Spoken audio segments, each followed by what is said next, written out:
Hi everyone, my name's Kim and this is my cozy little painting studio. Welcome, and we are going to make a few beautiful things today. We're going to actually try to finish up 3 paintings that we started last week. These 3 right here, this little sequential story. So these are 5x7s and just a cute little story for this, progression of this ice cream cone.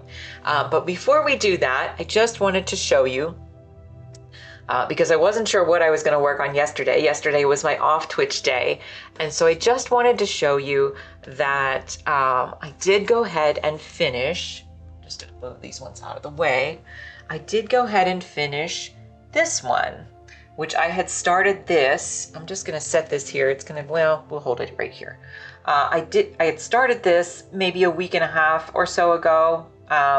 And so I had to let it sit. So what that means is sometimes I can't figure out what's wrong with it. And this one had a few things that bothered me. And then yesterday in the final few minutes, I fixed it. So I'm going to tell you what I did to fix it for anybody who's interested. There were a couple things going on with it. It didn't feel balanced to me. So the first thing that I did was I took a photo of it the other day and I flipped it in my phone. And so I flipped it 180 degrees. And when I did that, then I was able to see why it looked unbalanced. And it wasn't actually the ice cream, although I had fixed that a little bit earlier, but it was my cone. My cone looked a little bit off from side to side. So that was a really helpful thing for me to do. The second thing that I did yesterday is I tried to really pay attention to the details, because sometimes you get lazy when you're a painter, especially a realist painter, and you're not quite sure what needs to be done to make it look really amped up. And that's because you're just simply missing it. At least it is for me. So I paid a closer attention in this area, and then I came back and fixed a lot of this area as well. And then the last thing, this was the thing that I did way at the end, but the last thing was that I actually went back in with just a very thin, after I had fixed this strawberry ice cream a little bit, I went back in with just a very thin outline in just the right color mix, and it just made it pop. Because before the edges were too light and it was blending into the background. So now I'm actually really pretty pleased with this painting. I also went in here and fixed this a little bit. So I'm really pretty pleased with this Neapolitan painting. I appreciate you guys for sticking with me through it, and we're gonna move on. So that's one done, one done. And we're gonna, again, try to finish these ones up. So what we need to do with these is we're going to try to go in and work on all these little details. We had worked on this on Saturday, and I was, always a little overly ambitious. So sometimes I think I can get more done than I can, but since I spent the day working on the Neapolitan yesterday, I wasn't able to finish these, but that's okay. Cupie, yes, my Neapolitan is done, Cupie. Thank you so much. I love the emojis.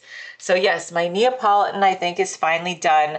I think I fixed it, and I think it came together pretty well. So in the end, it was just, paying attention to some little things. And I mentioned that in addition to paying attention to some of these little detail areas, thanks so much, Cupie. I went in and I kind of did a very faint outline with just the right color right around this, which isn't part of my photo, but it needed to be in there. That was right in the home stretch. So we put that in there, and I think it turned out pretty good. So yes, it looks pretty good. I'm pretty pleased with it. But thank you so much, Cupie. That's really nice. And I love the emojis. Thank you.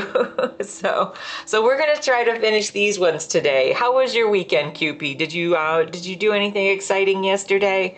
I know that Saturday you did your Pokemon thing. How did that go for you? I don't really know how those events go because I've never been to one. So I'm not really sure. All right, so I'm just gonna make a mix. We're gonna go in. We have a slightly different camera setup today too. So we're gonna try to make this work. And hopefully I won't eat this camera because it's right in front of my face. But I think that it does show the art a little bit better. So we're gonna work on that and then just see if it can, see if it will work better for us. I'm gonna go in with just this little mix of just the yellow and the bright red mixed with white, and we're gonna try to work on some of the highlights for these nuts.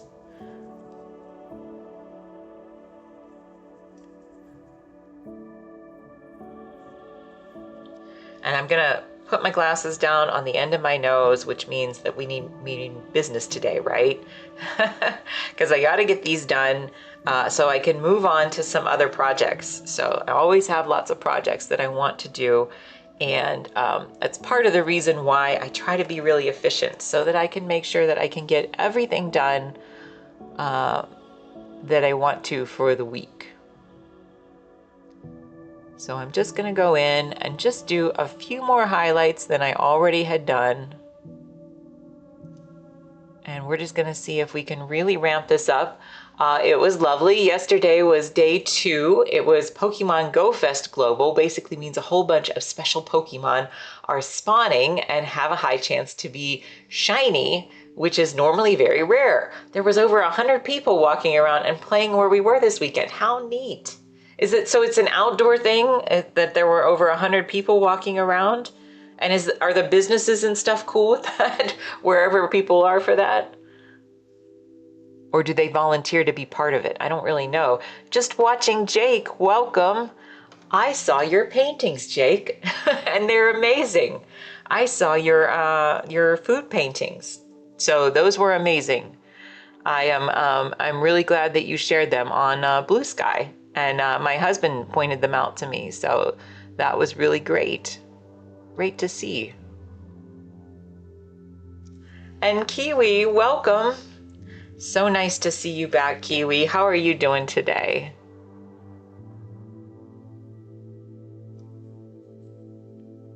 All right, so we're just gonna go in and we're really gonna hope today. Guess who has signal M? What does that mean?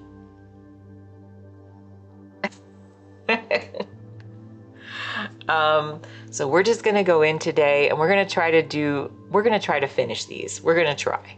Because yesterday, M is, oh, right now? Really? What does it mean though? Like, why does it mean right now? Is that a dumb question? I don't really know.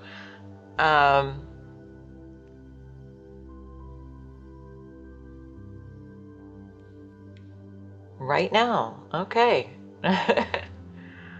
That's funny. Yeah, I don't know. Oh, I guess because it looks like the R and the N fit together? Is that what it is? Or am I reading this wrong?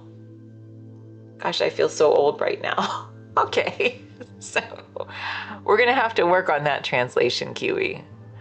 But I believe you. So, all right. So because since there's a few people who just came in, I'm just going to show you again real quick. I didn't get to work on these yesterday, but I did get to finish this one. So we went ahead and we finished the Neapolitan. There's a few things, you're good. Okay, thanks, Kiwi.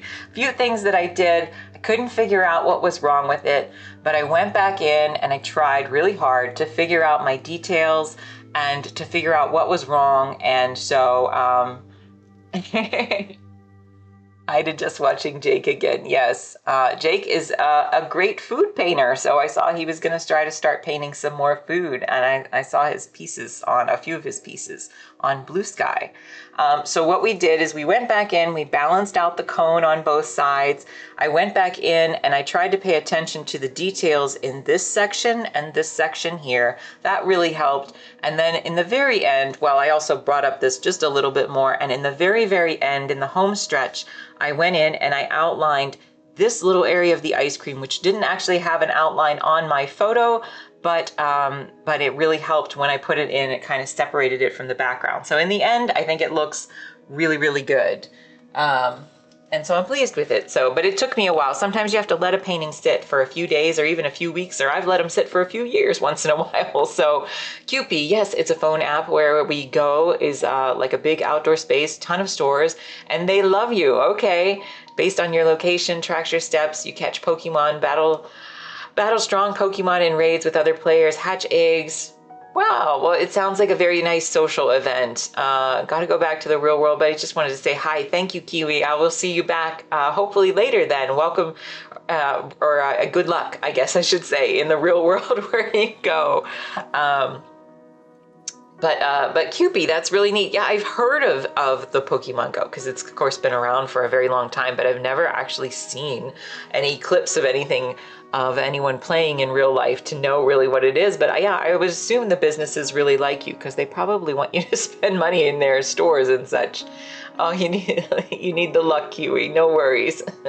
10-year anniversary right now. Yeah, I remember that it had been around for quite a while. I didn't know quite that long, but yeah, that's very cool. Like I said, I did watch the Pokemon cartoon a little bit back in the day with my husband, just because we thought it was cute, and we are both kind of big cartoon buffs. So yeah, I do remember watching it a little bit, and so I know just a tiny bit of Pokemon stuff, but not a whole lot. But I'm so glad that you had fun, Cupid. That's really important and so nice to know. It's like a nice big social event, so that's pretty cool.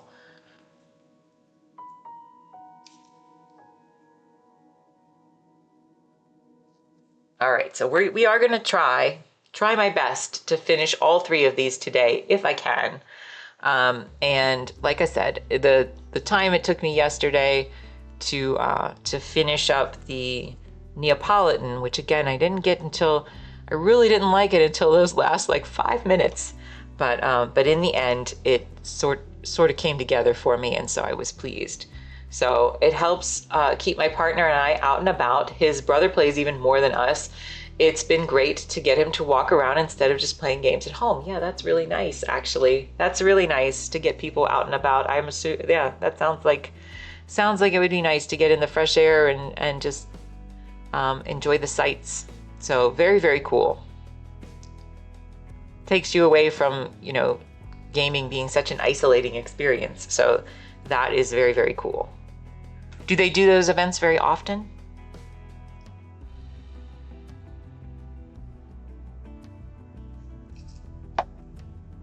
All right, so I'm just going in here and I am trying to just put some nice highlights, nicer than I had before. You have friends on the game in almost every country. You send each other postcards which are from places in the real world. Aw, that's so neat. That is really, really neat. I like that. I wonder if that was the original intention from the people who designed the game, to have it be such a globally social experience, or if that's something that just evolved.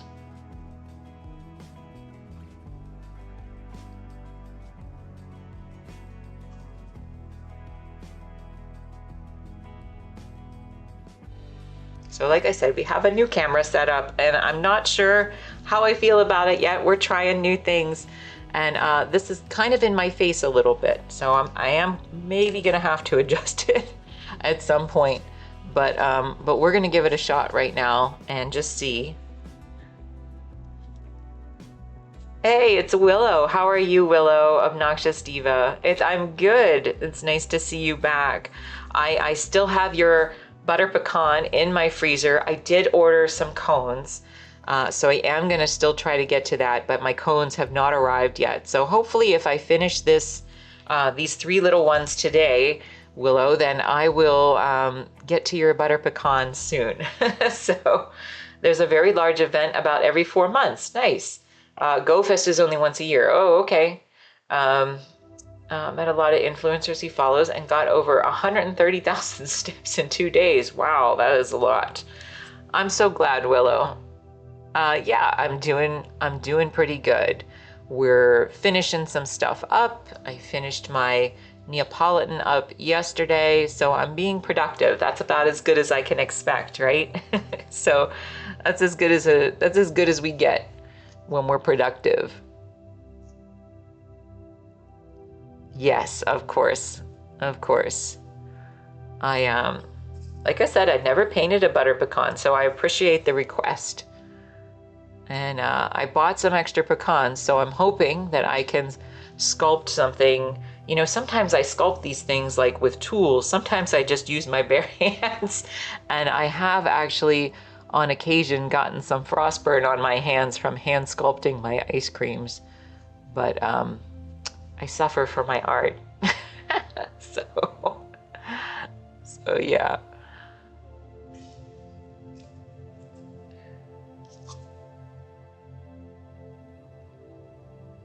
So what I really want to be doing here is simply paying attention to, you know, kind of the fine details as best I can. And I'm gonna turn this again like we usually do. I never thought about how you sculpted them. I thought it might be kind of fun to squish ice cream around. Yeah, permission to play with your food. The ones that are the worst, and I say the worst, you know, I don't really mean the worst, but if you look on my website, I've done a few that had triple scoops like piled up, 1, 2, 3. And those I really did have to get in there and sculpt it with my hands, because the reality is it is incredibly difficult to balance real world ice cream in 3 giant scoops and to get it to look balanced. And so, yeah, I've gone in and I really have, you know, I mess around with things a lot. You know, my drips are not always organic. They're me encouraging drips and things in certain places. And yeah, sometimes you just got to get in there. But I've photographed my ice cream in all kinds of weird ways. Sometimes I used to take it outside and run up and down my driveway, which made me look like a crazy person in the neighborhood, and take it in different lights.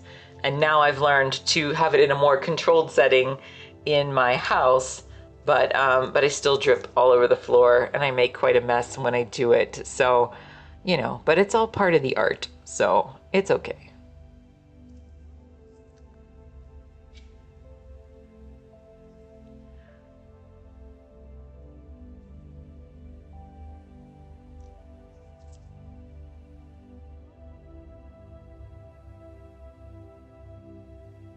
All right, we're just gonna get in here, and I am trying to keep in mind, I am gonna come back in here and put some more glazes in these nuts, because I feel like they need just a little bit more depth and a little bit more definition, but I'm gonna let them dry first. And so a photo series of the mess you make of the ice cream. I kept a few photos of me doing it. But yeah, it's a hard thing to photograph in the process because, you know, I'm running around doing it. And I feel weird asking my husband, can you watch me run around and just take pictures of my ice cream? Though he probably would do it if I asked him to. But anyway, it's yeah, it's definitely something. But you know, again, it's all part of the process, I think. So I'm gonna go in here. We're gonna work on some of this while I'm letting this dry, and we're gonna come back to it. And what I'm gonna do right now is I'm gonna just pull this just a little bit over because I'm not quite sure I can see it quite as well as I need to. But I'm gonna go in here. I'm just gonna put in a few highlights on some of these areas where I feel like I'm going to be building those out. I'm probably going to come back in with some glazes to try to again, build some more depth down here. But we really want to bring these up to the next level today. So we're just going to keep going with it. Whatever needs to be done, needs to be done. And so I'm going to be a little bit haphazard. I don't usually, I try not to come on here at the end when I'm at the end stages of something, because I am a little, I don't want to say less organized. I know what I'm doing, but it's a little harder to articulate what I'm doing.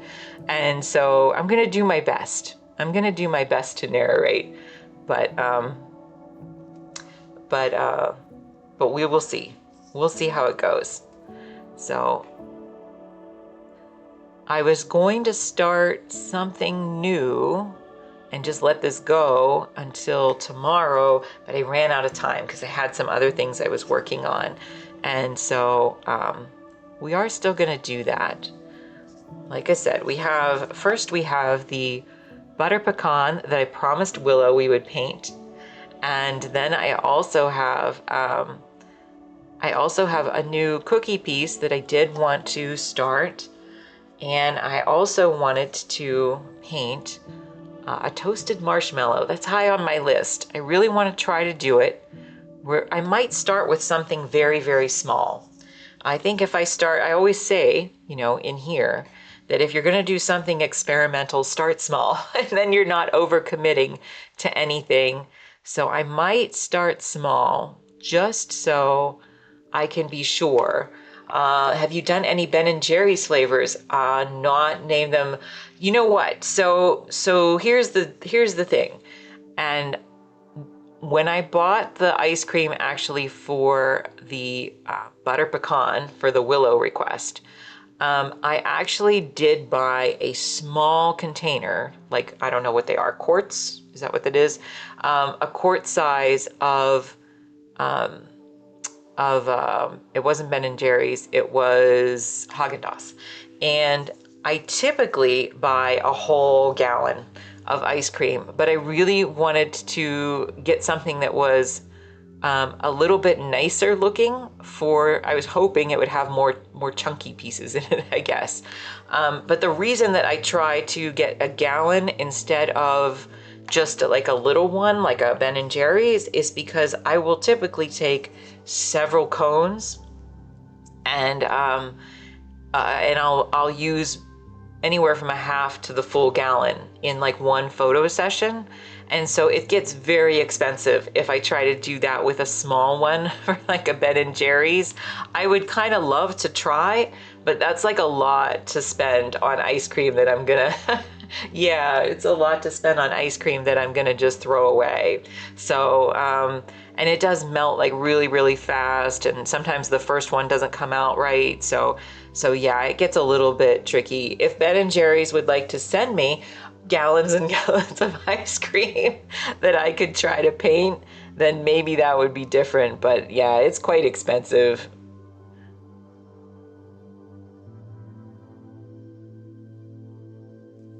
Do you have a favorite Ben & Jerry's? I used to have a few that were my favorites. Again, I don't actually eat ice cream. They're cool like that. Yeah, maybe. Maybe. Anybody knows anyone at Ben & Jerry's, tell them to send me a frozen box and I will paint their ice cream.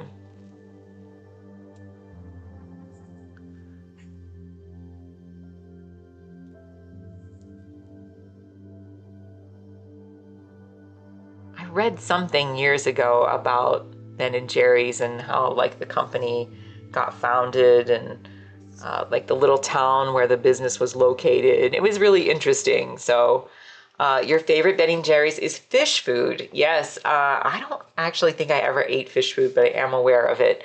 Now, it used to be an American dream until you found out you couldn't have gluten. Yeah, I understand. Like I said, I don't actually eat a ton of junk food. But yeah, I try to avoid it too. I try to avoid that. I worked at a scoop shop once. One of your favorite jobs. Is that right? You're like a professional scooper? That's like embarrassing to me then, because I'm sure that my scoops don't look anything like the scoops that you can do, QP. Because I'm just winging it. I'm just winging it. And I should, after all these years, be better at it, I think. But I know there's an art form to the actual scooping. Once in a while I get really lucky, but yeah, I don't always get that right.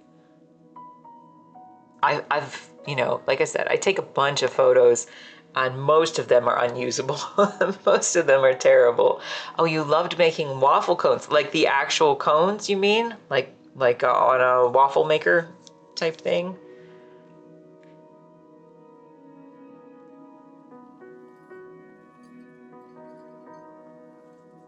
We're just gonna make a little bit more of this color, and something similar. Anyway.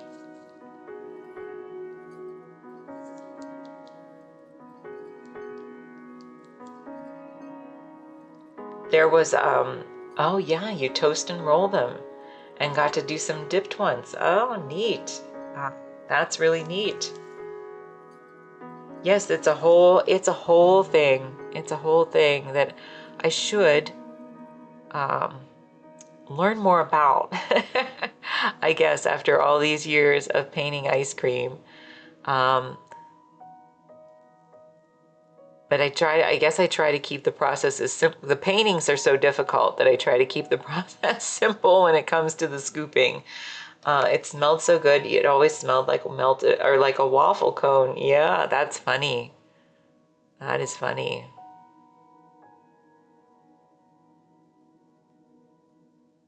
Well, what a cool job. You know, I'm sure it gets intense. I'm sure there's a lot of people, you know, and it gets hard during like the summers when lots of people are trying to, you know, patronize the businesses, but it's still a very cool job.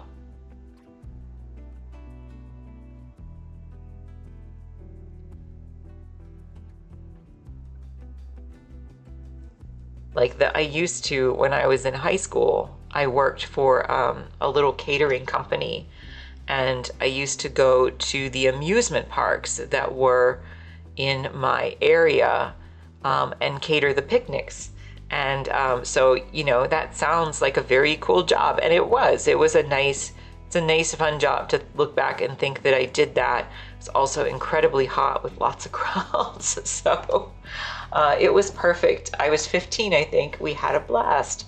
Neat. Ben & Jerry's scoop shops. Oh, is that right? I don't know if there's any scoop shops around here. That sounds like a very specialty thing, though. Ben & Jerry's scoop shops.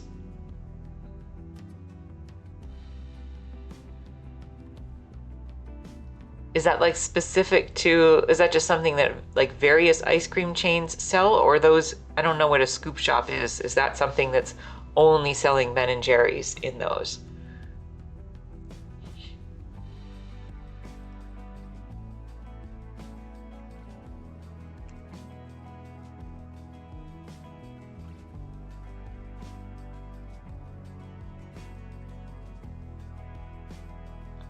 I'm just gonna flip this sideways right now. I wanna see this a little bit better than what I'm seeing right now. And again, I'm gonna just put my glasses down on my nose.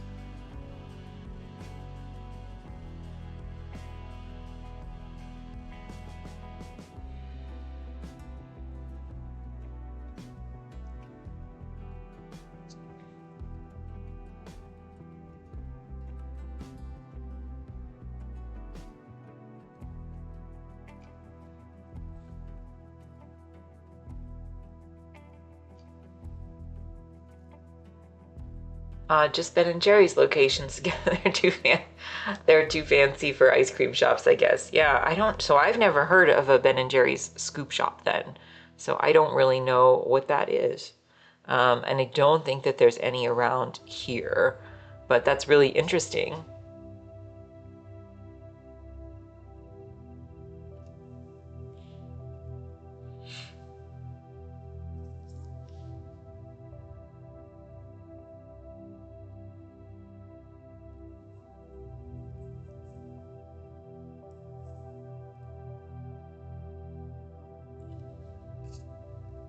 All right, so I'm gonna flip this upside down. I was gonna let that dry, but I think it's okay if I try and just do that now.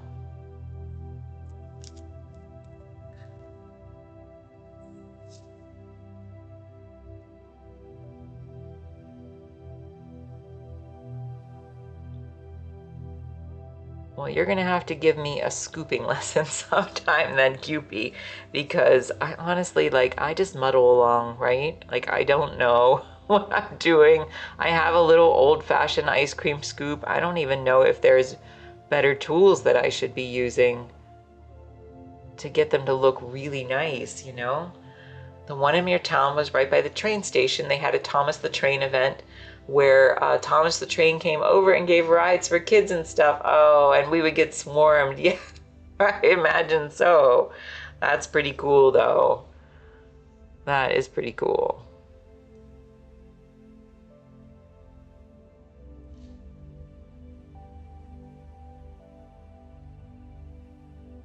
I remember when I did, like the caricatures at Disney World, and most of the time it was fine, and you just, tried to stay busy or drum up business or whatever. Just 100 parents mad that we ran out of vanilla. Yeah, I understand. So like when I did that job, that was probably, Disney had its moments where crowds would get really mad at you. And I do remember, like, sometimes, usually it was like at attractions, like if a show for something was filled up and they couldn't get in there. But I do remember doing the caricatures and like having parents so oblivious that their kids would be like swinging on my hair, and then like, nobody stopped them. So I was like, sometimes it was just chaos. felt like chaos. So yeah, those were not the best of times.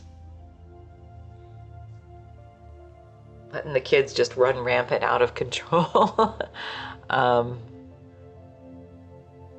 But usually the worst of the cases was, in the really bad heat, if there was an attraction, like a show that didn't have any more seats, then the parents would get really mad. So that was not fun. Some people excelled at managing those crowds, but I was not one of them. Being held to a Disney standard of professionalism scares you. Yeah.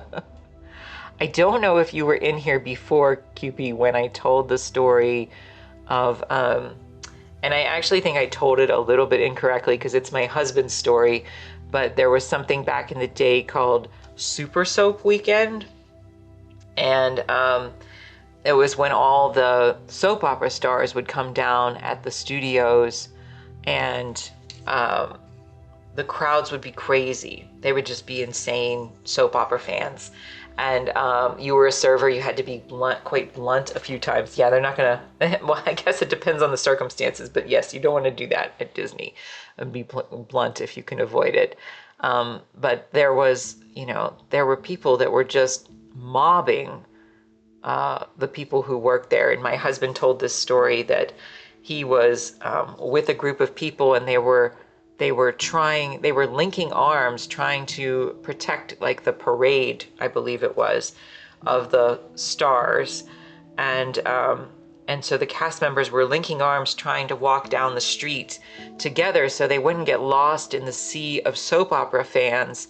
And one girl let go to answer a question, and she literally got swallowed up by the crowd. And my husband said that that him and the guy that was next to him saw her in the background, and the crowd was coming in on her, kind of like The Walking Dead. The crowd was coming in on her, and that he saw her start to cry, and then she just disappeared. And the other guy said to him, "Should we go help her?" And my husband said, "It's too late." So she just got swallowed up by the crowd. It can be intense. People can be very intense. I remember one time I was outside of like the Epic Theater, which is the theater for Indiana Jones, and the crowd got so mad because the show had filled up. I think it was like Easter weekend. It was very hot, and they got so mad when we were out there telling them that the show had filled up and they had to come back for the next one. They wadded up their maps and threw them at us, which was terrible. Oh, hi, how are you? Again, I don't know how you want me to say this, but I'll just call you Cop. How's that? So welcome back, Cop. I appreciate you coming in. And yeah, QP, yeah, so crowds are, it can be a little apocalyptic once in a while at Disney, but again, some people manage that better, just not me. It's not my thing. I did okay when I went to New York though. Like when I went to New York for work and I had to walk down like streets, um, and it was very crowded, but I don't know, it was a different kind of crowd. They're like not in your business and they have a very specific place that they're going. And so it didn't feel overwhelming the way that like a Disney crowd feels, if that makes sense. I don't know if that makes sense.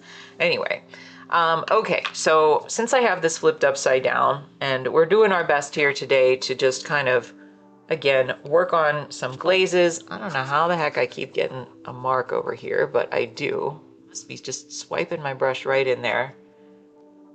Some people are truly built for it, you're right. And I am that way with festival crowds, nowhere else to go. Yeah, or nowhere else though. Yeah, I understand that.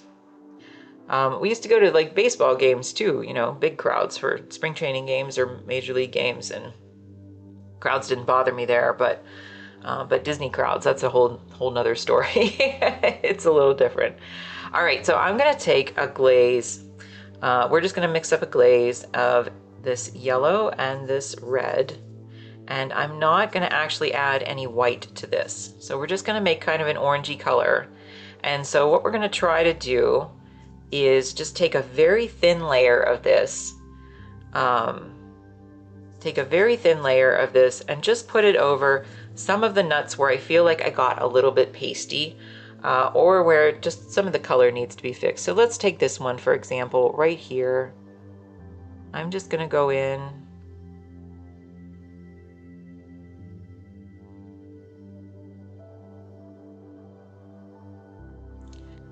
And I feel like it just really helps to, you know, liven things up a bit, bring things out from being so pasty, give things a little bit more dimension, and you know, just a little bit more visual interest. It's really easy when you're doing highlights to suddenly get pasty and to make things look, you know, really dulled down. So this is my way to combat that. This is one way I combat that anyway.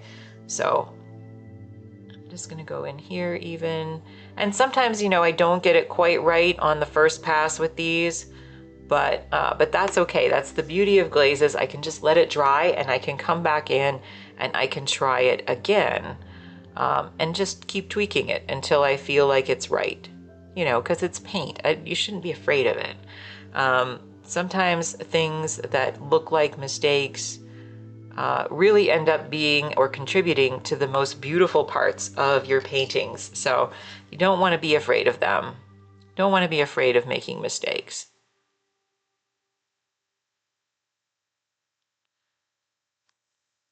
So you just have to keep trying until you get it to look right. The worst thing that you can do is just shrug your shoulders and be like, well, it's fine. That, at least for me, that's the worst thing that I can do, is if I just give up on something. So I'd much rather, if I'm having trouble, just set it aside. And like I said, I've done that before for many paintings where I've set them aside, and just either come back and gradually worked on them a little bit at a time, or, you know, just let them sit for weeks, months, years, until you're ready to do it. So sometimes that's just the way it goes. I'm better with the years part now. I don't do that. But like I said, I had a couple pieces that I literally, you know, I'd started a small ice cream cone, that was a strawberry ice cream cone several years ago. And when I did it, it was a very complicated piece, and it was too ambitious for me, for the skill set that I had at that time. And so I just let it sit for years. And then I saw it there sitting one day, and I came back to it and I was like, okay, I'm ready for this now. And when I came back to it, it ended up being one of my favorite pieces. But that's kind of the way of it. And then that giant one that I painted, you know, that was the 5-foot tall fudge ripple. That was another one where it was so big, it was so daunting that I just had to leave it sit. And I would come back and try at various points. But it did take me 2 years. That's no joke. It took me 2 years of leaving and coming back and leaving and coming back, and just finally, you know, it comes down to, for me, just upping my painting skills gradually. And so the really complicated pieces then they become a little easier for me to tackle. So, you know, I'm at a point now where, well, there will always be complications. Everything will always be, because I'll always keep pushing myself to do something new and different and keep trying to be better than I was the day before. But my skill set is definitely a lot better today than it was 3, 4, or 5 years ago. So it's just persistence. But again, I do think that the most evolution that I've had was from both the cookie series that I did last year. That was probably the biggest thing that taught me a lot of skills that I now have as a painter. But also just putting out a lot of stuff, making a lot of work. And so not everything is going to be your favorite piece, but you just have to keep doing it. And that's one reason why I advocate doing stuff that's small, because when you do stuff that's small, you can kind of push through those challenges without overcommitting, and, you know, then just move on to the next piece. So it is a good way to train you to be a better painter than you were the day before.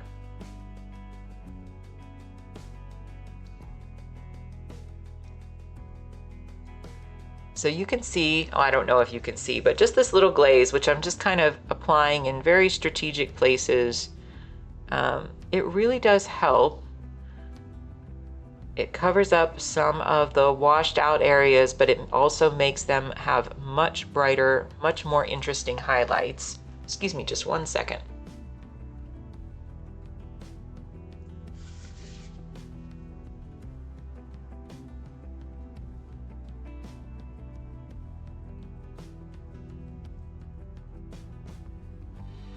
Sorry about that. My nose was running. So it makes this much more visually interesting, and it really just, it's something that you have to learn to be brave when you do something like this, because you'll be like, oh no, it looks so perfect, or it looks so close to being perfect. I don't want to mess it up. But you know what? You gotta be willing to mess it up. And the truth is you won't mess it up. You're just making it different.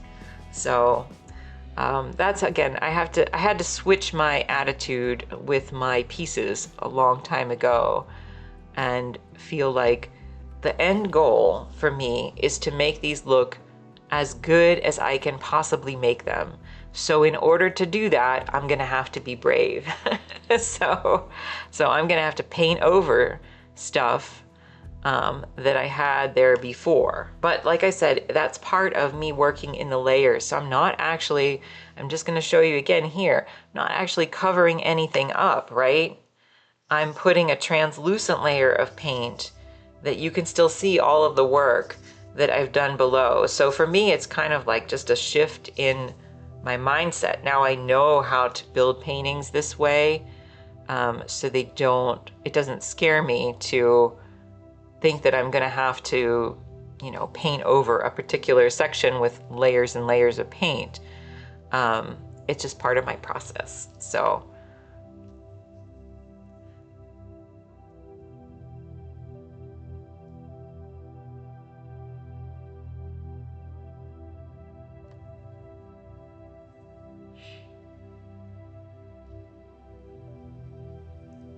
we'll just go right in here, and see this little highlight here. I'm just going to go right over it with my glaze, and hopefully it just kind of takes out some of that chalky look.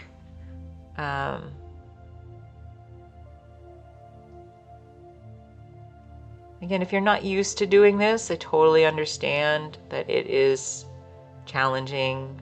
It's still challenging for me, but you know, and what I always say, that what I do is not gospel. This is just how I paint.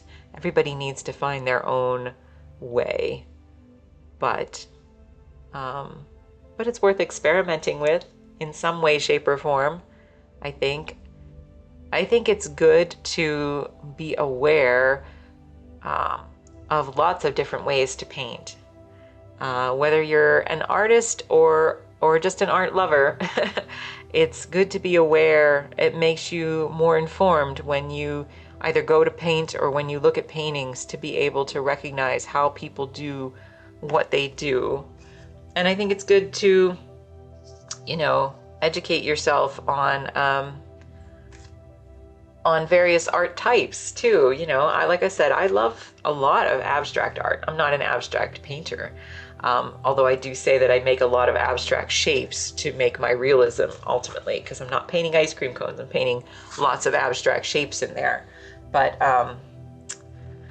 yeah, it's good regardless to just keep exposing yourself to lots and lots of art, and that's how we learn, and that's how we clarify our eye. I think, like I said, when I worked at the art magazine, that was the best thing I could have done for myself visually, because simply because I got to look at so much art. I got to look at so much art every day.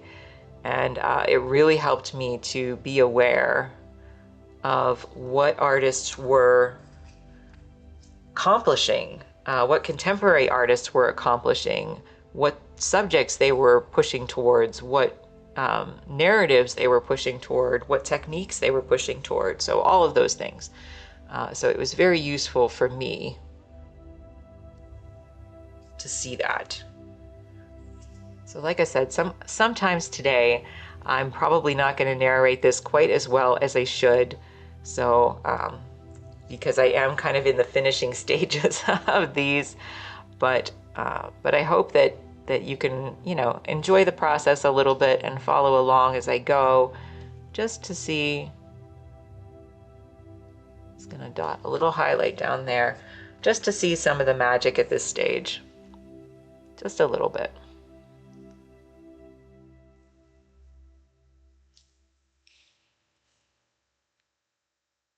So again, we glazed into these layers, but I'm still going in with a few little highlights.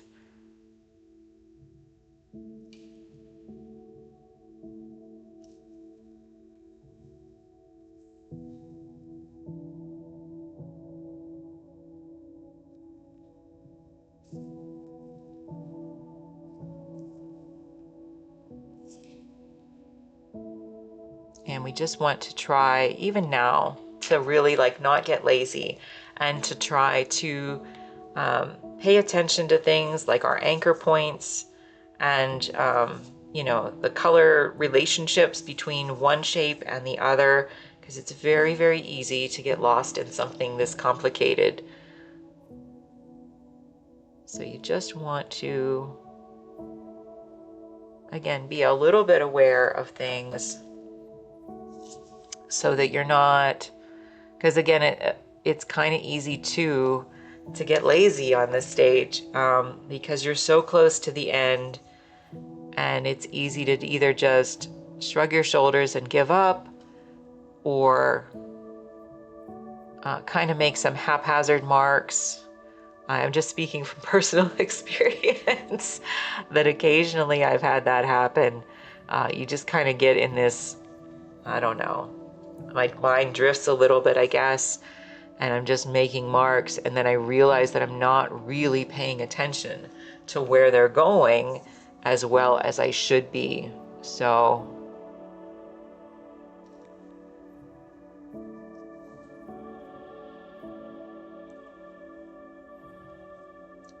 and these are subtle things that I'm doing, but I do think that they make a difference. Maybe again, I'm a little partial because I know what my process is, but I feel like they make a difference. And I really want to aim for as high of a degree of realism as I can.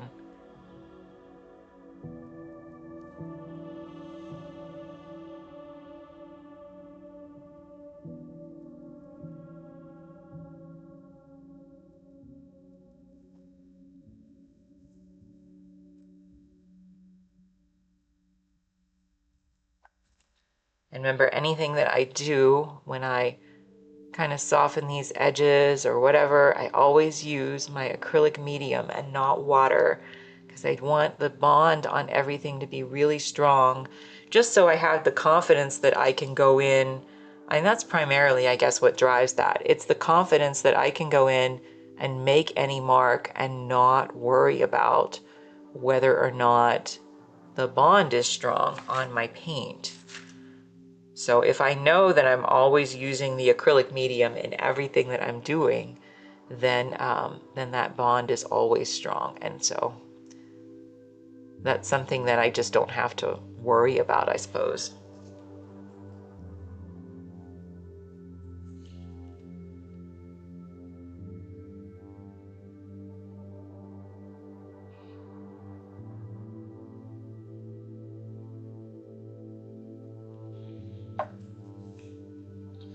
All right, so I want to hop down to this chocolate because I don't think it's quite right still, and I still need to put my little frosty highlights in there. So what I'm going to do is grab just a slightly larger brush, and I'm going to try to do this and hopefully it will work the way that I say, but you can see this brush is a little bit old. It's not too old, but it dried a little bit sticking out. So what I'm going to do is actually just wet it and twist it. And when I do that, it brings it back to a point. So the good way to do this would be to simply let it dry, and then the brush will be back into its normal shape. But I'm gonna go ahead and try to work with it because I need it right now. So, so I'm gonna use my bright red again, my yellow, and we're gonna put a little bit of white in, or excuse me, a little bit of blue in there, this bright blue, and a tiny bit of white. And so what I'm trying to do is create sort of a slightly cooler tone that's going to sit on top of this warm chocolate color here. Again, I won't know quite if I get it right until I do it. So let's just give it a shot. Yeah, I think that's about right.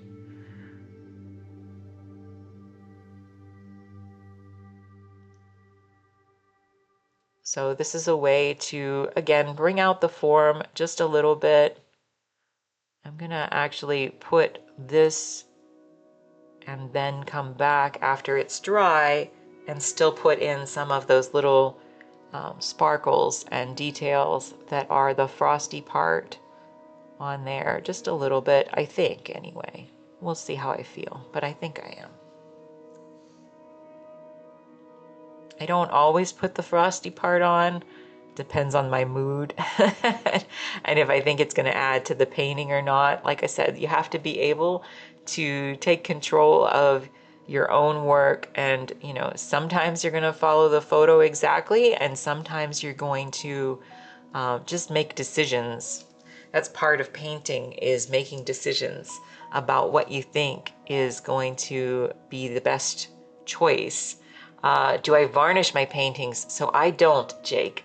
I used to years ago, but acrylic is, so I like my acrylic paintings to be seen in the way that I paint. And when you varnish acrylic, technically you're supposed to put what's called a, well, we'll just call it they call it an isolation coat. You're supposed to put an isolation coat over it first, which is a very hard layer of something.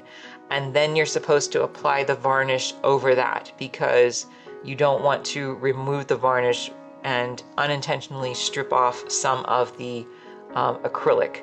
So I did a lot of research on this over the years, and I just made the decision not to. It was very much a pain for me to varnish my paintings, and when I go to the end stages of my paintings, I make lots of little changes before I ship them out, and so I want the whole thing to be permanent, and I also want it to be like very reasonable to fix it if something were to ever get damaged. So hey, Solar Phonics, how are you? Nice to see you here today. So yeah, that's just a personal choice on my part. What I find is sometimes I will put a hard coat on them, just a very thin hard coat of something, but I do not put varnish on top of that if I do that. Sometimes I just seal them with my medium that I'm using throughout the painting process. But again, that's kind of a personal choice to do that. So I'm doing good, Solar Phonics. Thank you. We finished the Neapolitan Solar Phonics. We finished that yesterday. Well, I finished it on my off time. So I will just show you real quick that we finished this one. So finally did it, and it's all done. So it didn't really come together until right at the end. But I was pleased with it in the end. So, so yeah. You can call me, okay, Solar. I'll call you Solar then. Thank you.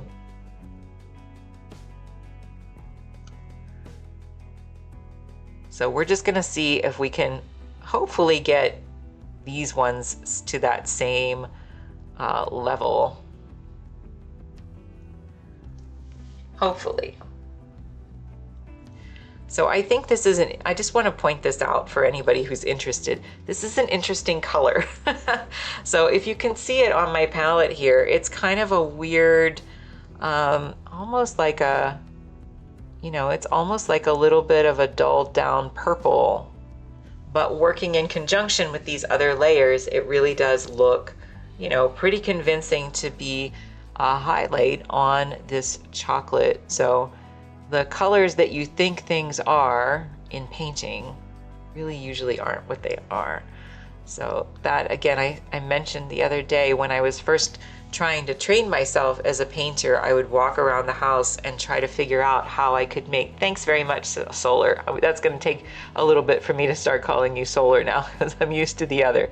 But I used to walk around the house and try to figure out how would I paint that? How would I make that particular color combination? So,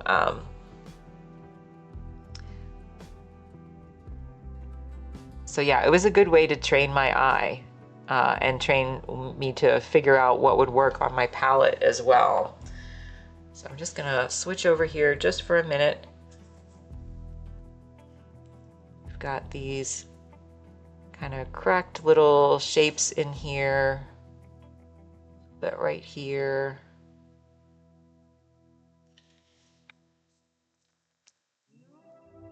Okay. So what I'm gonna do is I'm gonna let that dry again. I'm gonna come back to it, and I'm gonna flip down here to the cone, and I'm gonna take a look at it and say, okay, I think that, gotta be brave again.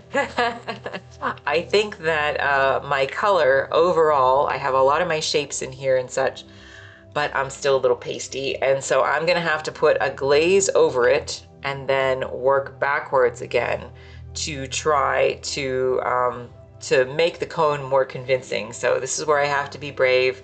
And there's an ad that's going to start soon, so you can just watch me do this. But I'm basically going to mix up a color that I'm going to put over this whole thing, and then I'm going to wipe just a few strategic places away, and I'm probably going to change the color slightly here because you can see this almost has like a bluer tone right in here. Okay, so here we go.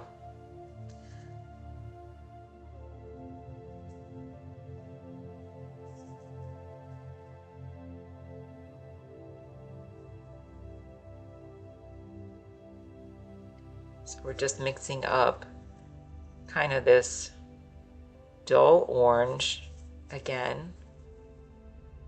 We're going to put a lot of glaze in here. And we're just going to try to put that right over this.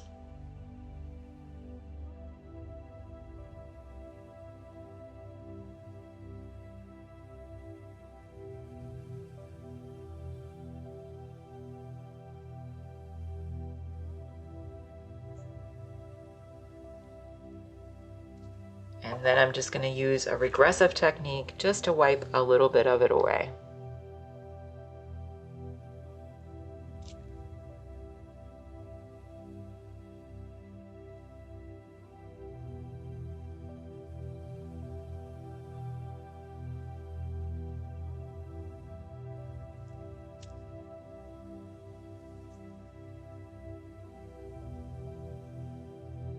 we're gonna go in and we're just gonna make it a little bit more blue and just a little more red for this section. So let's try the red first. It's tinted a little bit more like that up here, because this area is a little bit different as well.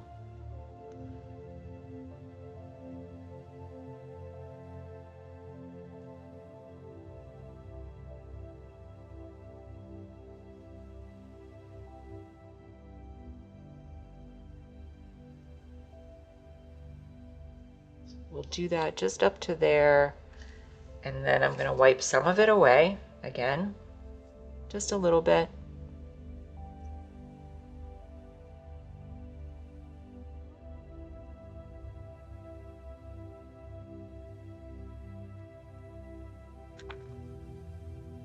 And then I'm actually going to take this other brush, which I call my stippling brush, and I'm just going to go in and kind of distribute this a little more evenly so that I don't see any of my brush strokes.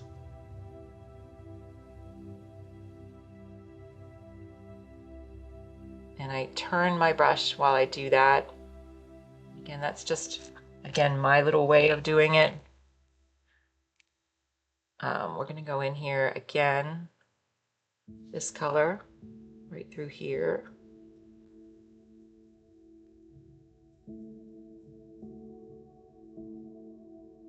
I try to leave a little bit of space and do this in sections so that so everything doesn't dry. So it's better for me to do in small sections and then taper the edges rather than try to do the whole thing at once. But again, that's just how I work. So we'll go in here and just distribute this a little bit.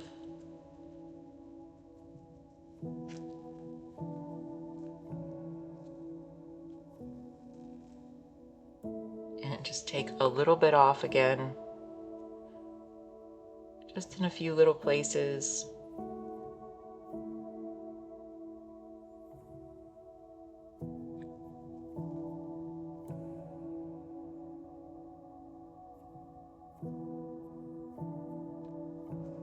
All right, and then we're gonna tint it even more blue. Whoop, that's way too much.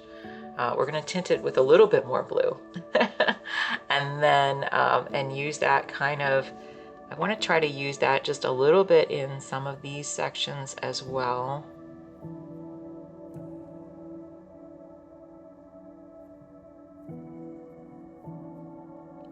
Just a little bit.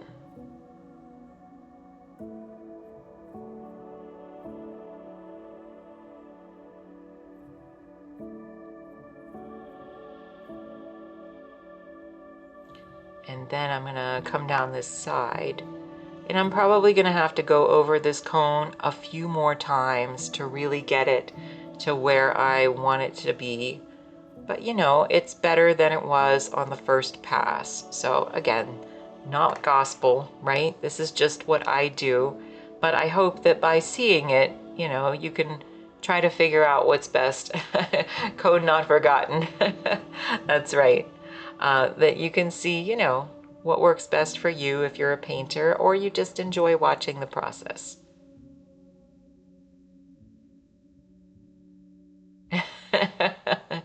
Here come the puns.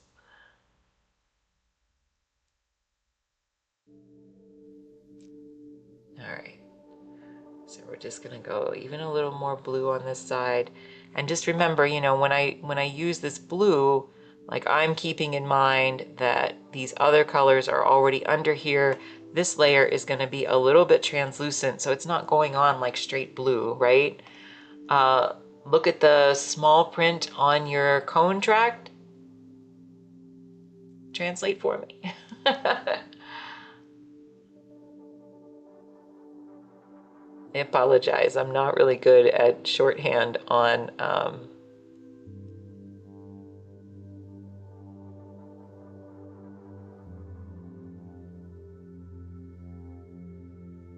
Oh, I see. I'm a little slow to the draw, but I get it. Thank you, Solar.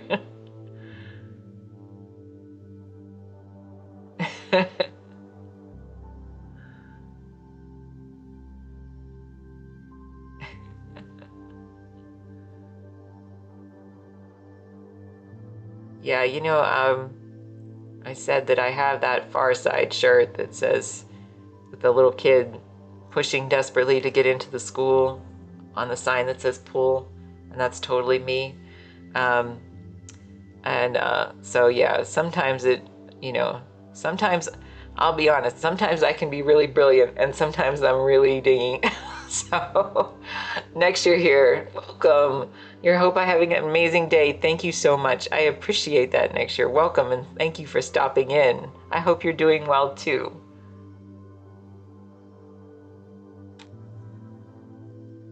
All right, so that's pretty good. We're gonna let that dry again before I come in here and try to mess with it for anything else. So,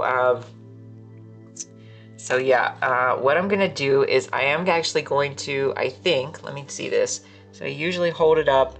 It looks like this still needs to dry overall. So we're gonna let that dry overall. We're just gonna set it off to the side here and we'll work on another one while that dries, so what I do to figure that out is I hold it up to the light. If it's shiny still, then I know that it's not dry enough for me to go in and work on. So all my nuts are still a little bit wet, my chocolate's still a little wet, and so is my cone. So we're gonna go ahead and switch to this one. Thank you so much, next year. I'm so glad. So we're gonna flip over, and again, we're going to basically try to follow that same pattern. We're going to try to go into these nuts first and try to just kind of amp them up just a little bit. Part of that's going to be adding some highlights, some glazes. So let's just go ahead and start. So you'll be more confident. I wish I was more confident. Cool, next year. If I eat this ice cream, it won't be a problem, will it? It looks amazing. It might be a little chewy on the board, but yeah. Okay, so I'm gonna go into these. We're just gonna add a few highlights first, just with my yellow and my red. We had already done some highlights this past Saturday, I think. And so I'm just gonna go and do a few more, and then once those dry, I'm gonna come in and I'm gonna glaze over top of it. So right now, if you can see the difference between the nuts here and the nuts over here, these ones look so much brighter and much more vibrant than these ones do over here. So again, that's just, a matter of glazing and layers and patience and whatever else you want to call it. But I'm just going to go in and put a few little things that I know need to go in. And again, I'm thinking about this as I know I'm going to put a glaze. Yes, that's right. Cool, next year. I know I'm going to put a glaze over these, but I want to try to define these shapes a little bit more first.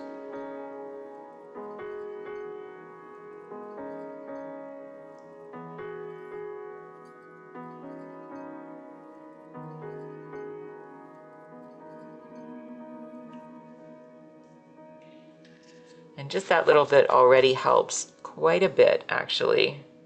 I'm going to go in. These ones are an area where I feel like these darker nuts up here, I feel like I'm not going to say I made a mistake, but I need to make them more beautiful. How's that? So I feel like I need to go over them with a more reddish glaze that has a little bit of white in there first, to build out the shape a little bit more, and then I'm going to go in with an orangey glaze over top of it once that shape is built out. So I did a demonstration many years ago, actually, when I was painting in oils of using like an underpainting that was monochromatic and had, glazes on top of it, and it was a painting that I was working on of a baseball stadium crowd. And it's a lovely painting. I still have it. It's on my wall over there because it was one of my favorites. And it was clothing. So clothing's really difficult to paint. And so what I did was I made the whole, it was an example of a person's shirt. And so I made the man's shirt with all the folds and wrinkles just in a monochromatic underpainting, just using my brown, I think it was burnt umber again back then. And when it was dry, then I simply went in and took red, and I changed it later. But for the demonstration, I remember I took red and I just took a single glaze of red and just went right over the shirt, and all of the wrinkles and wonderful parts of the shirt could still be seen. So that's kind of the magic of glazing when you get it to be, you know, really, really right. You want it to be able to showcase all of the details that you are doing, and not really cover anything up. Also why my paintings take so long. But you know, that's I've made peace with that. That's just part of my process. So you know, but there's lots of ways to exploit that. There's lots of ways to do that in a way that might work, you know, for you. You don't have to do it maybe to the degree that I do, but there's certainly lots of ways to make that work. So I just want to, at this point, I'm just going to let this essentially dry, and then we'll come back to that. So let's go ahead on to the chocolate here.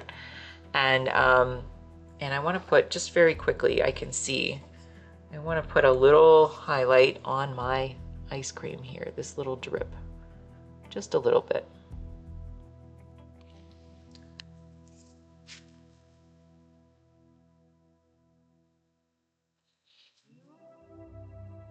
A little bit right here. All right, so let's move on to the chocolate. We're gonna do a similar thing to what we did over here, which is to kind of mix up this purple color. So we're gonna have to do that again. So to do that, I'm gonna use my bright red, a little bit of yellow, and the yellow, you know, neutralizes purple. So I do dull it down quite a bit with the yellow. It's not a straight purple. And this darker blue. We're not going to put any, or I'm going to put a tiny touch of white. Sorry. Solar, no worries. Okay, gonna lurk. I'm very tired tonight. Yeah, no worries. I appreciate you coming in. Thank you so much. And lurking is totally acceptable. So, so you go ahead and rest. Thank you. All right. So I am going to use just a tiny touch of white.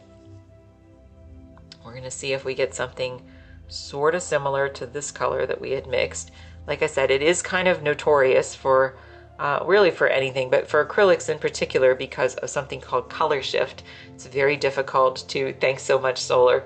It's very difficult to mix the same color twice. So if you do need a large swath of color somewhere, or you're just experimenting with something, I do recommend trying to mix them up in a little container that you can keep the paint in, so that you can keep coming back to that. So like if I work on a big piece with my blue glazes for like blue skies or something, then I will do that. But what I do is I simply mix them in these little condiment cups, and they have little lids. And so if I store those in a Ziploc bag for, then they will keep for weeks for me, and sometimes even longer than that. But yeah, it's a good way to be able to save your paints, keep the same colors, and not have to invest a ton in storage supplies. I like these because they're cheap. They're cheap, and I can throw them away when I'm done. So that works for me.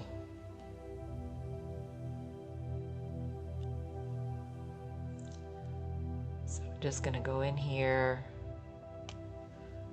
and we're just again trying to just bring out this color just a little bit more. We're not going all over this, right? We're paying attention to where the major highlights would be hitting, because we're trying to build out form. So I'm just going to go in here.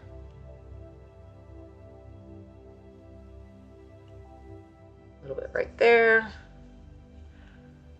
am going to do a little bit right here on this edge. This is a little bit of a lighter color.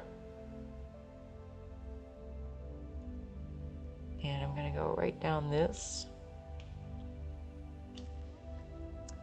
And we're going to come right over here. And I'm just going to go for this, again, glasses down on my nose. That means I mean business.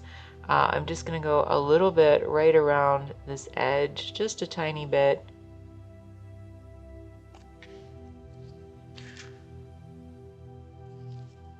Sometimes I improvise a little bit if I feel like in that case, it doesn't technically need to be there. It's not in my photo, but I feel like it helps just a tiny touch to add some form, because again, I am trying to think, I know what direction I've decided on, a direction for my light in my piece. So when I go in and paint it, even if my photo is telling me something a little bit different, I'm going to try to adhere to that decision making that I've made of knowing what direction the light is coming from. So sometimes you have to break from what your photo is telling you and not, because sometimes it's not that it's even not there. It's there. It's just incredibly subtle.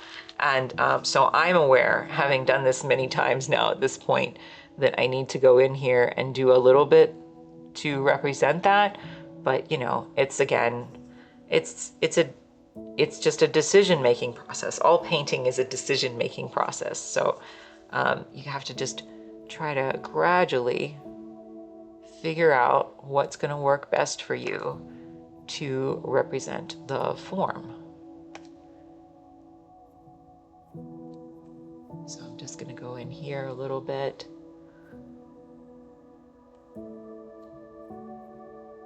And I don't always get it right, but I'm persistent. I say this, I am a persistent little bugger, and I will keep pushing until I figure it out. So I actually have a book. Jake, I know you said you paint in oils, I believe. I think you paint in oils and acrylic. But I do have a book that's called Problem Solving for Oil Painters. And I find that lots of the advice in there, it's really problem solving for realist painters. And so lots of the advice in there was useful for me as an acrylic painter as well. But yeah, there's this, I know everybody relies on, what you can find online, and that's totally fine. But sometimes, especially for artists, sometimes it's nice just to have a book in your hands with actual, pictures next to it of real artwork, stuff that's, it's just tangible, I guess. I don't know. Maybe I'm old-fashioned that way, but sometimes it's nice just to have something tangible in your hand. Another book, just in case, Jake, if you're still listening, or anyone else who's interested, this book, which is out of print.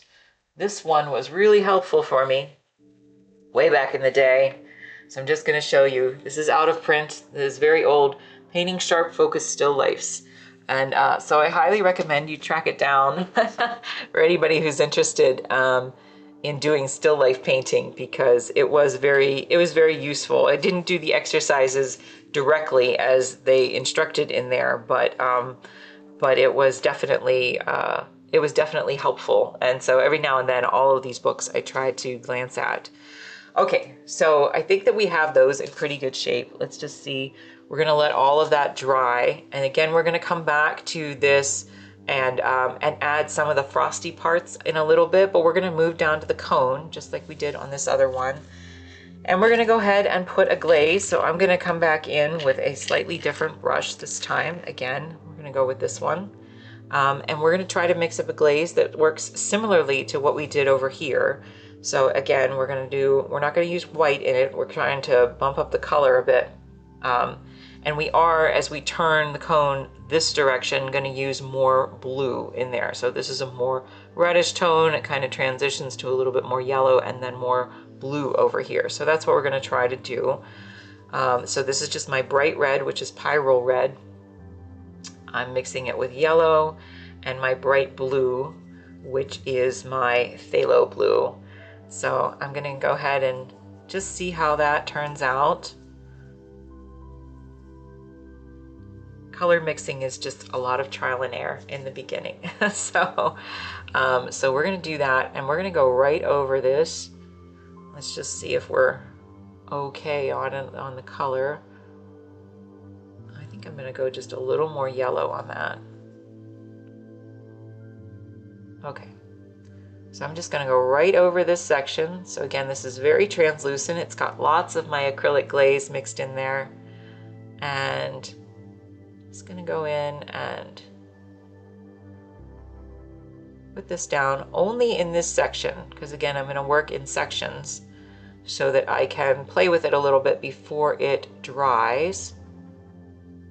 But all of this like cone building, you know, it's all to add to the convincing nature of the structure of the cone. So sometimes it's a little bit of a pain, but in the end, I think that it really does help to take it from looking very ordinary to something that looks really exceptional. So again, I'm going to take my rough brush with just a little bit of medium. So this is what I call my stipply brush. And I'm just going to go right over that a little bit, very gently, just so I can disperse the paint a little bit better. I'm going to turn the brush as I go, just so I can disperse it so that it doesn't look as, doesn't really show my brush strokes. I don't want it to show my brush strokes. So we're just going to do that. And then I'm going to take the brush that I just used, I'm going to rinse it off, and I'm going to take a little bit, dry it off, and then take a little bit of medium, and I'm just going to wipe a few of these areas off. Again, just using kind of a regressive technique just to let some of those highlights come through, just a little bit. I'm still going to come back and fix them, but we're just going to have them shine through just a little bit more than they were before.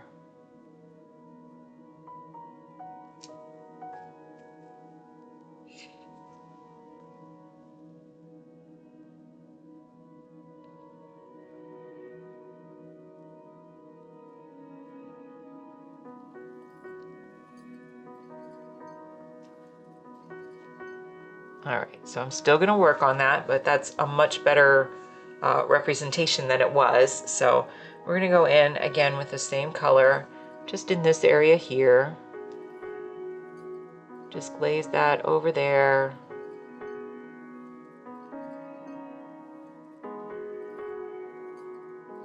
Again, I hope everybody is enjoying the process, right? Just me in my own little world here. But whether you're an artist or an art lover, I appreciate you being here. And I hope it's just a little bit peaceful for you.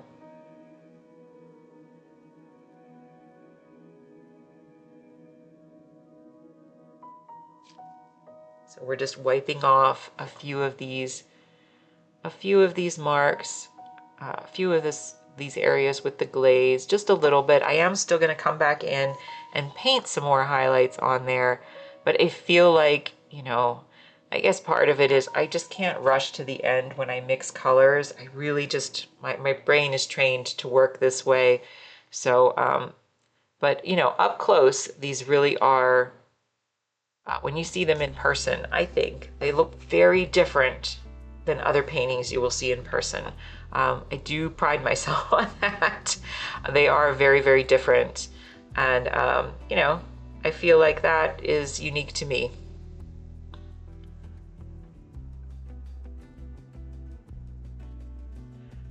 So I'm just going to go over here. I'm going to put a little bit more blue in there.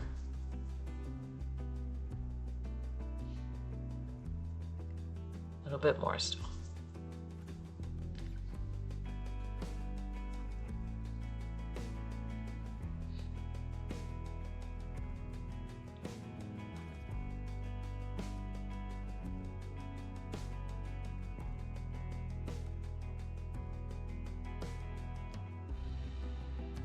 It's also why I prefer, or one reason why I really prefer, working on panels as opposed to working on canvas. Again, everybody's different. You don't have to work on panels if it's not your thing, but I found that it is very hard for me to work on canvas because there's so much texture on it, where my panels are pretty smooth.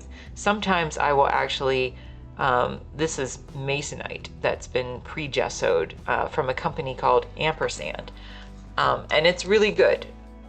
And I use it a lot, but sometimes I will actually buy panels that are from a different company, and I will apply multiple, it's birch instead, and I will apply multiple layers of gesso and hand sand it so that the layers are very, very smooth.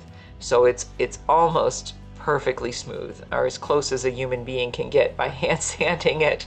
And that, I feel like, just showcases all of my layers. So when I say that my paintings look really different in person than what you might traditionally see, like there's no texture, there's no canvas texture, there's no anything. It's very, very smooth. So, you know, I want the paintings to shine through. I don't want you to be distracted by the texture of the panel. But again, that's just me. And so everybody is a little bit different. Now I will say, I am thinking, I had bought a couple years ago, I had bought 2 very expensive linen canvases. And I may experiment with those on here. And so, so we'll see. So my, my failure may be broadcast if it doesn't work out, but I do want to find a use for them. So I am thinking maybe I might try one of my cookie pieces on them just to see. Now the tricky thing is that, you know, it is not conducive to the way that I paint. Linen canvas, the way that this is prepped, is very smooth. It's very smooth, and yet it's still a little bit more textured than my panels. So not sure how I'm gonna like that. I also can't use my sandpaper because I like to occasionally use a little bit of sandpaper just to adjust marks and things. And so I can't use that on canvas. So we will see if that works out or not. You'll learn when I learn.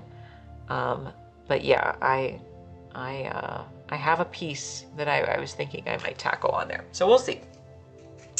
All right, so so I'm gonna let this dry again, and it looks a lot better. Again, it has more depth. I still have to bring out a lot of highlights. I still have to go in with some darker shadows in here, just like on this piece. But already I think these 2 are looking in much better shape. Let's just take a look. I think I still want to let that dry entirely. So we're gonna flip to painting number 3. So we're just moving right along here. All right, painting number 3, here we go. So this is the first one in the series, right? 1, 2, 3. And we're gonna go in and we're gonna try to do the same thing. I'm so predictable. So, so let's go ahead and switch up our images. And I'm gonna go, oops, I'm gonna go right back up to the nuts first. And we're gonna try to put some highlights in there during the commercials, okay? Yellow, red, and white.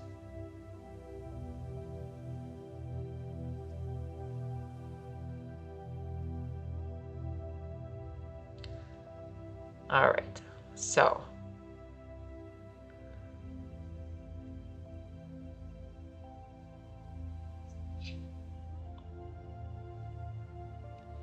Just find a few strategic places.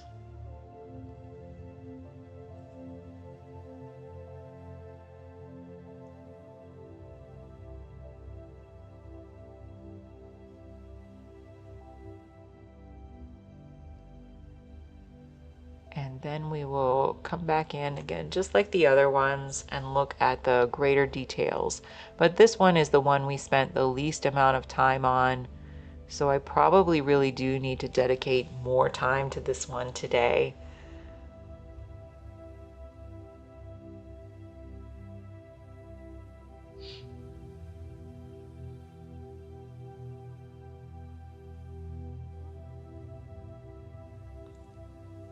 So again, I probably will need to flip this upside down.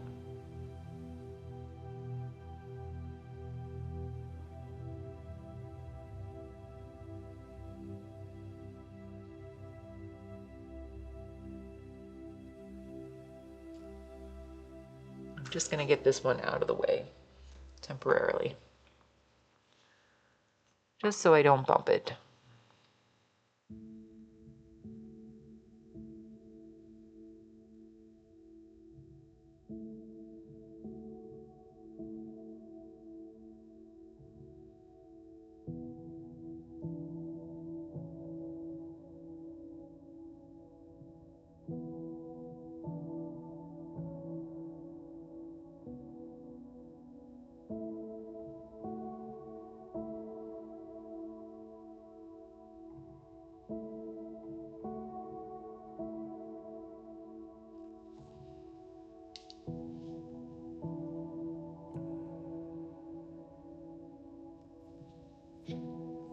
It looks a little bit better. Just a little bit, that's all I ask, right? Just a little bit better here and there.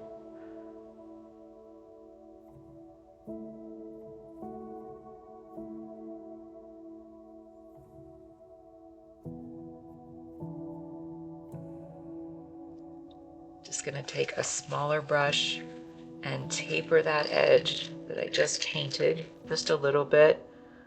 Just because this particular nut doesn't really have a hard edge, it kind of has a rounded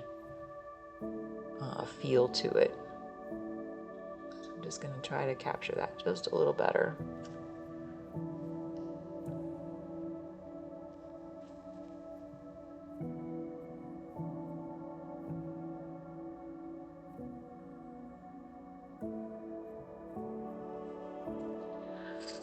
Do you ever find it's hard to know when something is finished? Always, Jake. Always. But I think I mentioned maybe when you were in here the other day, the quote from my one professor that said, it takes two people to finish a painting, one to paint it and the other one to hit them on the head when it's done. So yes, always hard. And so that's just something I've learned to, I'll say I'm never satisfied. I'm never 100% satisfied with any painting.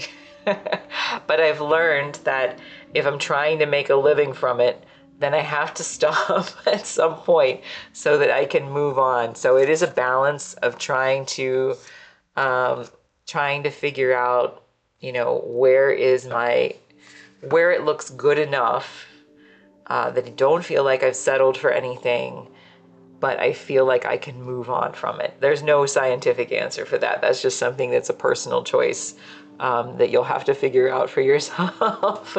And I don't know if you go through that as well, but yes, it is always hard to know. A few years ago, I really did have my husband have to tell me when something was done. But I am much better with it now. I guess it's kind of getting to it's kind of like at the point where I feel like, can I make any significant improvements? So like when I look at this one, there's a few tweaks that I'm still gonna do to it, but they're pretty minor tweaks. And other than that, I don't think I can make it any better than what it is. So that, I guess, is my that's my mantra for when I figure out when I stop, is can I really make it any better than what it is? And so, you know, if I wanted to, though, like with the glazing, I've said before, you know, I could put 100 glazes on these things. I could do that if you told me I didn't have anything else in the world to do. And if I really wanted to make something really, really, you know, I don't know, intense, very spectacular, I mean, I could certainly do it. And I've done crazy amounts of work on some paintings, but the truth is, it is a balance. of knowing that, and then just again, kind of again, like calculating out your time. Like if you're just doing it for yourself, if you're just doing it for fun, that's probably a different calculation. But for me, if I'm calculating out my time for what I need to earn as a painter who does this for a living, then I have to make sure that that I'm not, taking 2 or 3 weeks on something that should only take me 1, because I don't get paid by the hour. I get paid by the painting. So yeah, it's a different calculation for me, but it's something everybody has to figure out for themselves, I suppose.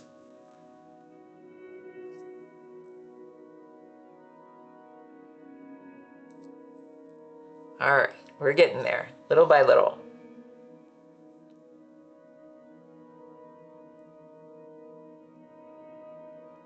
So like these 3, right? If I can, I'm going to push to get them done today during our painting session, with the exception of the white backgrounds and any little tweaks, which I will do tomorrow.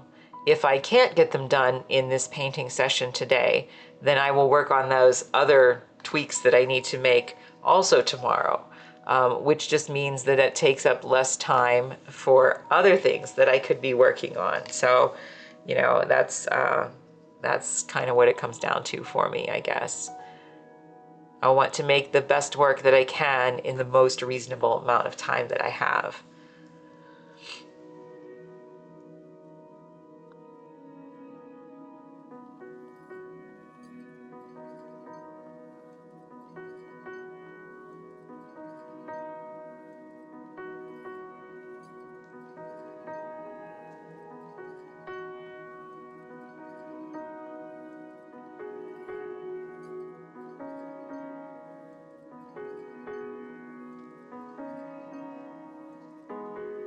All right, I'm just gonna do one more little mark here, I think, 1 or 2. I always think I'm gonna stop, and then I always have 1 or 2. So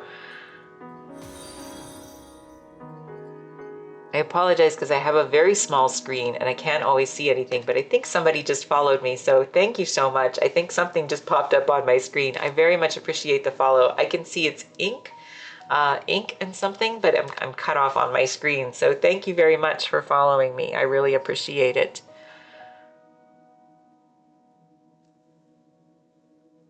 I've said before, my husband set this up for me. He has this command center in front of me. You're lucky I know how to turn it on. And I really actually have him set most of this up. Ink and Ember Society, thank you so much. I really appreciate it. And thank you for chatting so that I know your full name. So thanks. Yeah, I struggle a little bit sometimes with the technology. Sometimes there's certain things that I can do relatively well, and then there's others that he just does for me because he's nice about that. So you're the same way. It's all right. We all have different strengths, right? So he's my tech guy. I appreciate him for all of those things that he can do that I just, it's a different language for me.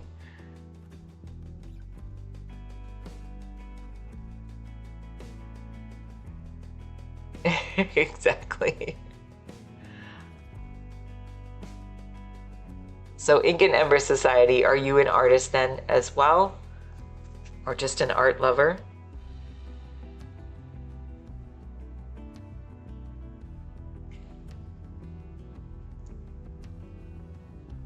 We always try to share. You are an artist? What kind of work do you do?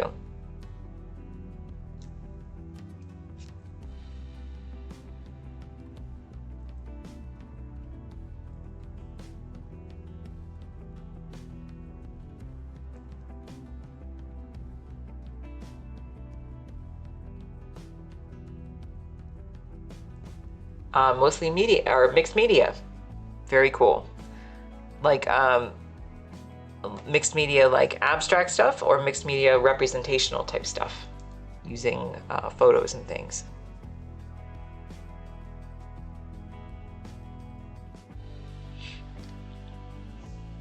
All right, I'm gonna flip this around while that dries,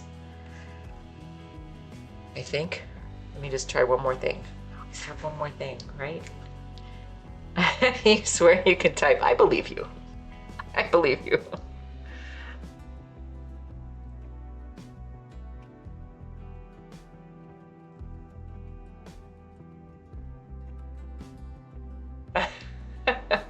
Husky on the lap isn't helping. You know what? It's worth the sacrifice. If you have a husky on your lap, you enjoy that. So I'll muddle through and figure out what it is you're trying to type. So no worries. I can barely type. Autocorrect hates me, Cupid. Yeah, it's okay. That is one thing I can accommodate. I can accommodate that. So that's okay. Can accommodate typos.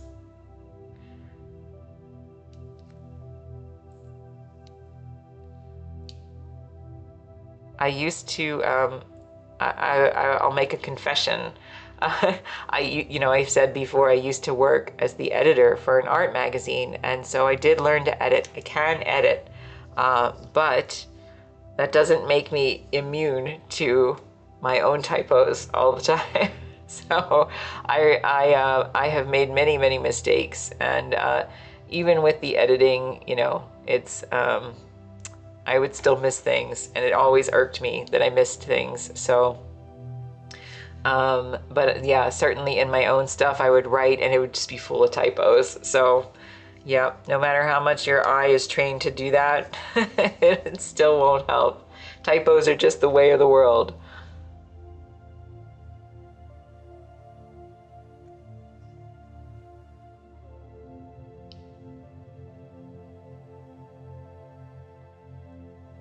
All right, so now I'm gonna let that dry. You blame Carol Duvall for your little bit of everything of art obsession. Oh, gotcha. Tell me who that is, because I do know her name, and I can't think of what she is known for. So explain that to me if you don't mind, and for the rest of those in the room. So it's nice for everybody to share what everybody else does. All right, I'm gonna go in and I'm gonna make up again a little bit lighter of a purpley color to go in here, and then we're gonna come back and we're gonna see if we need to glaze over it one more time, or if we just need to add some little speckly frosty parts. So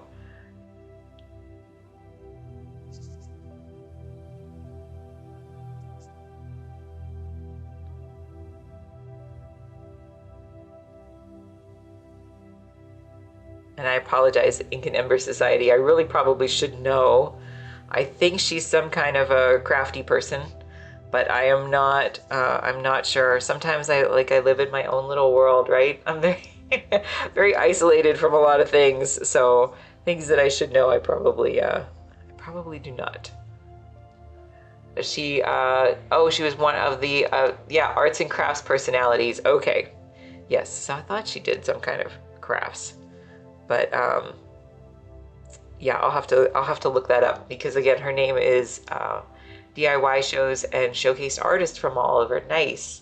Yeah, I'll have to look that up, because again, her name is familiar to me, but not but I'm not exactly clear. I just knew she was a crafty person. But that's interesting that has inspired you to kind of be into a little bit of everything. So that's okay. And Cupid, yeah, she's also into a little bit of everything.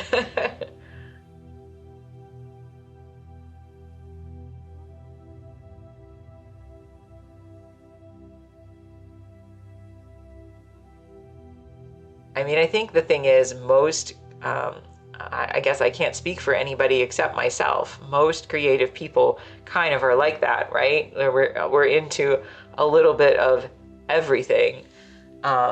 So I can't say that I'm not the same. I paint food. It's a very specific thing for my art, but that's not to say that I don't have other interests. So, you know, but this is the one that I choose for my work. So you'll have to watch her watch a clip. She's amazing. My paper bead obsession is totally her fault. That's really funny.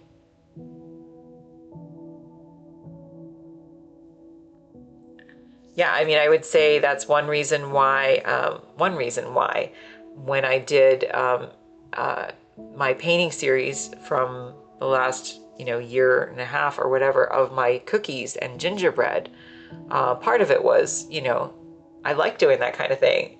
So I made my sculptures with the cookies and the gingerbread and the other little treats, and then painted the trompe l'oeil pictures of them. So that kind of integrated the two things that I really, you know, enjoyed, or two of the things that I really enjoyed. But I also think that, in a way, for me, that body of work pays homage to, or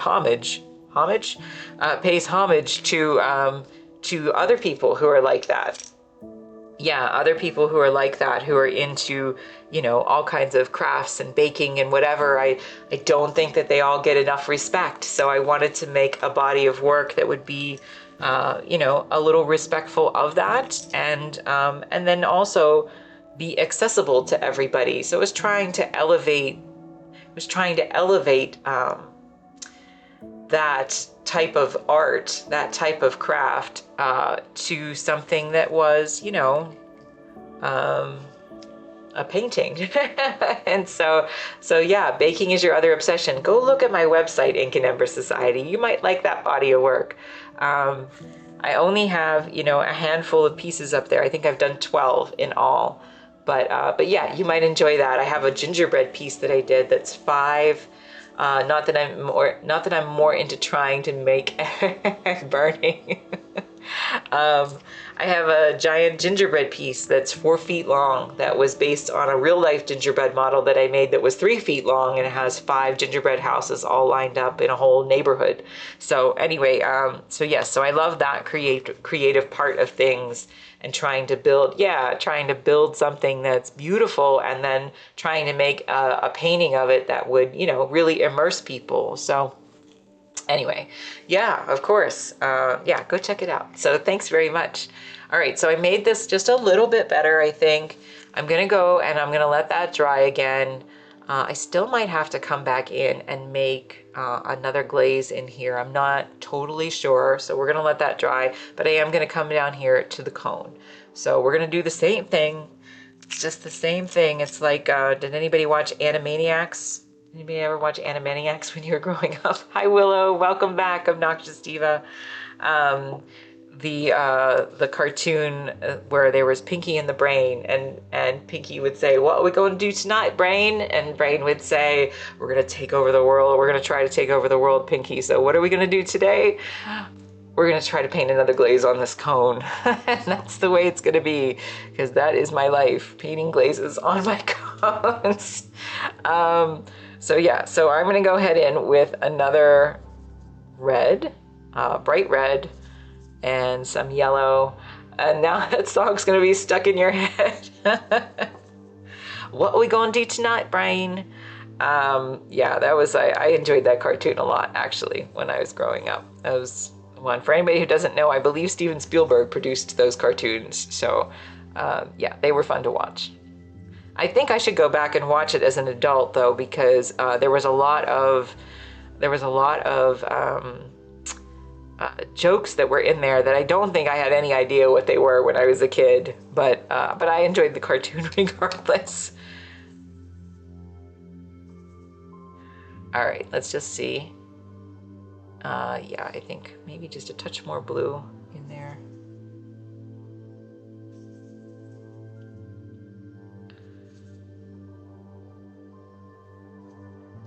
Are we allowed to admit our childhood cartoons were better than most out of today? I think if you don't say that, then I'll kick you out. How's that? Yes, all childhood cartoons were better than most today.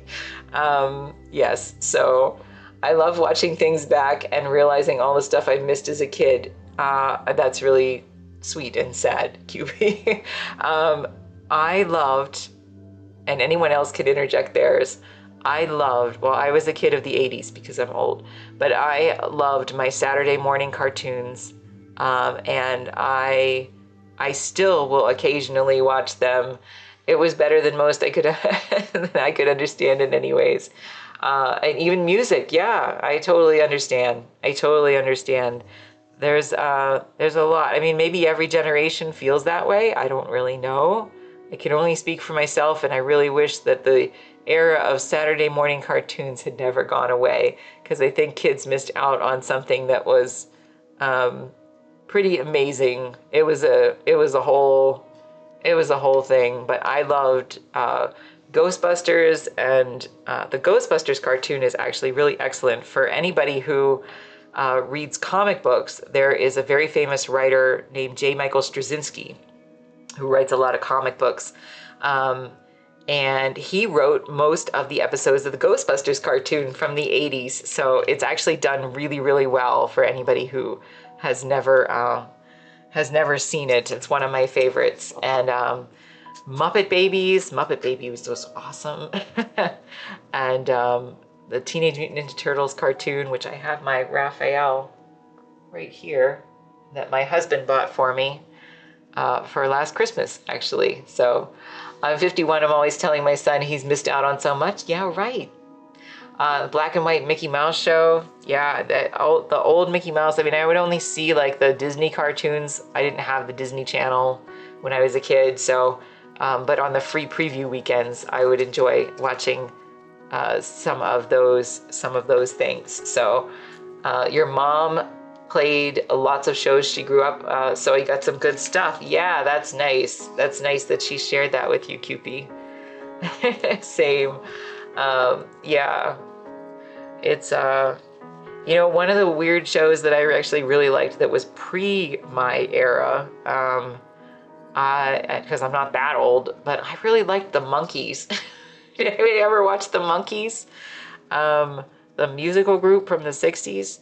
So I used to watch that during my summer break. I remember when I was really young. So we would go to the public pool, and then when we came home in the afternoon, the Monkees was always on. So I used to watch that. And I don't know, I enjoyed their silly antics. But yeah, that was just me. That's how you knew it was summertime, right? Yeah. Yeah, your TV changes, your TV habit changes. Man, I really, I did. I looked forward. I was a TV kid, and I really miss, I think people do miss out on some things today, even with the wonders of streaming and everything, that it was nice to just look forward to, things like, even just like the Wonderful World of Disney would do, their Sunday night show, and showcase different movies and things. And Gummy Bears, I loved Gummy Bears, Cupie. Smurfs and Rainbow Bright. Did you see my Rainbow Bright up here? Oh wait, she's way up there in the corner. I don't know if you can see her way up there. Maybe you can see her hair a little bit. But yes, I have a Rainbow Bright up there. It's actually my sister's. So Rainbow Bright was a little bit too new for me when I was a kid. Oh, and Strawberry Shortcake. Oh, okay. Well, wait a minute. I'm gonna have to show. So this whole wall, have I said this before? Can you see all my can you see that that's what this is? These are all Strawberry Shortcakes, Cupie. So yeah, this is a printer drawer that we bought at an antique store, and I put all of my my little PVC Strawberry Shortcake figurines into it, and then I had a few of the other pieces here, and I actually have a few more toys upstairs. So your grandpap has a passenger plane, and when he flew, he would tell me to look for Care Bears. My Care Bears collection is over there. So, yeah, so I enjoy my nostalgic toys. My husband leans into it and will often pick things up for me. So some of these toys are actually mine from when I was a kid, and some of them are things that that he went back and bought for me because he knew that I had them as a kid. So yeah. Thanks, Ink and Ember Society. Yeah, so this room is actually filled with a lot of my toy collection around here. So yeah, I enjoy that. It's one of my things. I also collect McDonald's collectibles for anybody who wants to know. But yeah, that was another thing that I have that's pretty funny. Anyway, so we're gonna go in here. We're gonna put a little more blue in this side, just a little bit. Need to fix this color just a little bit. But yes, all of those things were, it was a different time in the world. It was a different time in the world. I didn't always watch girly stuff either, you know. I mean, I have a lot of girly stuff, but I didn't always watch girly stuff too. So I actually really loved the animated series for Batman from the early 90s. The Happy Meal toys were the rage for so long, but so were the toys in the cereal boxes, yes. So I have a lot of Happy Meal toys in here, actually, in Ember. And the cereal toys, not maybe as much. He-Man and She-Ra, yes. So my husband actually has, they're not the really old He-Man toys, but we do have some replicas of them that were released like later. And my sister was into She-Ra, but again, that was a little bit later than maybe my obsession. Although I did, you know, I liked a lot of cartoons, but some of them I just liked a little bit more than others. But He-Man and She-Ra, I adored their Christmas special. Does anybody remember the Christmas special for He-Man and She-Ra? I thought that was pretty cute, actually, where they like meet for the first time, I think. Was it that they meet? There's one where they meet, and then there's one where they celebrate Christmas together. I don't remember if that was the same one or not, but yeah, that was cute. But it was a different time. I did enjoy the Batman, the animated series. I still actually think that's probably the best cartoon that has ever been made. Just my humble opinion. But I also like Batman, so.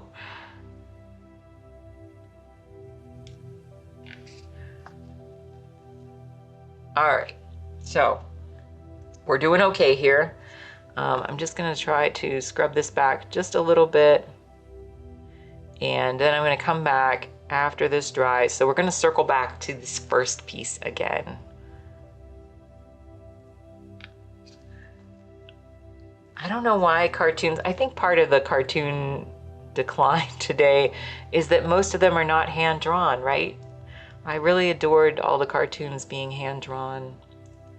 That I think that they were lovely and they felt different. Once in a while, you can still come across something. Ink and Ember, yeah. And actually, Cupie was sharing the other day that there's a movie coming out this fall, right, Cupie, that is going to have claymation, kind of like the Tim Burton claymation stuff, but that's going to, that's hand done. So as opposed to CGI, so that's nice. I have a printer tray too. That's my favorite shelf display. I know, it's really cool, right? And you keep your more nature, rocks, metal, vintage stuff in the game room. All your true collectibles, Pokemon figures, Funko Pops, and vinyl figures. Lots of Sanrio. I don't know what Sanrio is. Harry Potter section. That's nice. And your physical media collection. All your vintage wear is in our above our kitchen shelves. Very much collectors. Nice, Cupie. Yeah, you're a girl after my own heart. So I understand you love the Strawberry Shortcake book so much. That's really neat. I used to have a record album of Strawberry Shortcake. Oh, Sanrio is the brand Hello Kitty is from. Oh, I didn't know that. I had a Hello Kitty, I think I mentioned the other day, but yeah, I didn't realize that was the company name. Yeah, I had record albums, and because again, I'm old. And I had a Strawberry Shortcake one that I remember I used to listen to over and over again. So, all right, we're gonna circle back to this one, to the initial one here. So let's go ahead and move this. I'm gonna circle back to this one. All right, so let's just double check it. It's not totally dry yet, but it is dry in certain areas. So I can work around that.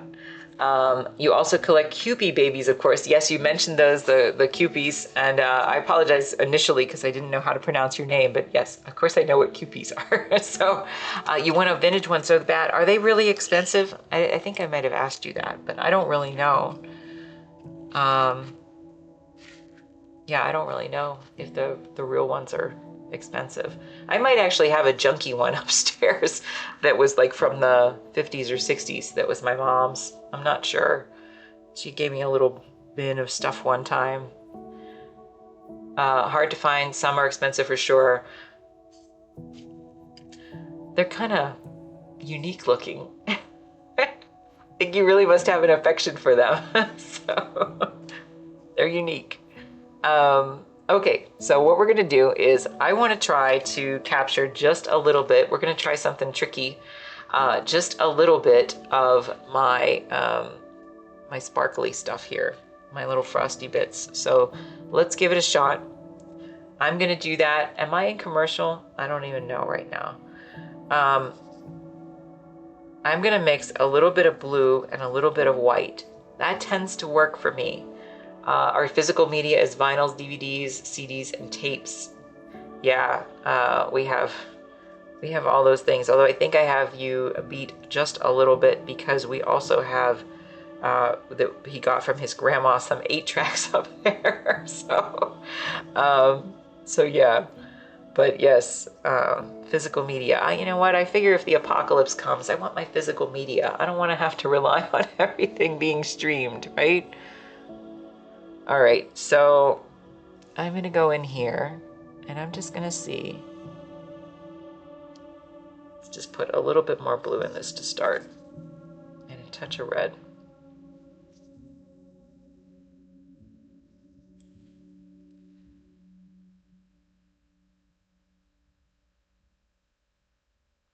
I'm just gonna go in here. I don't want to crave my favorite movie and have it not be on streaming platforms. That is actually true. Sometimes they are not. Sometimes they are not. I've wanted to get an old VHS hooked up. We do have one, but I think we need like some kind of special connector to be able to adapt it to the current TV. But it would be nice to watch some of the tapes of things, you know, and not have to, you know, because some of them are not on the streaming platforms, and some of the tapes, you know, like I have tapes of like plays and stuff that I was in when I was in high school. It'd be nice to see those again. Hunger Games, Harry Potter, Mamma Mia, Pitch Perfect, and then All Is Well in the World. Nice. That's right. That's what our plans are for the apocalypse. Movie night. All right, so I'm just gonna go in here and just kind of strategically dab this just to get a little bit of this frostiness over here.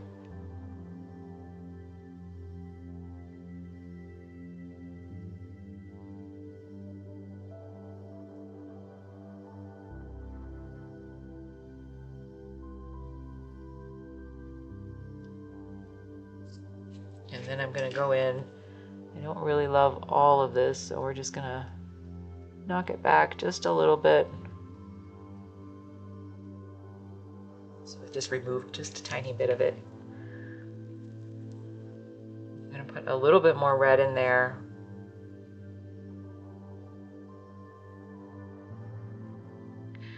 You're very excited for the new Hunger Games movie. The book was incredible. I'm reading them as an adult. Reading them as an adult is awesome. The themes are so much darker and intentional than I remember. I've actually never seen the Hunger Games movies. I wanted to, and I think that they weren't really like available on anything that I had at the time. So, yeah, I've never seen them. And I've never read the books.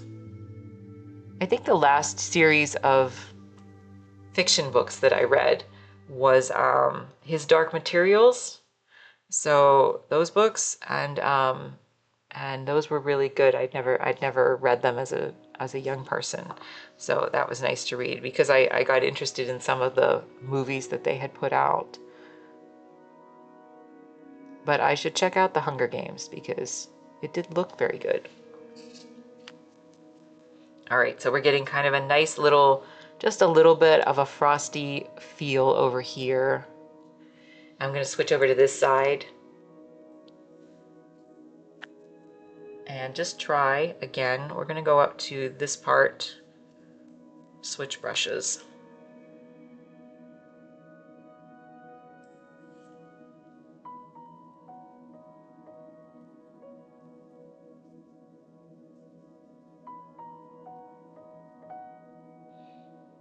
We're going to try to do this really carefully, okay? So let's just see.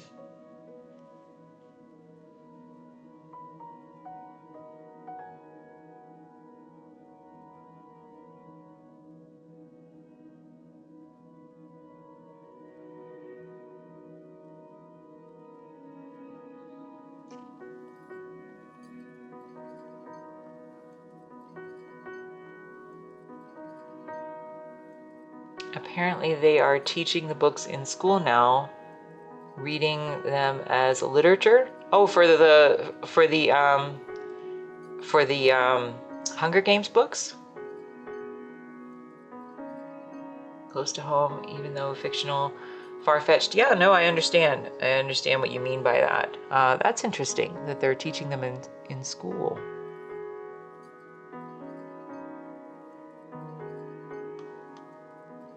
Yeah, I'm gonna have to check them out.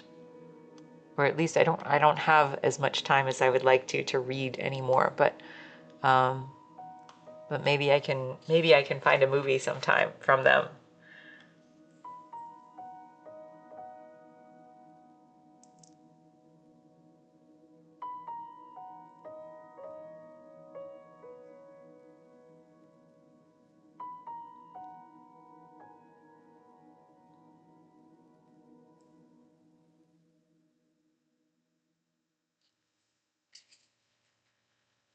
I've been enjoying the audiobooks much more than I used to. Oh, that's a good idea. I've actually never really listened to an audiobook. But that probably would work actually as I'm painting to maybe be able to listen to an audiobook instead. Yeah, that's a good idea.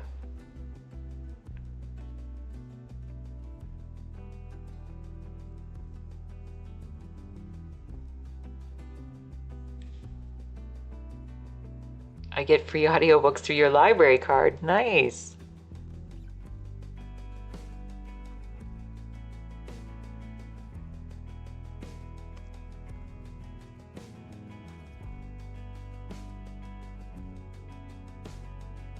Do you listen to them like in the car or at work, or just when you're at home doing things?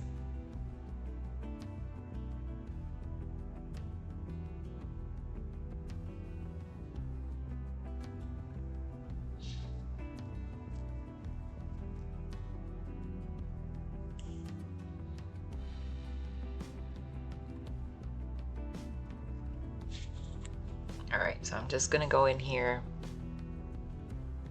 and try to clean these up just a little bit. Because again, I don't want them all to be even, and I don't want them all to, I don't want any to be too big. So what I'm actually gonna do is let them dry probably, and come back and do a few that are stark white over top.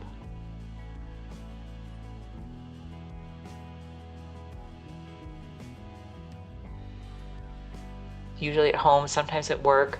I work at the office basically alone, so it works. Yeah, that's a good idea. Good idea.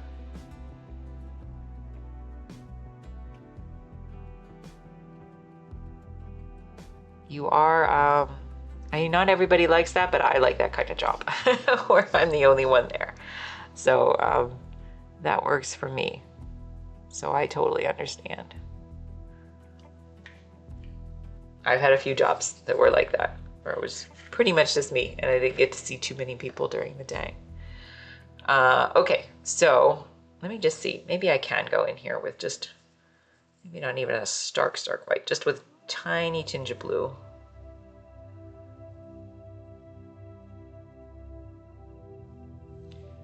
So just do a few little sparkles that are a little bit more solid.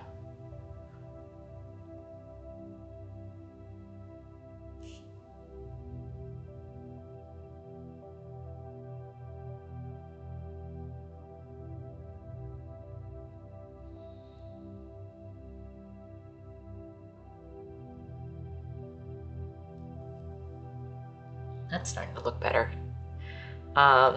What does that say? I hate it when people are there, my poor boss. I think he can feel the vibe. Yeah, I understand.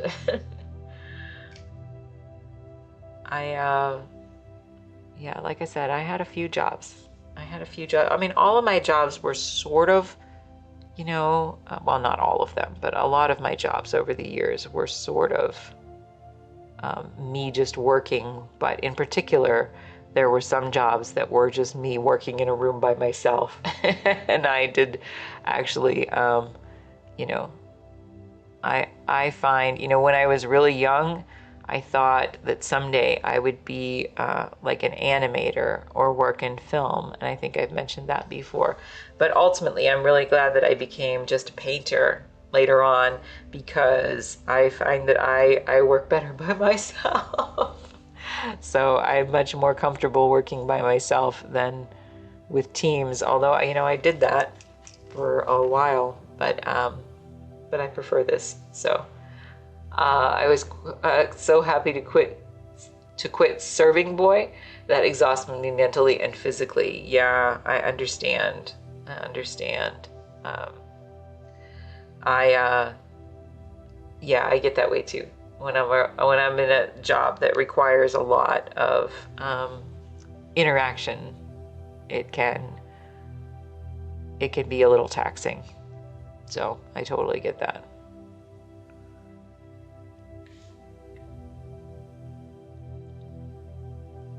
So we're gonna go up here because I did forget about this little spot in here.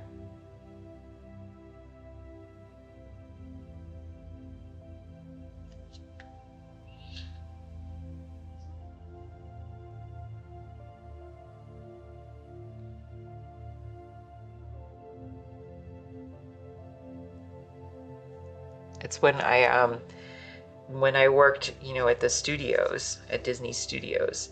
There's a lot of different places that I worked there just in those few years, but one of the jobs was back in the day, they had an area called New York Street, and it was just outside of the Honey, I Shrunk the Kids playground. And if you worked on New York Street, you basically just had to stand there and, answer guest questions or something. Sometimes the street would be dead and there would be nobody there. So it's just me standing on this, street all by myself. And that was one of my favorite jobs because I would just sit there and be able to, daydream or think or whatever. Customers and coworkers, there were so many wild encounters. I switched to weekday lunch shift for my last leg there. Yeah, totally understand that.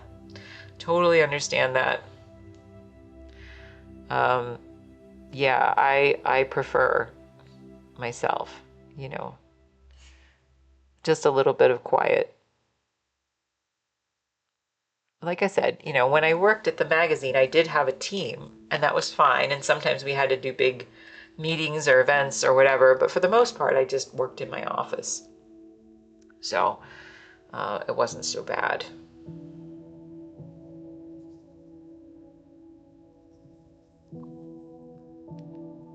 All right, I'm just gonna go right in here.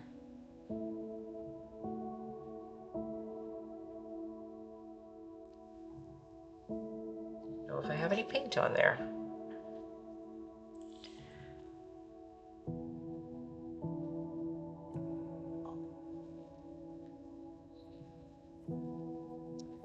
Crazy server fight in the kitchen.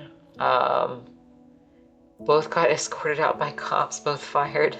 That's what I said, I was switching. Yeah, people can get intense, right? People get intense. I did, when I worked at when I worked for the builder, So I worked in new construction for homes for several years when I was really young. And you know, that was one of those jobs where most of the time I was there by myself, and most of the time everything was pretty peaceful. But every now and then something would go catastrophically wrong, and then it was, you know, it was managing the situation, and so that could be stressful. So I do understand. I'm just going to turn this. I do understand entirely what you're saying. Disney was probably the most intense for that kind of thing, but certainly, you know, people are people. They're going to be people everywhere, and so there's always going to be you know, some potential for volatility, I suppose is the word to say. So so yeah, totally understand.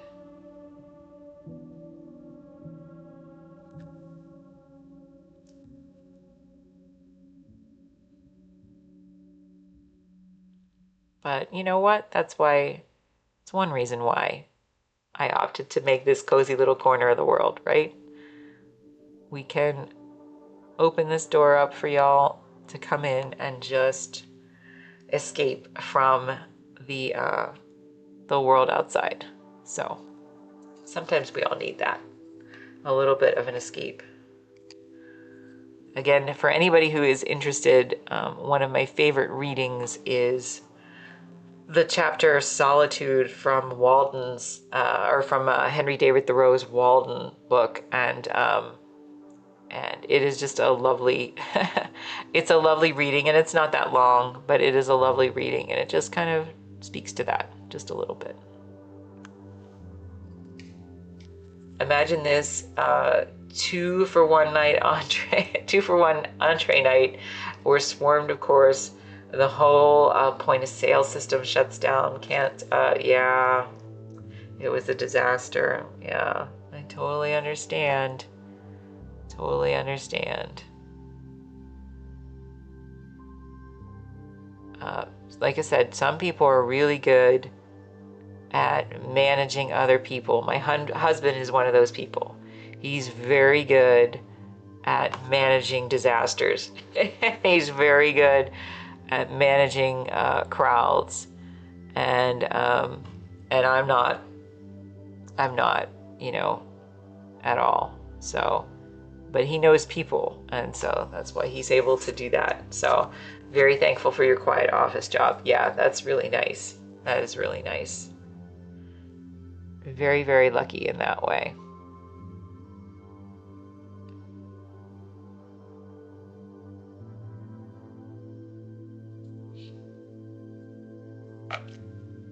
All right, so this one's doing pretty good. I think that, let's see if the cone is dry enough yet. Still need to let the cone dry just a little bit more. So I think I'm just gonna let this one go again, off to the drying, off to the drying part. So we'll try to switch to this one again. Just gonna work back and forth as best we can today.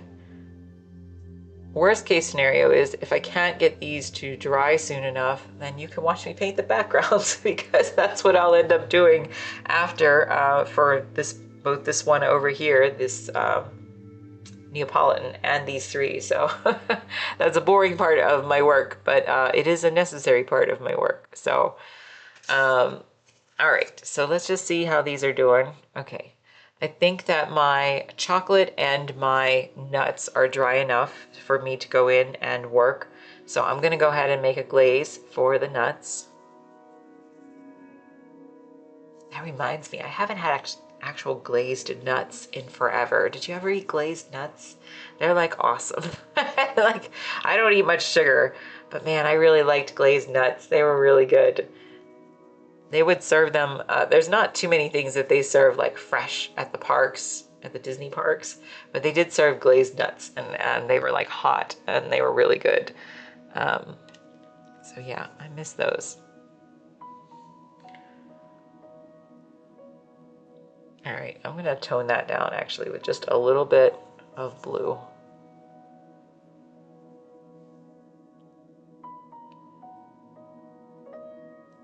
Oh, and that's too much blue. All right, let me come back in. There we go.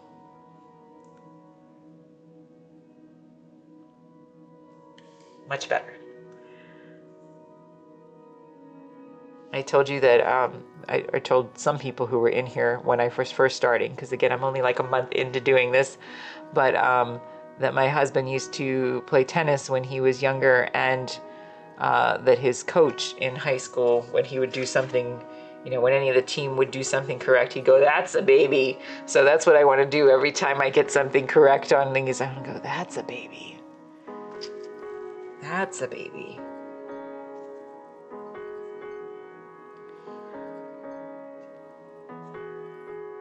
All right, so I'm just going into, in particular, these ones that have more of a reddish, orangish tone right now, and we're just putting a little bit of glaze on those.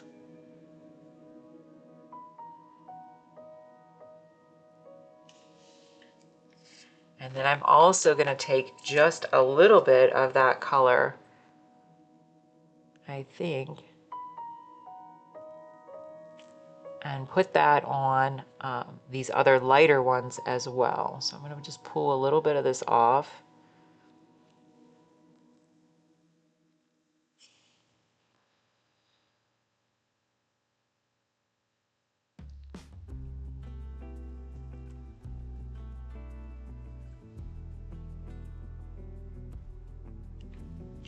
And we're going to go back in with this just a little bit over like here.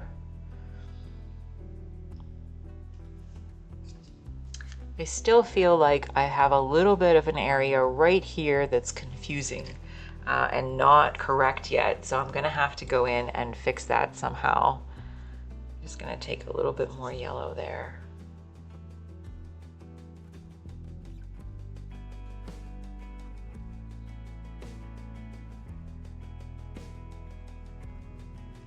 All right, so I'm going to actually turn this on its side, I think. I want to be able to see better what's going on in this section here. And so that means I'm going to have to analyze what is happening and what I've done incorrect. So this is a little bit murky in here. So let's just see. First, I need to clean up this little shape. So there's a little shape right here that should be white in between that.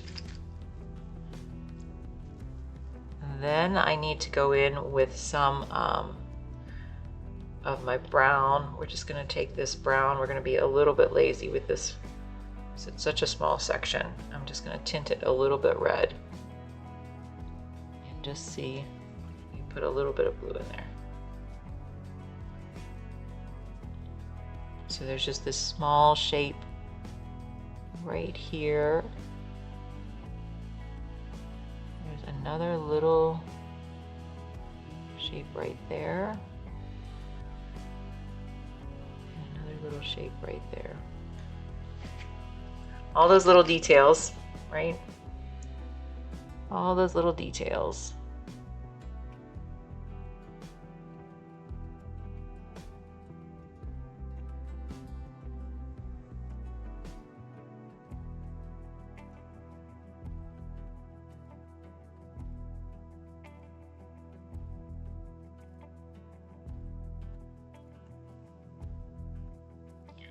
A little bit more blue in that. Right in here. And we're going to go right around this edge here.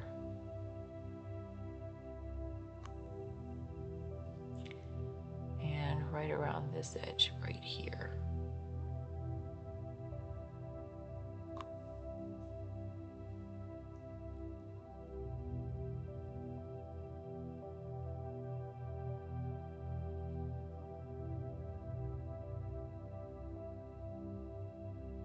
This is the only way, for me anyway, that I can really see what's going on. Is just, you know, again, to change the angle up. Because I've like my, you know, when you edit something, one of the difficulties with editing text is that your brain wants to fill everything in. And so it will fill in gaps. That's why if you like read something and you're not used to proofreading, that you'll often miss words. And I still do it, and I'm used to proofreading. But you'll often miss words that are not, they're missing completely. Because your brain is filling them in. It's telling you that they're there, even though they're not actually written there. And so I have the same thing happen sometimes in a painting, where my brain is filling it in when I'm looking at it from one angle, and it's not really telling me what is the truth of my painting. So I have to turn it to be able to see all of these little details, because the turning it challenges my brain again to see things from a slightly different perspective.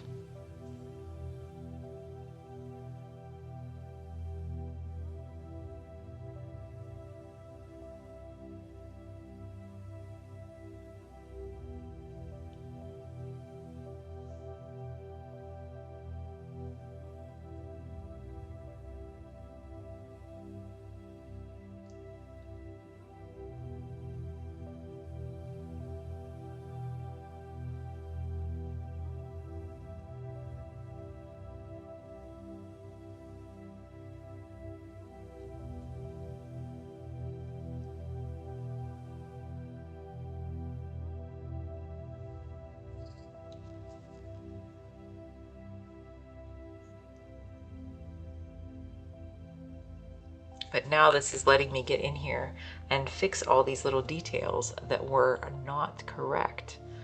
So let's try this again. We're going to just go with a little bit of blue, a little bit of brown, and just a hint of my red.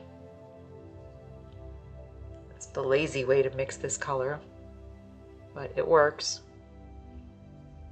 especially for something so small in here.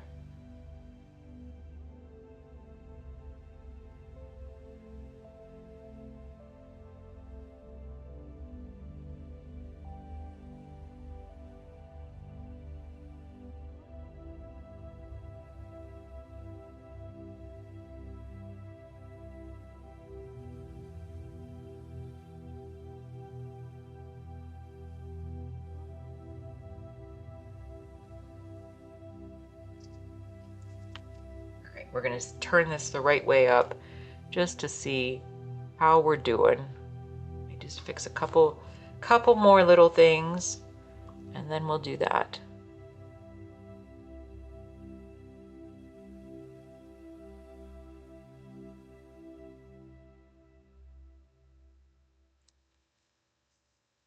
But I think this makes it look a lot more convincing than it was before. So I still have a little bit in here that I need to do. I can see still right here. This is a really weird little wonky area. I think because it's just so small. I want to make sure I get it right.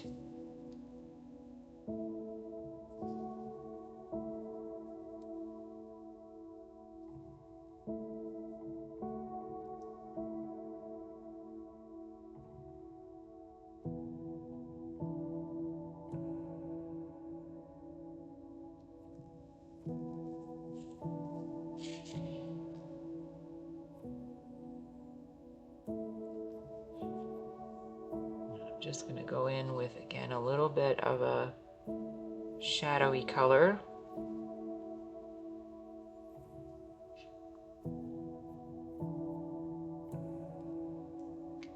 Right around here, just a little bit.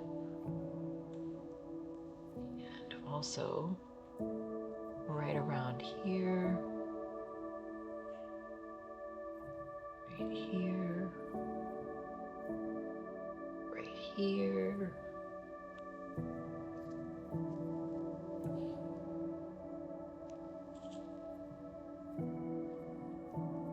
And right here. You sticking with me? This is kind of a mellow day, I guess, on the, stream because it is a little harder for me to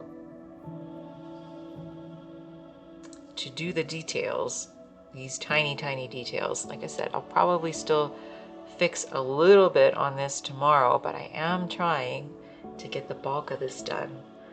So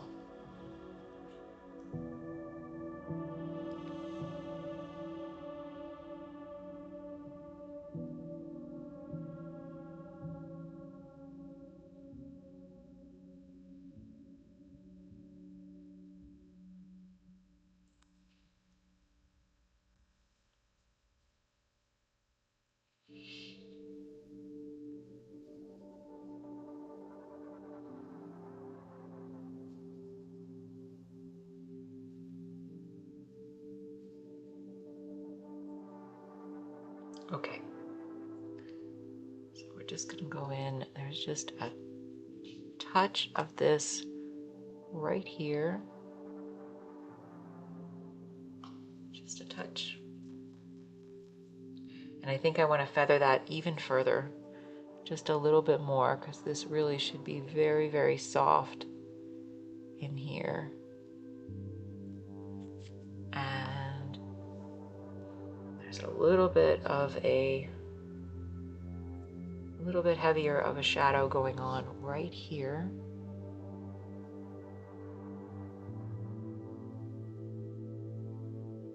And right here.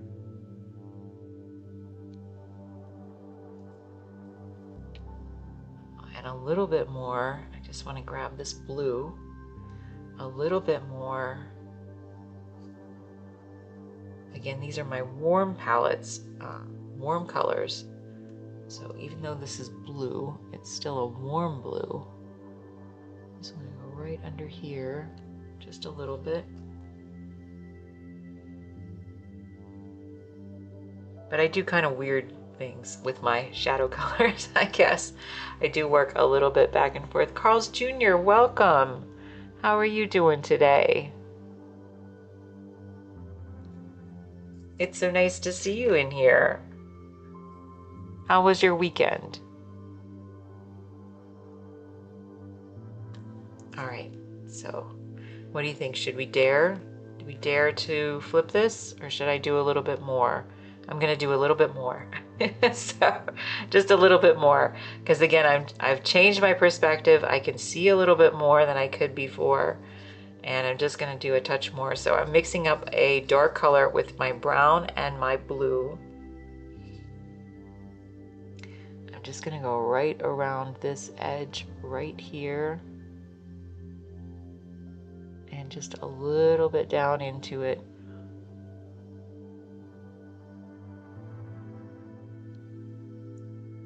I'm good, Carl's Jr. Thanks so much for asking.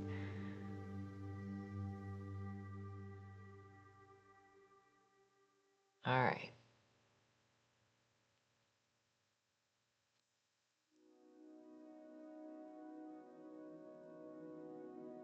So we'll just go down like that. Okay, now let's flip it. So much better. So much better. Okay, now we've got some shapes in there that make sense. So I'm gonna go in, I'm gonna tinge this with just a tiny bit of red again. So it's a dark color, but just a little bit of red. I want to go in and just define these kind of heavier areas just a little bit more.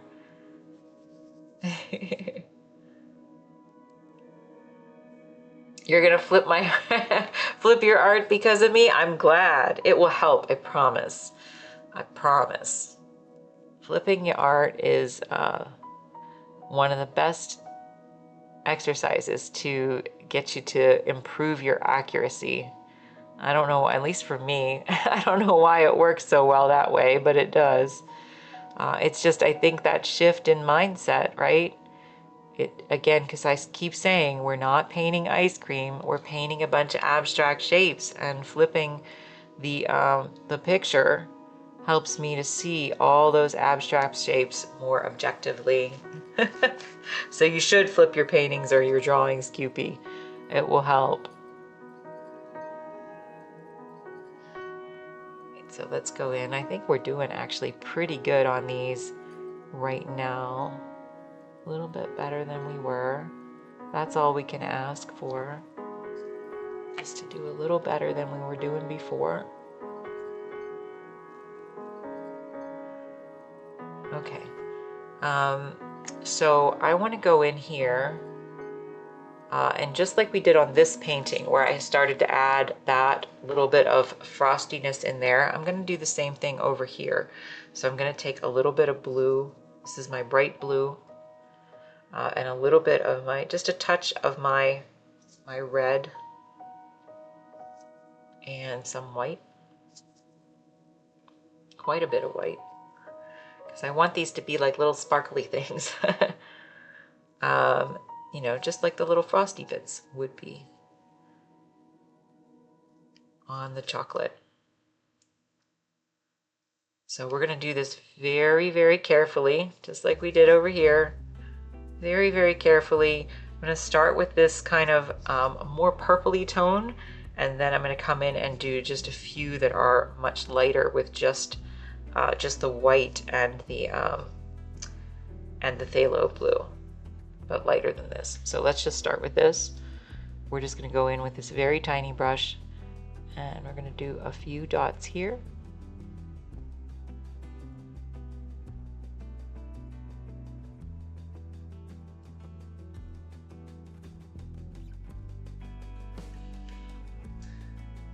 We're going to do a few dots in here. I'm going to be real careful with this one because I don't want to go crazy with it.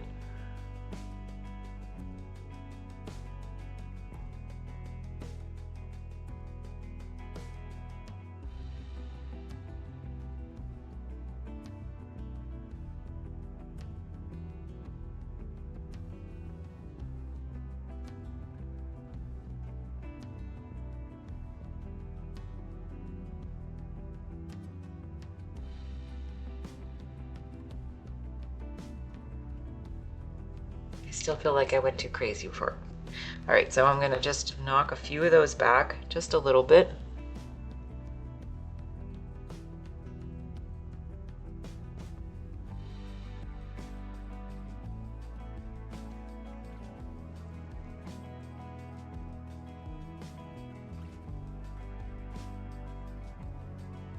I'm gonna give that another go right up in here.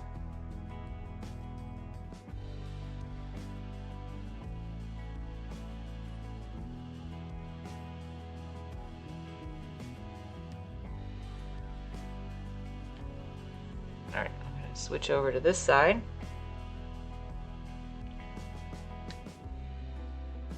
Whoops, that was sloppy.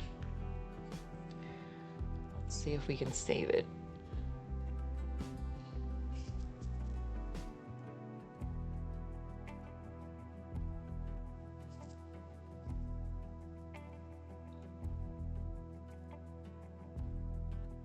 So sometimes on these, you know, again, put your structure in first, then do the details. But sometimes on these details, what I like to do is I put kind of a darker tone underneath. And this, I mean, it's still very light by comparison to the chocolate, but it's a darker tone like right here. And then I'll go over it with a brighter tone of just that straight white afterwards, and it just tends to make it look more realistic.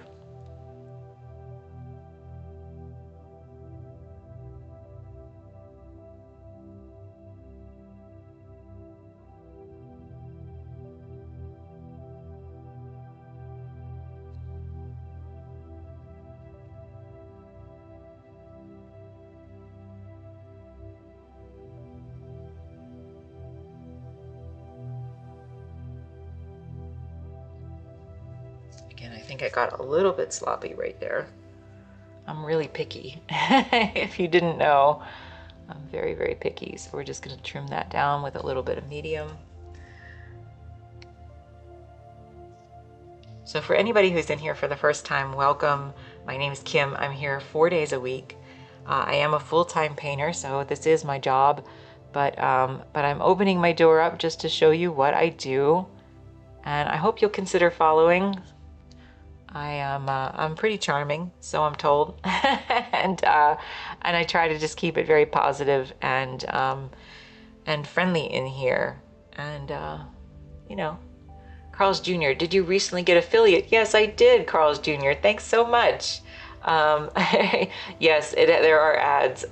Yes, no, they didn't have them at the beginning, but yeah, there are ads. So there's good and bad to that, right? But I appreciate it because, you know, it helps me do what I do. So yeah, thanks very much, Carl's Jr.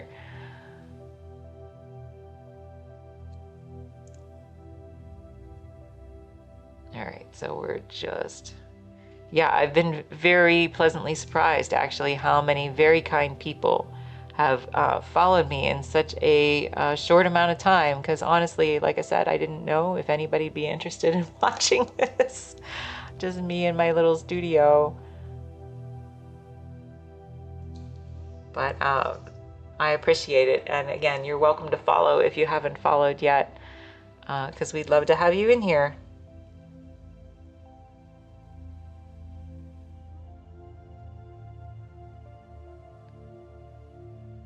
Just gonna, I need to be really careful because you know, this is a very tiny brush, but what I want is for some of these dots to be a little bit heavier, which means there's a little more pressure on them, and some of them to be much smaller because thanks very much again, Carl's Jr. Some of them to be a little bit smaller because and that's just the difference in the touch of the brush. You know, if I touch it really, really lightly, then I can get a much smaller dot. And if I push a little too heavy, then I'm going to get a much larger dot. So I'm going to take this bright color now, which is just my phthalo blue mixed with some white. We're going to thin that down again with some acrylic glazing medium.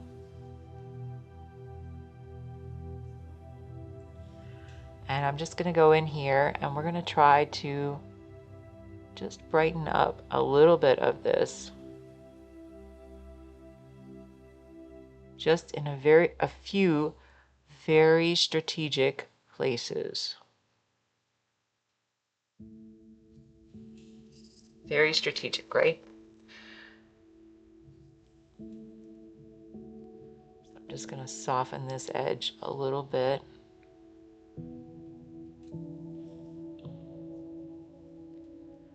And again, we're not going to go over a whole lot, but just a few places where I feel like they need to be a bit brighter to make this look more convincing. There's no science to this. This is just me guessing as I go.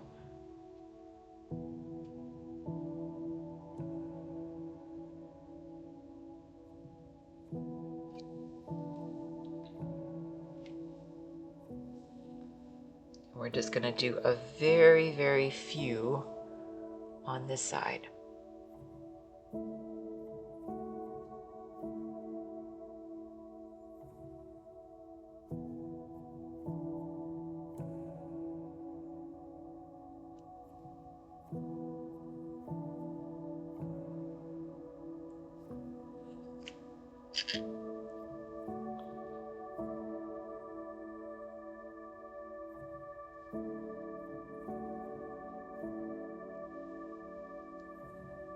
All right, I think that's looking pretty good.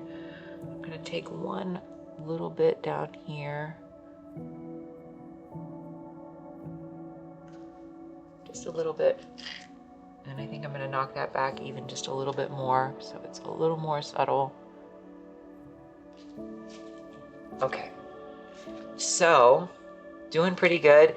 Dino's the devil, welcome back. You know what, my husband told me that I totally missed comments from you on a previous stream, and I'm really sorry because a whole bunch of people came in at one time, and like, you know, I'm very bad at tech so I missed your comments. But I think that he said that you were asking if I had gotten to watch the video that you had posted, and I hadn't yet, and I lost the link. So if you wouldn't mind giving me the link again, I would really appreciate it. I did try to go back and like scroll through the stream to try to figure out where you were, but I couldn't find the spot. So if you don't mind sharing that again, yeah, I appreciate it.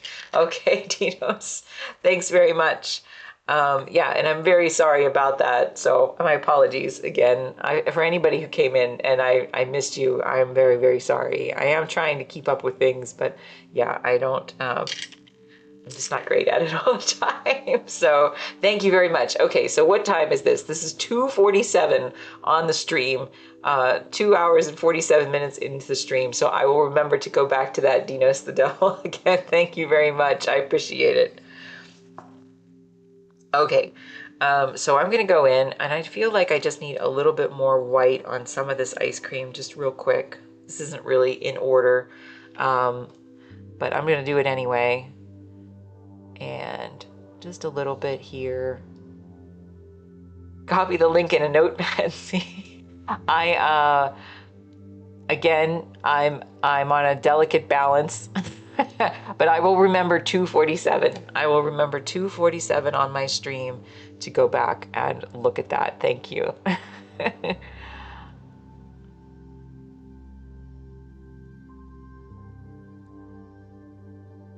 So I promise I will check it, and then I'll be back on Thursday again, Thursday and Friday and Saturday. So you could check back with me then, and I promise I will have watched it at that point. So.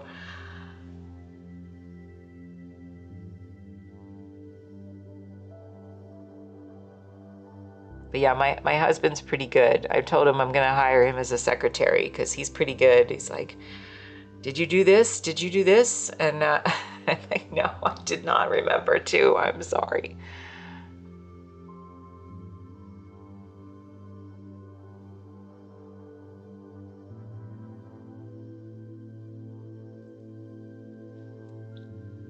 All right, so we're doing pretty good here. I did have a very special traditional setup, and I know it's tough to stream traditional art. Someone once recorded me falling off my chair. Is that true? You literally fell off your chair? That's terrible and hilarious at the same time. So I'm very sorry.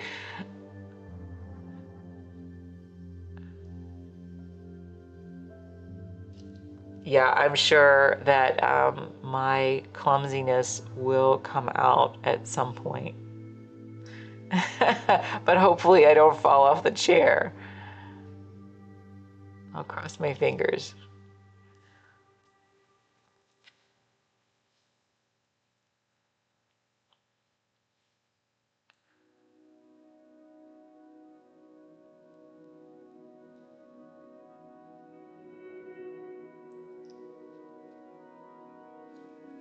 Ah, see, now you know, not a big fall, fortunately. Okay, well, that's good.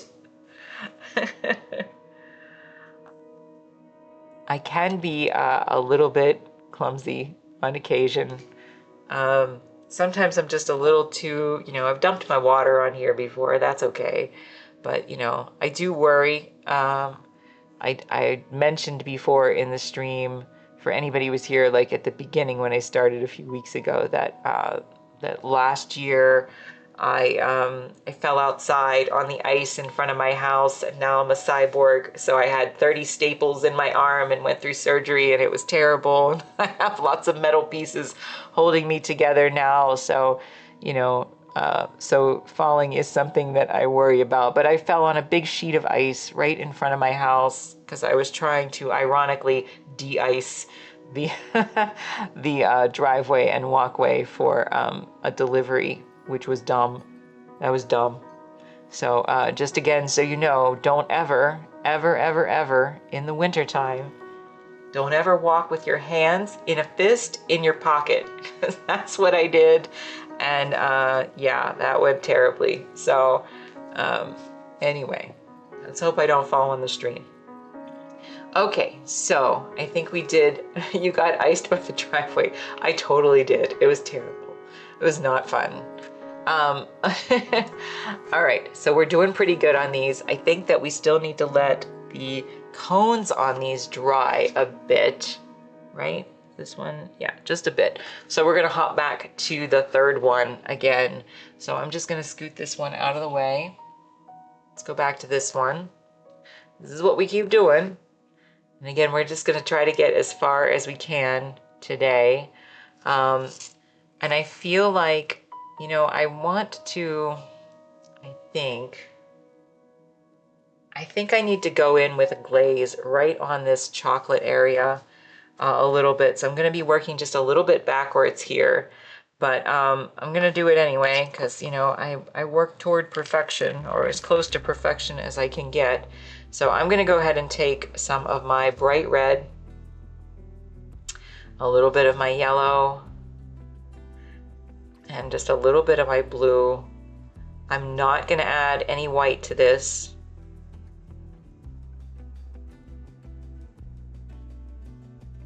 And I'm just gonna go in, let's put a little bit more yellow in there. We'll see if this is correct or not, but I'm just gonna go in and I feel like the transition between this area and this area is just not good. So, so that's why I feel like I need to do this a little bit.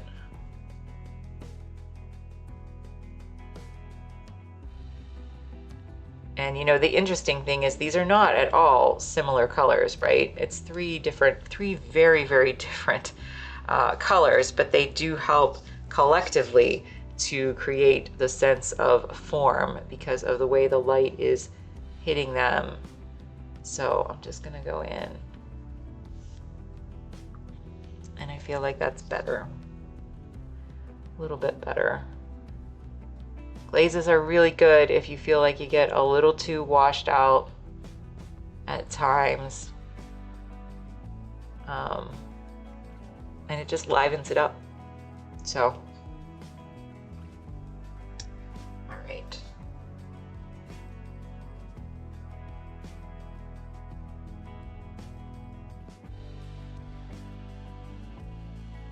I'm actually even gonna go right over some of this here. And I just feel like this is better now.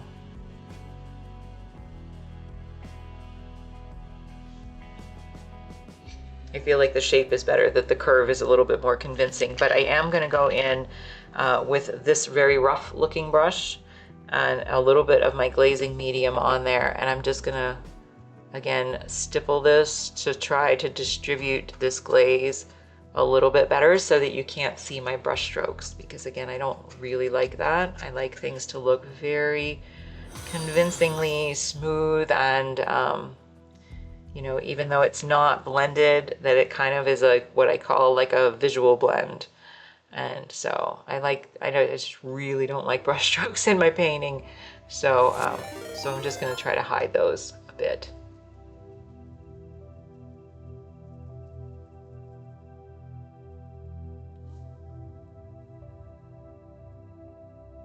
Okay, so next thing I need to do is the nuts.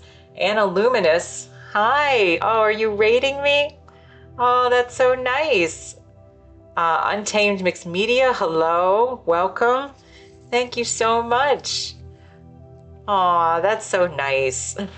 Thank you so much, Anna Luminous. I was thinking about you because I hadn't seen you in a long time.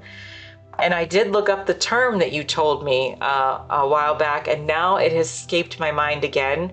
But it was a type of realism that you were into. And if you tell me the name of it, you came in with Andromeda. Yeah, no, I figured, no, I'll appreciate it. Awesome.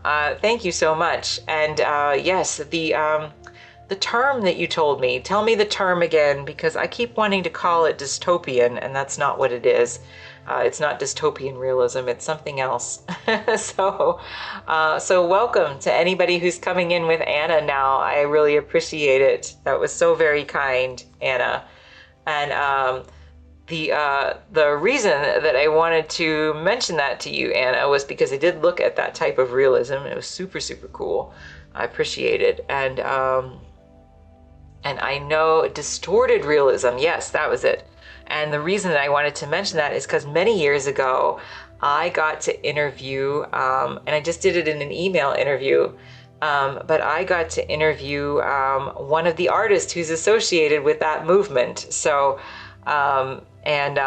because I'm painting now, I'm losing her name, but she does the women in the well, sometimes women in bathtubs, sometimes women distorted in like the glass of like a shower. And what is her name? Oh my gosh, it's like right on the tip of my tongue. So, but anyway, I will think of it in a moment when I'm kind of out of my painting mindset here. But yes, it's I mean, I need to get myself on track. My brain's going in too many different directions. But yes, one of the ladies that was associated with that painting movement. And so, so yes, I will think of it in a little bit. But anyway, to anybody who's coming in with Anna, thank you so much to Anna for that and for welcoming. And I want to welcome anybody in here who's in here for the first time. My name's Kim, and I am here. Disrupted realism, yes. I really can't think of that artist's name, and I love her work, and I just can't think of it right now. But yes, welcome. I'm here 4 days a week. I'm a full-time painter, and I'm opening my door up to show you what I do. So I do paint realism, and I do paint mostly food, but not always food, and I have been painting a lot of ice cream recently. So welcome, and I hope that you will consider following me because I'm somewhat charming, I've been told. And yeah, and if anybody can think of the artist's name that I can't think of right now, who does the wonderful paintings of from the disrupted realism movement, that is the ladies in the showers. She often does them. She does them with big abstract, big thick strokes of paint too, and the faces are distorted by the fog in the shower. So yes, it's a very interesting thing, Anna. And I thought you might like that, actually. I thought you might enjoy seeing her work. You can follow Cupie's. Cupie's promoting me. Thanks, Cupie. I appreciate it. I did just lose my place here. See, y'all have disturbed me so much that I'm getting a little overwhelmed. But anyway, thank you so much to Cupie. And thank you so much to Anna. So again, welcome to everyone. We're finishing up a series of 3. So I'll just show you real quick. We have these 3 little paintings here that we've been working on for about, well, the last 4 sessions or so. And so we're hoping to finish them mostly up today. And then just yesterday, I finished this one, which is one of my larger ice creams. And well, not my largest, but this one's 12 by 16. And sometimes I paint things up to 5 feet tall, although I haven't done that yet on a stream, so we'll see about that. But right now we're just trying to do as much as we can on these 3. So anyway, I appreciate everybody who came in. Anna, are you sticking around, or did you just raid and run? So you just let me know, because Anna's lovely and wonderful, and I appreciate it so much that she decided to raid me today. So thanks again, Anna. You were planning on it? Awesome. I love it. Thank you so much. And I will try really hard to think of the name of the artist, because I have somebody, it's like a song, right? And I have somebody else's artist name that's popping in my head, and it's blocking me from remembering the name of the one that I want to remember now. So, but I will think of it, I promise. So thanks very much, Anna. All right, so what I'm gonna do here is I wanna go in and I need to fix these nuts a little bit more. So part of that is I flip my paintings upside down often because it helps me to see things a little bit more objectively. And so I get to see a lot of these shapes in here because it's a lot of complicated things happening, right? So I'm gonna go in, and I feel like I need to really define some of the edges in here a little bit better first. So I'm just gonna mix up a color that's my dark blue, which is called Payne's Gray, a little bit of red, a little bit of yellow, a little bit of white. So we're just going to kind of make a warm, shadowy color that's going to go right around the edges with a very thin point on my brush, hopefully. And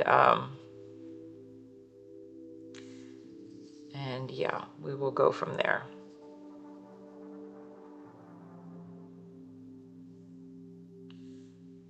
So we want to just go in. I try to say I always look for anchor points, and I always try to look for, you know, how all these abstract shapes fit together. So I'm not painting ice cream with nuts. I'm painting lots and lots of abstract shapes, and I'm hoping that they come together to make it look like ice cream and nuts. So I'm just going to go right in here, sail right across that. I'm going to come right in here and sail right across this. I'm going to put a little bit right in here, right around that. And so I'm just going to trim these out just a little bit, and then I'm actually going to come back in and I'm going to glaze color over a lot of them again to try to clarify. We're just going to put a little bit more red in some of this. So I'm going to go right around this one. We're going to glaze over these to try to clarify their colors and shapes a little bit more intensely than we already have. So, but I use a multi-layer glazing process. Some of my paintings will have up to 12-ish layers of paint. They're all a little bit translucent because they're all mixed with my acrylic glazing medium. And it just kind of depends. I work on them until I feel like they are where I need them to be. So sometimes that might be 6 glazes and sometimes it's 12 glazes. Sometimes it's probably more than that, but I've lost count. Be right back, washing hands. No worries. I appreciate it, Anna. Thanks.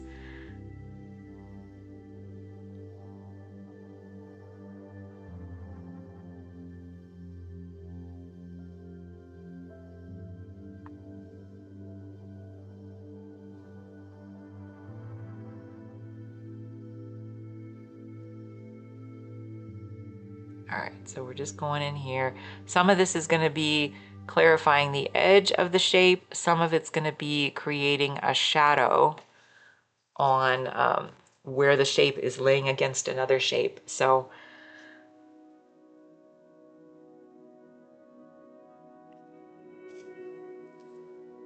we'll just go in and just do a little bit at a time.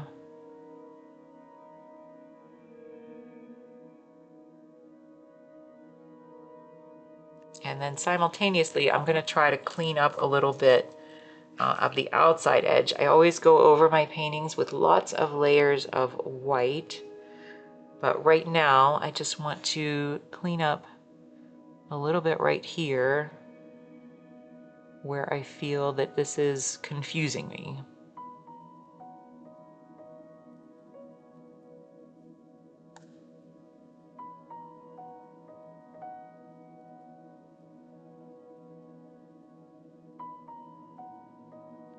So we'll just clean that up. All right, I'm going to stick with this small brush because I kind of like it. I'm going to go in here with a slightly darker color.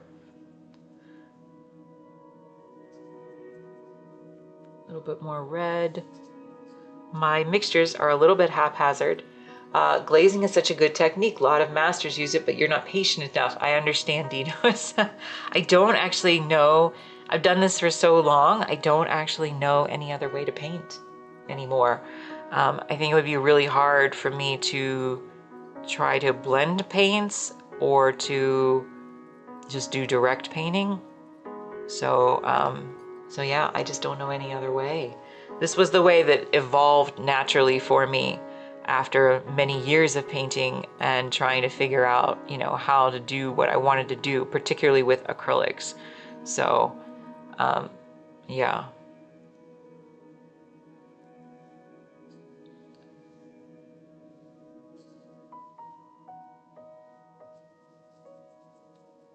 All right, so again, we're just gonna kind of use some various versions of this just to get in here and fix some of these shadows right here.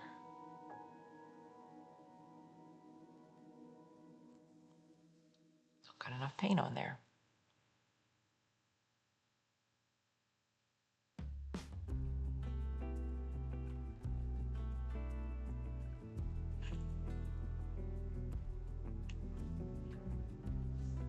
And again, I'm just changing up the mixture just a little bit every time to accommodate whatever it is that's happening in there. So different areas require slightly different versions, but they're all the same essential color mix. It's just different proportions. So I keep a very simple palette.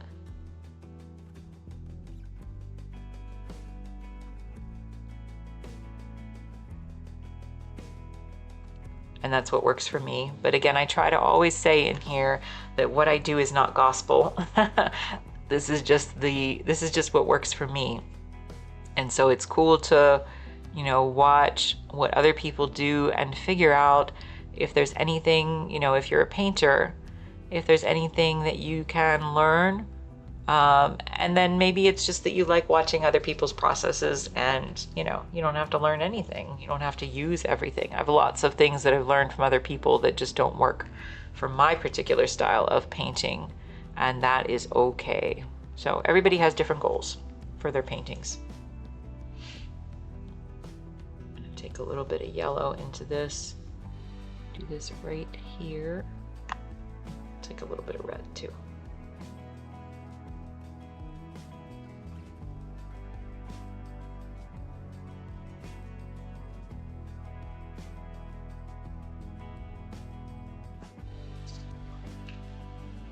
Bit more, I think. That wasn't quite solid enough for me.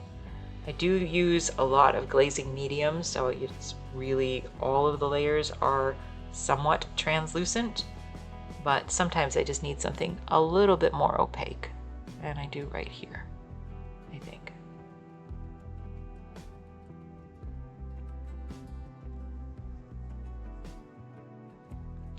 Right around here.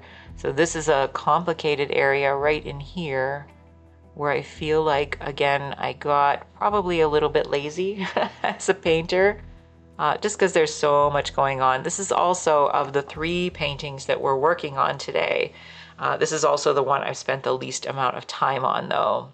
So the other 2 really are pretty far along. We're just gonna do some tweaks to the cones. And so I'm gonna have a few more layers. So again, I'm always a little overly ambitious, and I might not be able to finish them in the session today, but I will get pretty darn close, I think, anyway.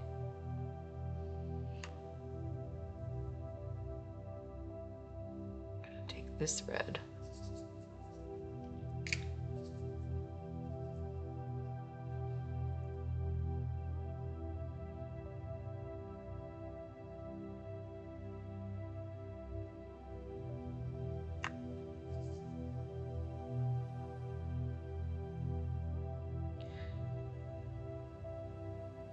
But again, just lots of complicated shapes, right?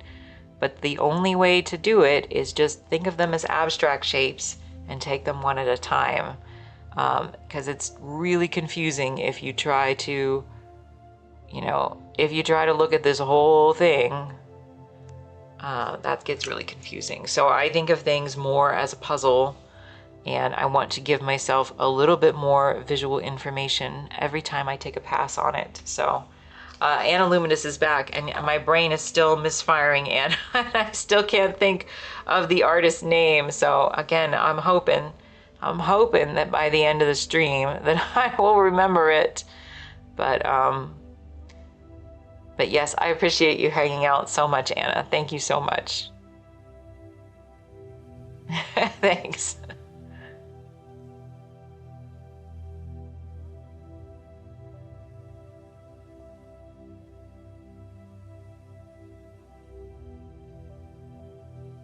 All right, so here's a part where, again, I'm getting like a little confused just in here,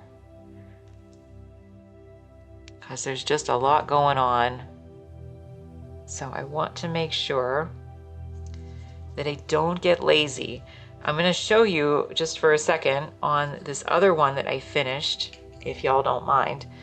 The one that I finished yesterday, because I was having trouble with it. And so I just want to show you what I did that fixed my problem for me, essentially.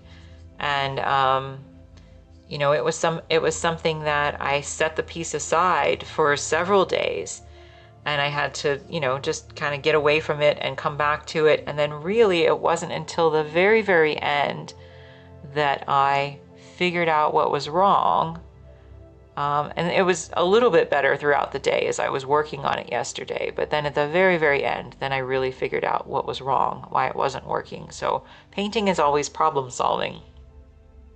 And so, you know, we do our best as painters to just tackle issues one at a time and not get super confused as we go along,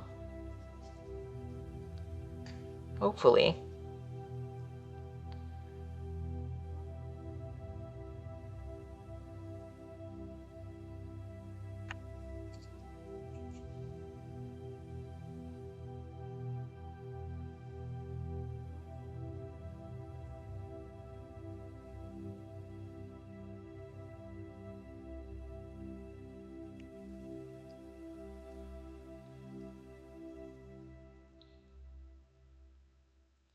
So this is an area where, you know, again, I had no definition between these shapes, and I should have. So I have to go back in and make sure that I do it cleanly and correctly without getting lazy.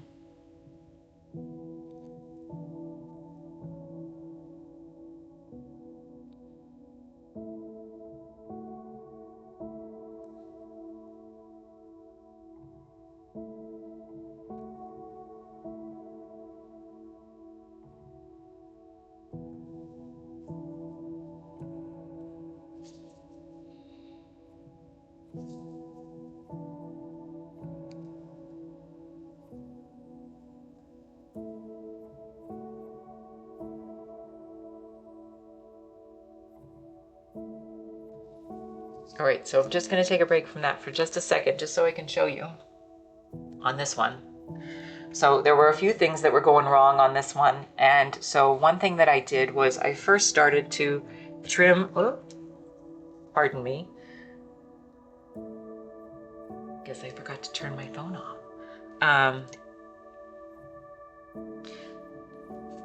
Sorry about that. There were a few things that were going on. So the first thing was that it wasn't balanced. And so what I did was I trimmed this back in. You can still see a little bit where I haven't painted the background yet. Trimmed this back in, but it still didn't look balanced enough. So what I did was I took a photo of the painting while it was just in that state, and I flipped it 180 degrees on my phone, and then I could see what was wrong with it. And part of it was that the cone was uneven. So that allowed me to go in and trim a little bit into this edge of the cone, and that got me to make this look a lot more balanced. And then in the end, what I did that really made the difference, I brought out this section a little bit more to create a little bit more form. I went in and I paid attention. This was an area that I had messed up. If you go back and watch my other streams, if they're still up, I don't know if they are. But this area right in here wasn't clarified enough. This area right in here wasn't clarified enough. So I went in and I fixed that. I also mixed up a color. This was the thing I did right at the end that fixed it in the end. I mixed up a color that was this perfect color to go right around the edge of this strawberry ice cream, because it had melted too far into the white melted, but it had blended too far into the white background and there wasn't enough definition. And then once I did that, I was able to feel pretty comfortable with where it was at. So it's lots and lots of problem solving when you paint. That's just kind of the way of things. I'm gonna make sure I turn my phone off this time. So apologies for that. All right, so we're doing pretty good on this. Let's continue on with making these little shapes, or defining these little shapes just a little bit better. I'm gonna go right in here. I'm kind of a glutton for punishment this way. I do a lot of very, very detailed stuff. That's kind of my thing. I've never been one for big, broad brush strokes. I much prefer my tiny, my tiny brush. And you know, that's part of the reason why I paint the way that I do, is because even though this is food, and I try to do that because people enjoy it, people feel a connection to the food, but I also do it because it's something that's accessible to everyone, and I want you to appreciate the little moments in life. So when you see my food paintings, my hope is that they bring some kind of nostalgia to you, and hope you, just see the world and the simple things around you with a little bit more appreciation. So yeah. Because believe it or not, I don't actually eat a lot of ice cream, even though I paint a lot of ice cream.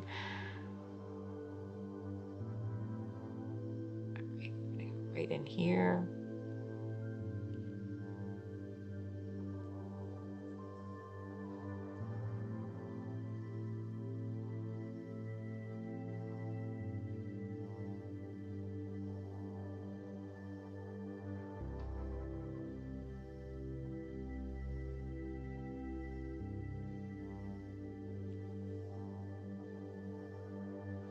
And just a little bit more. Right there.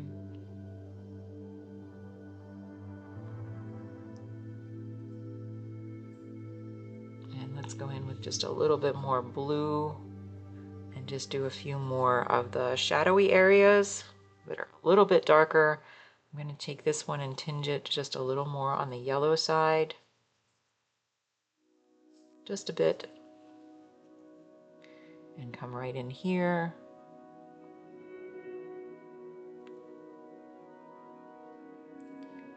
Right in here.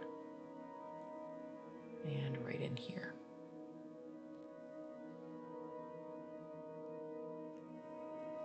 I'm going to turn it on its side. Again, I just want to change my perspective to make sure that I'm not missing anything catastrophic in here. So let's go ahead and just, again, trim around this edge right here. Right there.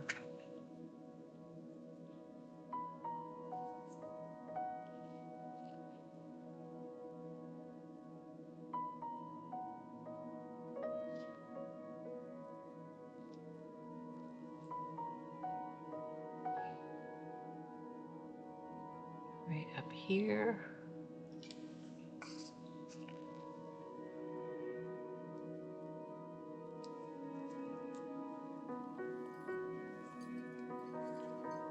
Okay, let's see how we're doing. All right, I think that looks better. It's still not perfect yet, but it does look better. So I'm gonna go ahead and I'm gonna try to, let's see, what do I want to do next? I'm gonna try to, I think, glaze in some of the colors onto these nuts that I think need to be a little bit more intensified. So I'm gonna take my bright red and my yellow and a little bit of blue to start. I am not going to add any white to this right now. Just gonna thin it down quite a bit. So it's kind of this bright, burnt reddish orange. And I want to go right into here to start. This one is kind of the skin of the nut. There's a few places like that.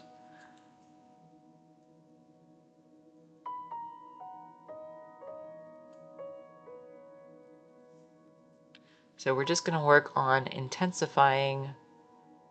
This one's the most intense color, but we're going to try to intensify some of the other colors as well.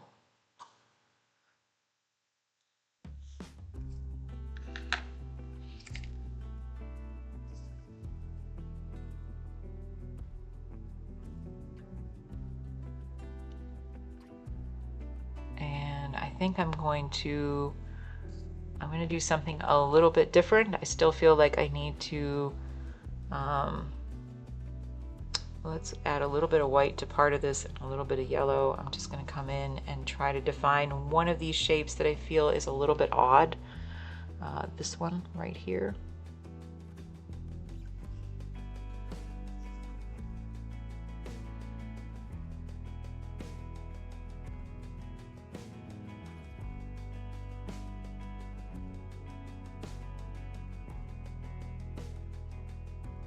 And this one right here, which is technically part of this shape, this one, but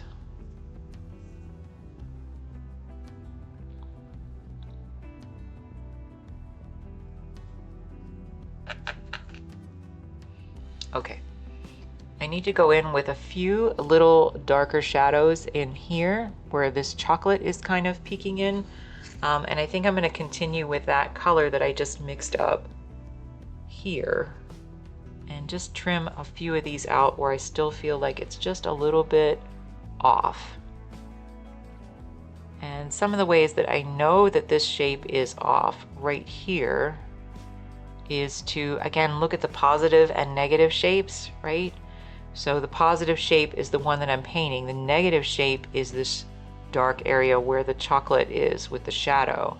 So if I know that shape is incorrect, then I need to fix it in my positive shape, most likely.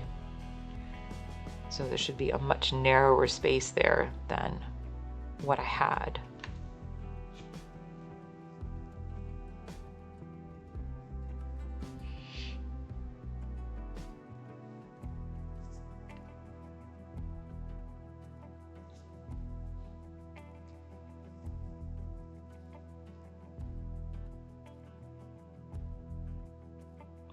Let's see, this one needs a little bit more color in it.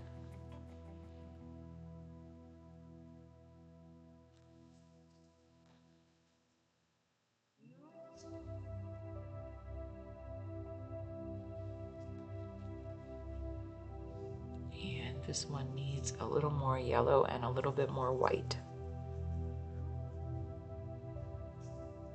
So I appreciate everybody sticking around. I apologize if I'm a little bit quieter than I typically am. When I get to the ending stages of my painting, it's sometimes a little difficult for me to narrate. So I am trying, but I am relatively new to doing this on Twitch. And so it's something that I'm getting used to, talking through my process. But I hope you find it a little bit peaceful to listen in, at the very least.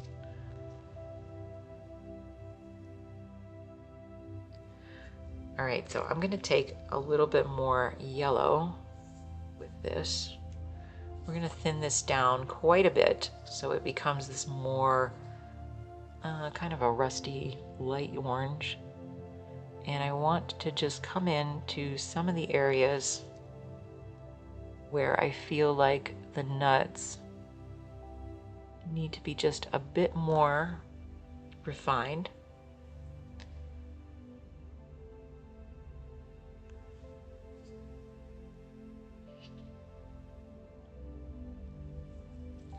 And then I'm going to take a little bit of blue for some of this and add that to some of these darker areas on these ones.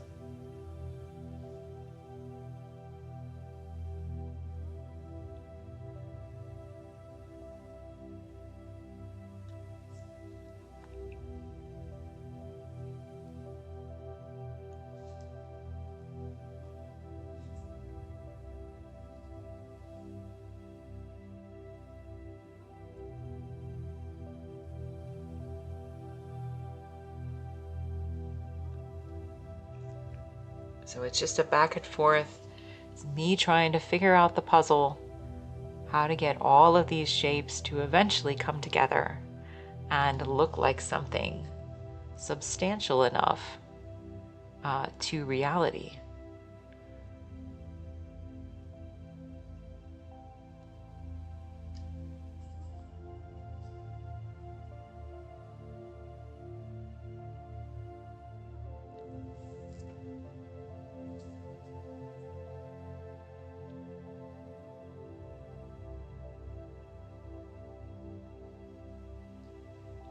just gonna come in here, and I'll have to rework some of this. That's just how I do it.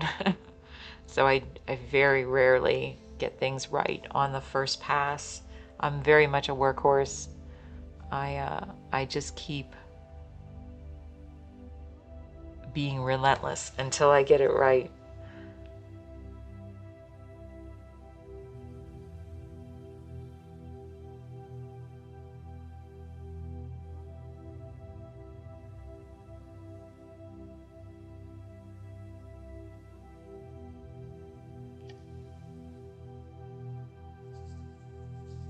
Oh, I remember the name. Anna Luminous. It's Alyssa Monks. Alyssa Monks. So go look Alyssa Monks up. Sorry about that. Gosh, I know when I start to wear down a little bit, and my brain glitches. So anyway.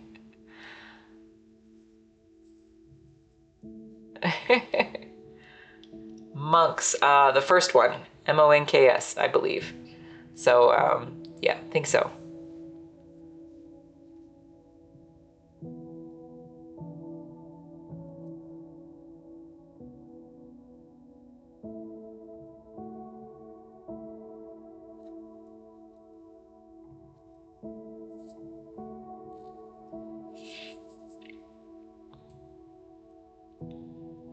All right.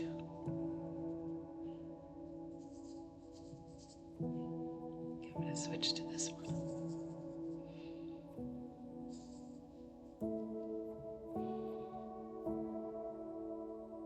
Yeah, right? They are very cool. So I remember I interviewed her. It was just an email interview, and put her on the cover of my magazine way back in probably 2009? 2009 or 2010, something like that. I think 2009. Yeah, it was probably 2009. So anyway, so yeah, I just thought that was interesting because she's very famous now. And I think she was pretty famous back then too, but she's very, very famous now. And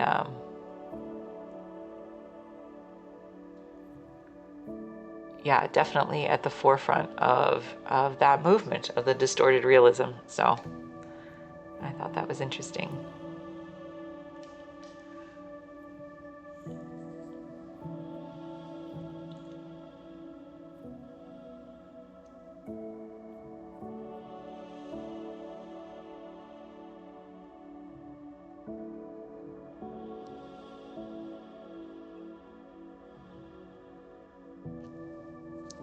All right.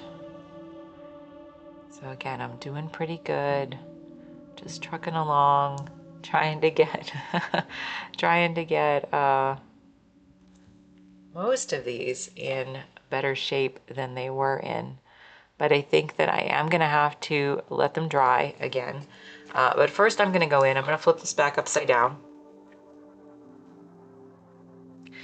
And I just wanna go in and I want to, because I clarified a lot of these shapes in here, I wanna go in and I really want to define better some of these little shadow / chocolate areas. So I'm just gonna go in with some dark blue mixed with some dark brown and a little bit of red because I'm a little lazy. So this time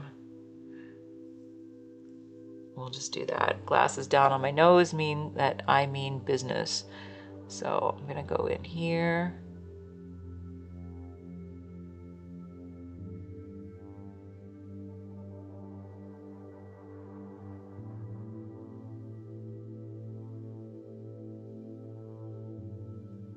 And right around here.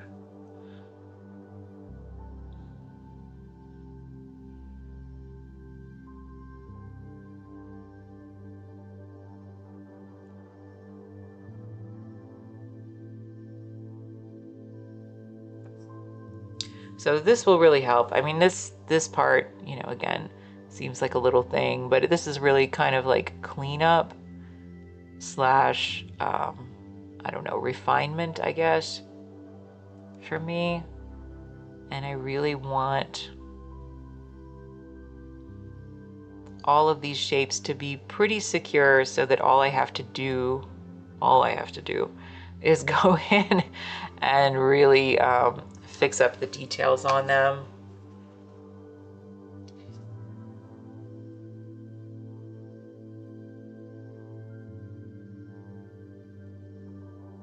But yeah, I typically paint ridiculous amounts of detail. It's just my thing. So everybody paints a little bit differently. Again, what I say is not gospel. You don't have to paint like me, but I like painting lots of details, and so that is kind of my thing, kind of my specialty, I guess.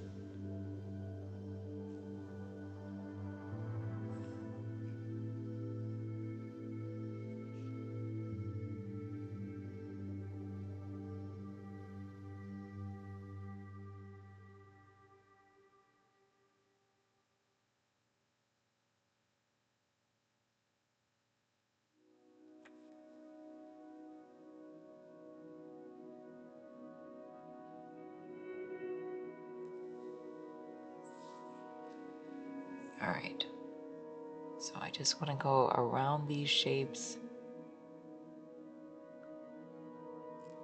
Again, I apologize because sometimes I am much chattier. At least I try to be.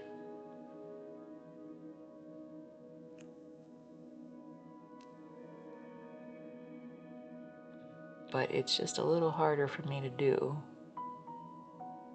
at this stage.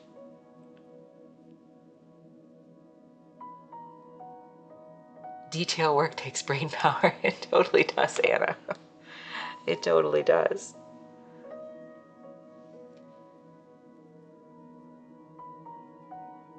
I've said before, you know, I try to work on multiple pieces kind of simultaneously, not meaning just these three, but like different projects, because some days, you know, I might not feel up to doing one particular piece if it's at a particular stage that's going to require more brain power, and I just don't have it, and sometimes I don't.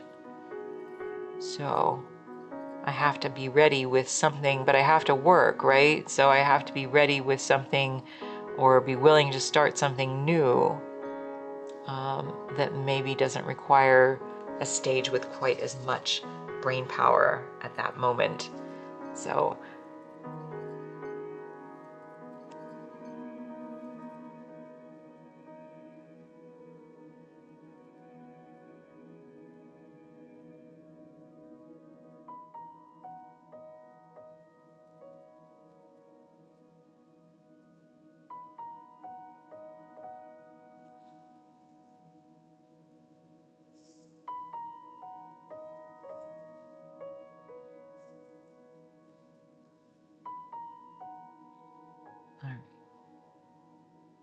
but I do feel like, again, we made pretty good progress on these so far today for the three of them. The other two in particular, I think, are much further along than they were. And so again, I'm always a little overly ambitious, thinking that I'm going to be able to get something done. And the tricky thing is that for me, I put myself on a schedule because, you know, I need to produce a certain amount of work. And so the reality is that I still need to get them done. So what I end up doing sometimes is just, I don't often take days off, and I work really late. And so when I can work very efficiently, that's a good thing for me. And I just get a lot more done. But inevitably, sometimes I fall short of what my hopes and dreams are for that. So that's okay.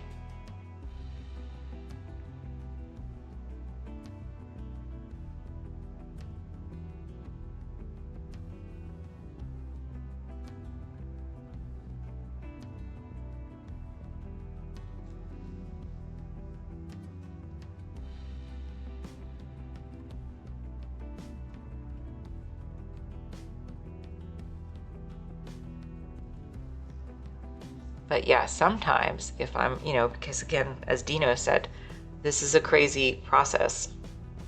I think am I in an ad right now? But I'll talk anyway. This is a crazy process, and it takes time, and sometimes I will put in very crazy hours, very crazy, intense hours to get stuff done.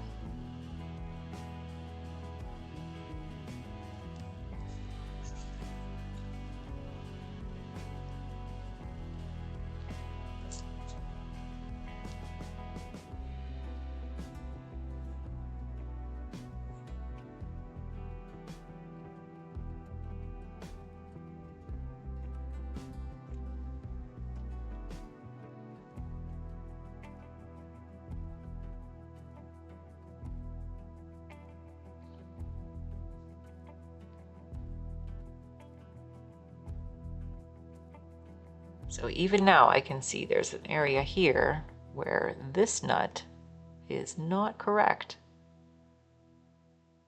And so, it could be, you could be like, okay, well, so it's not correct, so what? And you can let it slide. But I've just found that that's a very slippery slope. And so for me, I really try very hard to fix as much as I humanly can. Because if I let stuff slide, it just ends up not looking right. It's kind of like the Neapolitan that I showed a little bit ago, that there were some of those details that I just completely missed, and the adding them in, even though that seems insignificant because they were just right along the top side of the cone,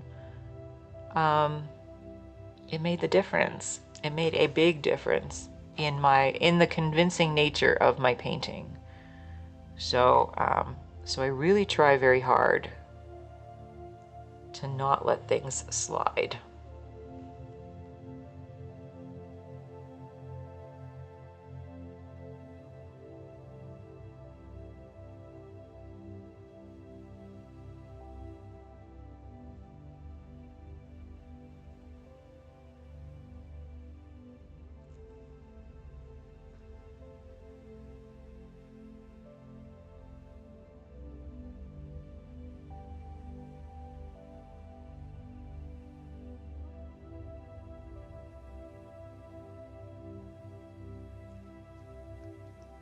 I feel like this still looks a little bit weird right here.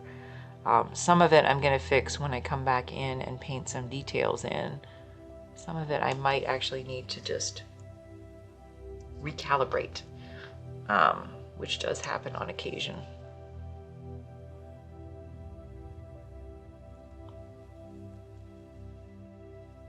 I will confess that I really enjoy painting nuts. And like I said, I'm a glutton for punishment, so sometimes I do stuff like this and have these crazy amounts of details. But I also think it kind of makes my paintings unique among a sea of other painters, that I'm willing to tackle stuff like this, I guess.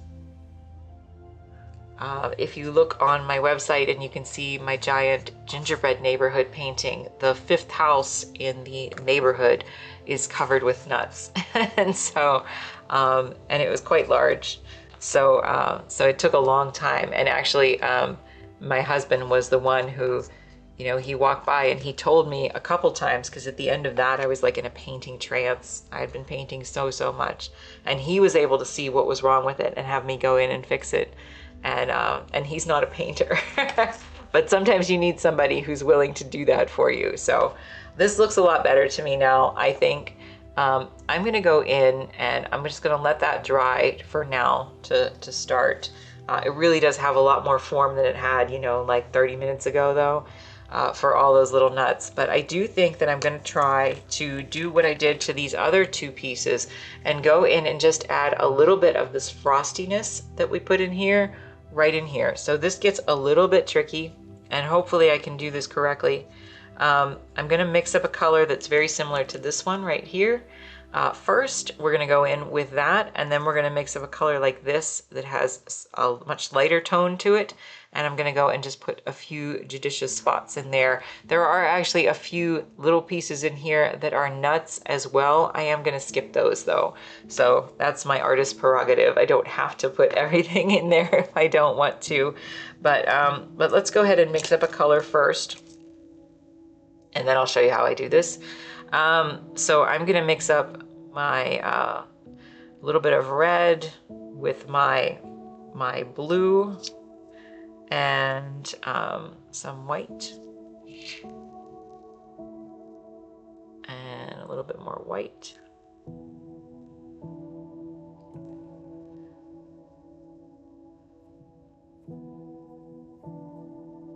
And then I'm gonna add a lot of glazing medium to it.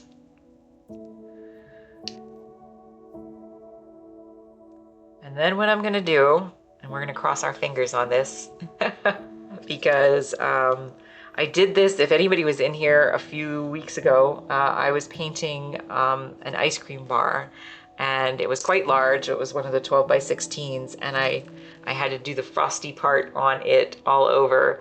And so it was delicate work, but the way I do it is with this little stipply brush. And so what I try to do, and I'm gonna grab another one here just so I make sure I have it on hand. What I try to do is actually stipple very lightly over the whole area that I want, and then go in with another stipply brush and try to kind of dab it out to disperse it just a little bit. So we're not gonna go crazy with this. I don't wanna go over the whole thing. We're just gonna try a little bit and see how it goes. Again, glasses down on my nose mean I mean business.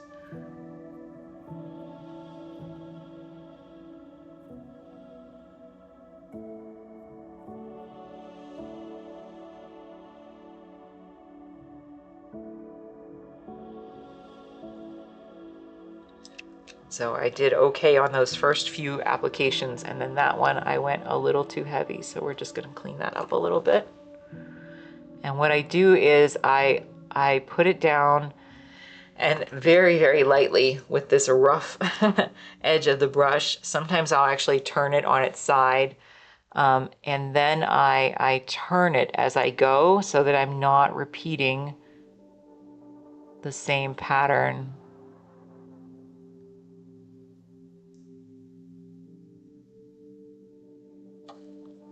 Got a little bit too heavy, but what I'm going to do is take this other brush and just go in and disperse it just a little bit.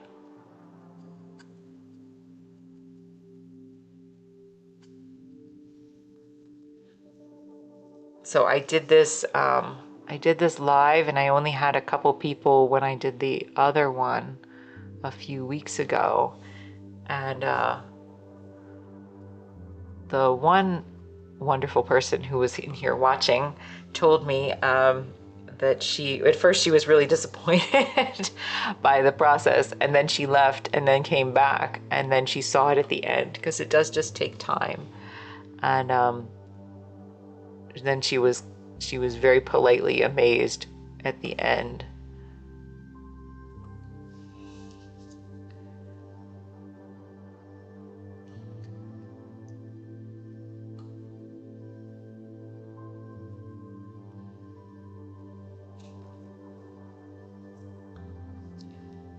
Yeah, little old me with my obsession with details. I should have been an abstract painter. Maybe that would have been easier. That giant gingerbread neighborhood painting, if you go look on my website, it's like 4 feet long.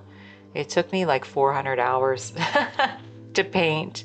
It's a ridiculous amount of detail, and very, very intense. So I'm not kidding when I say I was in a painting trance for like, it took me seven weeks, I think.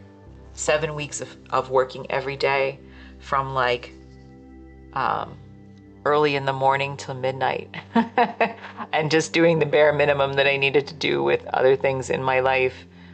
So it was definitely a labor of love. And I did love it. But I was tired.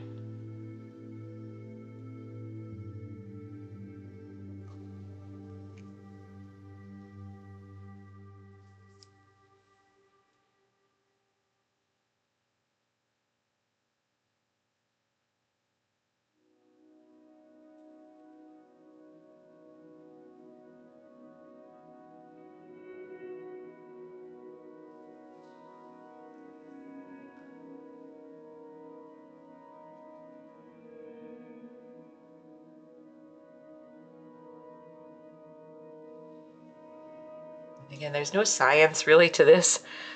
This is just me kind of, guessing a little bit on where I think it needs to go. I mean, I obviously can't go in and make every tiny dot. I could, but I'm not going to. So I'm just kind of, getting a feel for where I think it needs to go, and then trying to adjust if I feel like I have overdone it. It's very, very hard. So when I go in with my lighter color, I'm not going to do it this way. I'm just going to go with one tiny brush and make a few dots here and there. So just a little bit more of this on this side.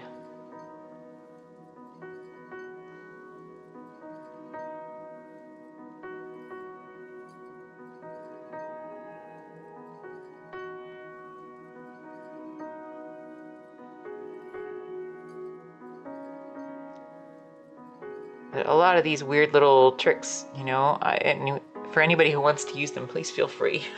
And most of them I just came to figure out for myself after, many years of experimentation. And so I have a lot of things that work for me, but again, what I say is not gospel.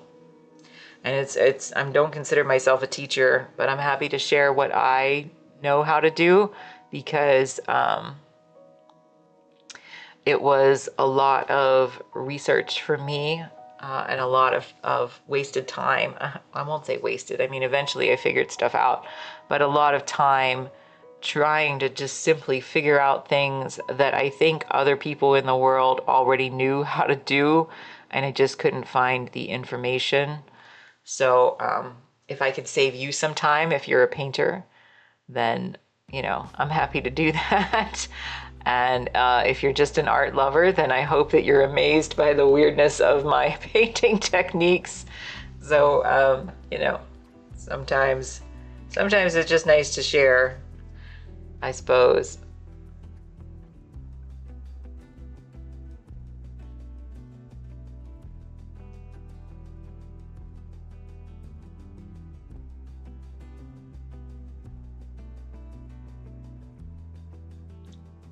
So this will actually dry a little bit lighter than what you can see even here, because it's got the glazing medium mixed in with it. So it will actually be a little bit lighter.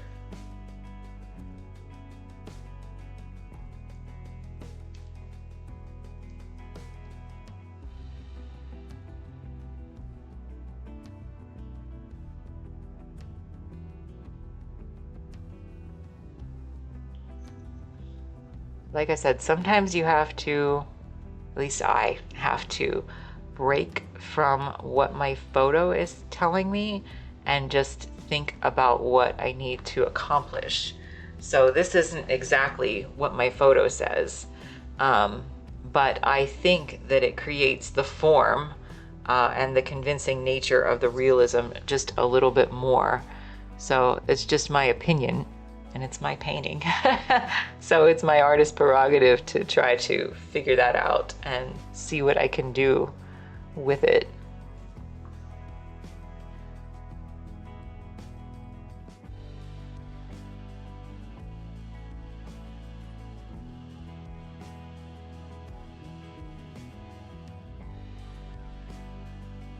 All right, I'm just gonna go in with, again, a lighter color now. I still might come back and have to fix some of this, but I'm just gonna go in with a few dots of a lighter color, and that is simply going to be my phthalo blue. It's gonna be this color right here, but it's already dry. So my phthalo blue mixed with a little bit of white. And I don't know, for whatever reason, these colors seem to work on chocolate. That's a very specific thing, but that's what they seem to do, at least for me. They seem to work on chocolate. So I'm just gonna thin it down again with some painting medium. And I'm just gonna do a few tiny dots.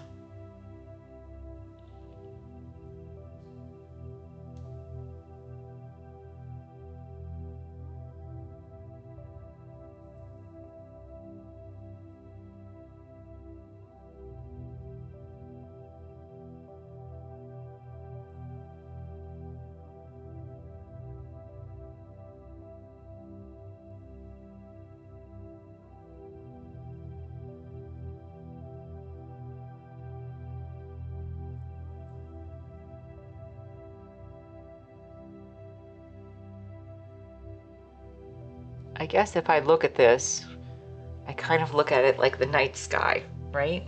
So the night sky, if you look, that sounds really silly, but that's how I'm processing it in my brain right now. The night sky has stars that are off in the distance, and they're a little bit lighter, and a few that are a little bit brighter. So that's kind of how the frostiness of the chocolate looks to me.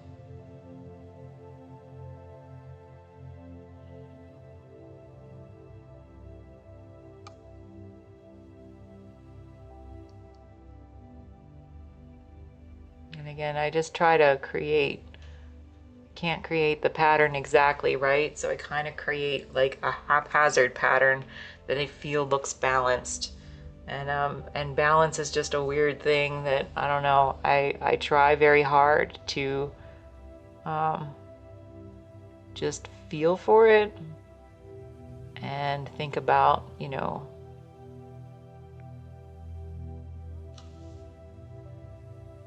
think about what's going to work and what doesn't.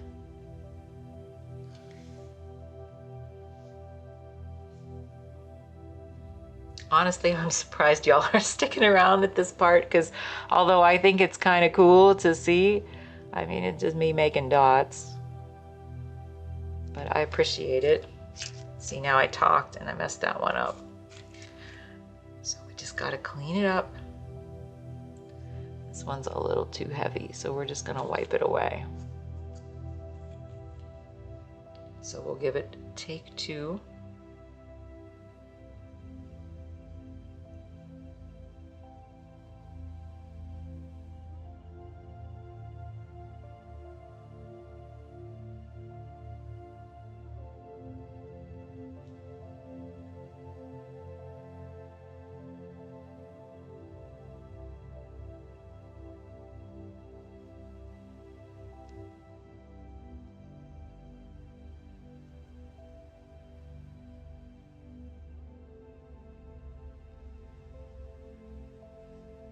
I think that a way that I try to think about that with creating like patterns so that it doesn't look too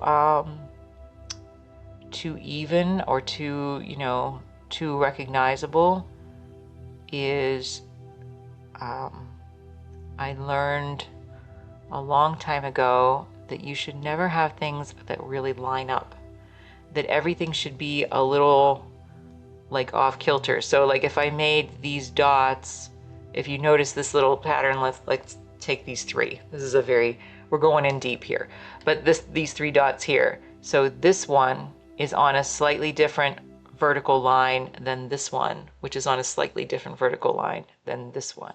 So I don't want any of them to be on the same vertical line. Same thing horizontally. This one's on a slightly different one than this one, same thing on this one. So they're all different in both directions, if that makes sense. So when I go through and I try to make a pattern that looks natural and doesn't look too, you know, too organized, I try to keep everything a little off kilter from each other. So I'm gonna say that that looks okay for now. I might revisit it, but for right now, I think it looks okay like that. So, whew, okay, time to move on to something else. And so I think that I can either go into the nuts and try to address that more, or I could go back to my other two paintings. And I think that what I'm gonna do is just stick with the nuts, because I'm not sure how much longer I'm gonna be here, a little bit longer at least, but I would like to get that at least done, and then tomorrow I will have to finish the cones on my off day. So we'll have to finish the bottom part, but then I hope you come back on Thursday. So if you haven't followed, again, please feel free to follow, because it would be nice to have you all come back and be able to see that. And I'm here Mondays, Thursdays, Fridays, and Saturdays. Try to be here from 2 to 6 p.m. Eastern time, but I usually run a little bit late, which means I usually stay a little bit late. So anyway, thanks, Anna. So yeah, so I'm gonna go in here, and then I'll have to finish those cones tomorrow, and then I will report back, I promise. So so let's go in here and let's just take a look. I feel like they still need to be brightened up, and I just want to make a comparison here. If you can see these nuts, which I feel are a little bit brighter than these ones, and so I'm just going to go in and just glaze a few of them a little bit more, and try to do a few more highlights in here that I think will make this look just a little bit better than it does right now. So so let's go ahead and take some yellow and some bright red, and we're really just going to mix up something that is really thinned out. I don't want to use white. I don't want to make it pasty. So we're just going to use some very, very thin color and just try to go right over some of these. And then what I'm going to do is I'm going to see if I need to remove any of it. And I do that by using something called a regressive technique. And so like if I go into these ones right here, and then I take another small brush with a little bit of painting medium on it, then I can go in and actually just wipe it away in the areas where I want the extra highlights to be. And it will still stain it just slightly, but it will allow me to kind of draw into the paint, if that makes sense.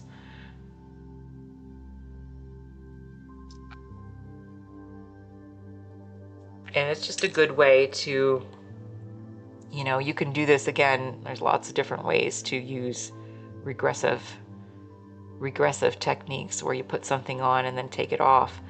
But I just find that it's really good for my purposes anyway, for adding some extra color and some extra sense of dimension, and having a little bit more control over putting in highlights without actually always painting them directly. So again, just a little bit of medium on my brush.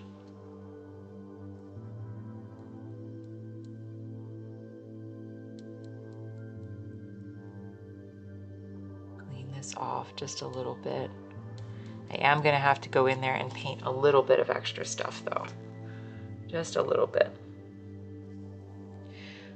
But I don't know if I'll get to do that in this session today, so we'll have to see.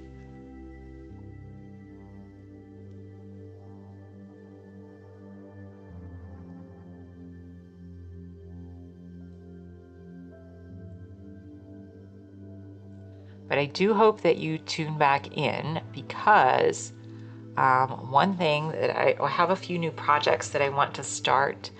And so I am going to be Eventually here tackling another ice cream because I promised Willow, one of my loyal watchers, that I would paint a butter pecan. So I am going to try to do that for her. But also I have another cookie piece that I wanted to start like the other ones on my website. And I really, I don't know why I have this inclination, but I really want to paint a toasted marshmallow.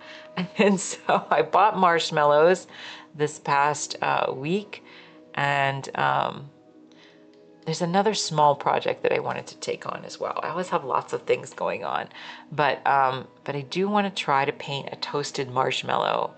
And so I definitely, I even broke off a stick and brought it into the garage this morning because I thought I'm going to photograph that at some point, and I want to try. I'm not sure. I always say to anybody who's a painter, if you're going to experiment with anything, that it's best to start small.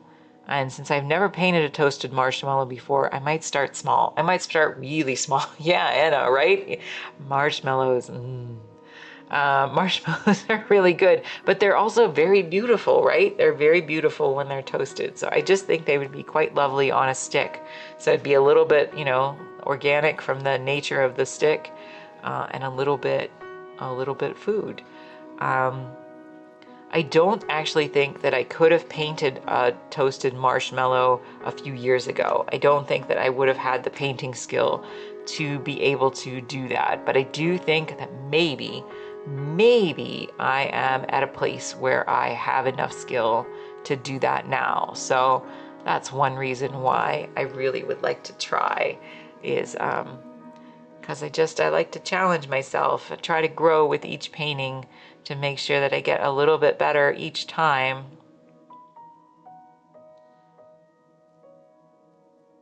So I realize that might sound weird, but I have a vision in my head. So I hope you'll come back and see my vision.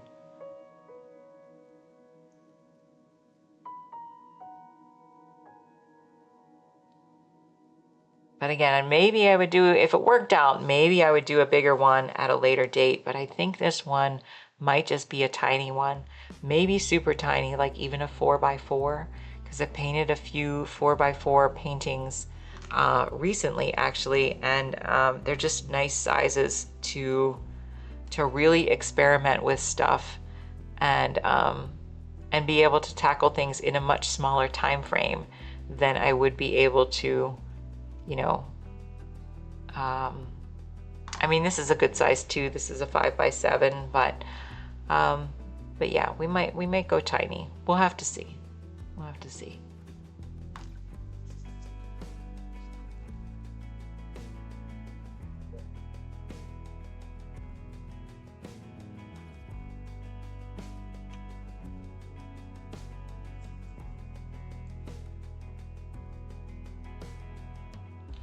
I always try to push myself. I always want to be a little bit better. That's how we all should be, right? Anything that we do. Never settle.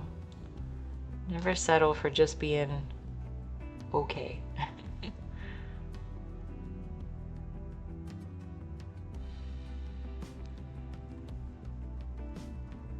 All right, so I think that that looks actually a lot better. I'm going to go in and do a few more details on this.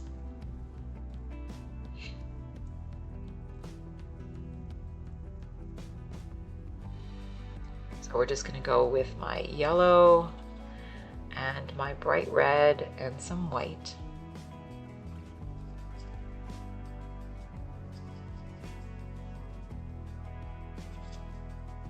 And we'll just see if we can do a little bit more today.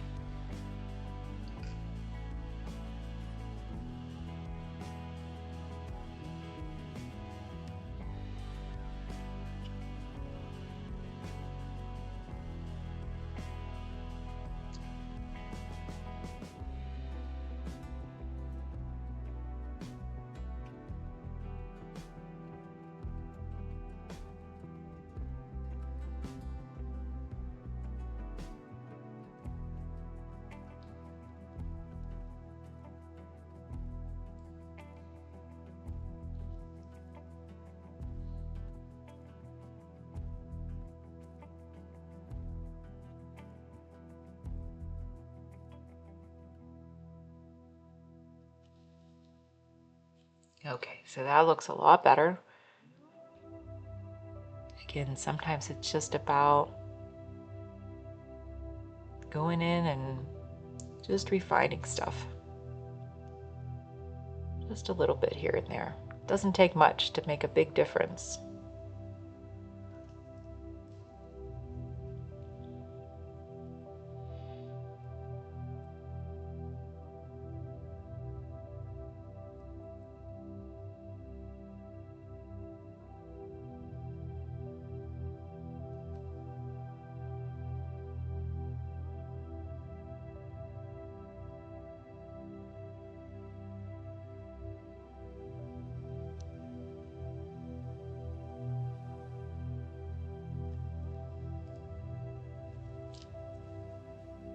So I think that I have a little bit of something off right here, just where I haven't put in enough details yet.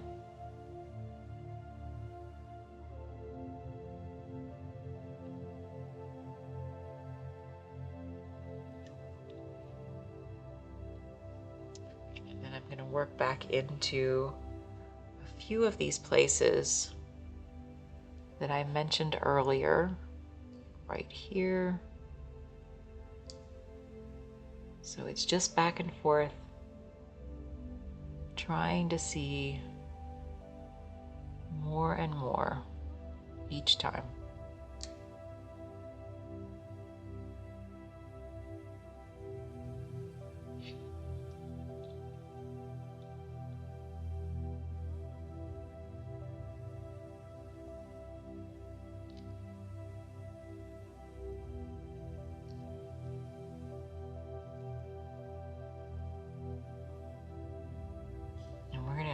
Just thin that out just a little bit more and come right up here.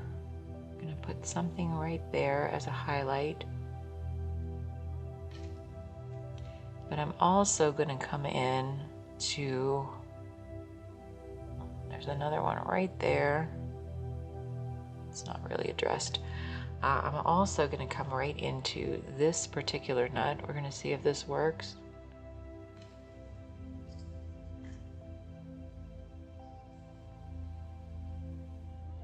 We're going to just thin this out a little bit.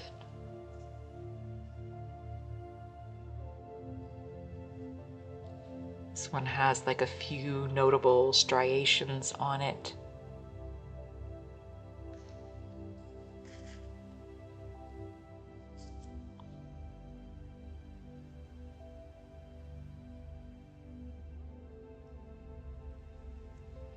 And just a little bit more over here.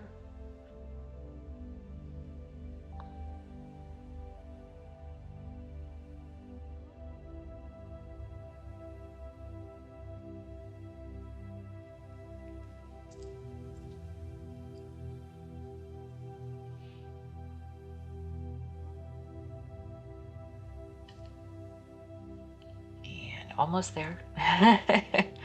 Almost there. I just want to get a little bit more in where I can.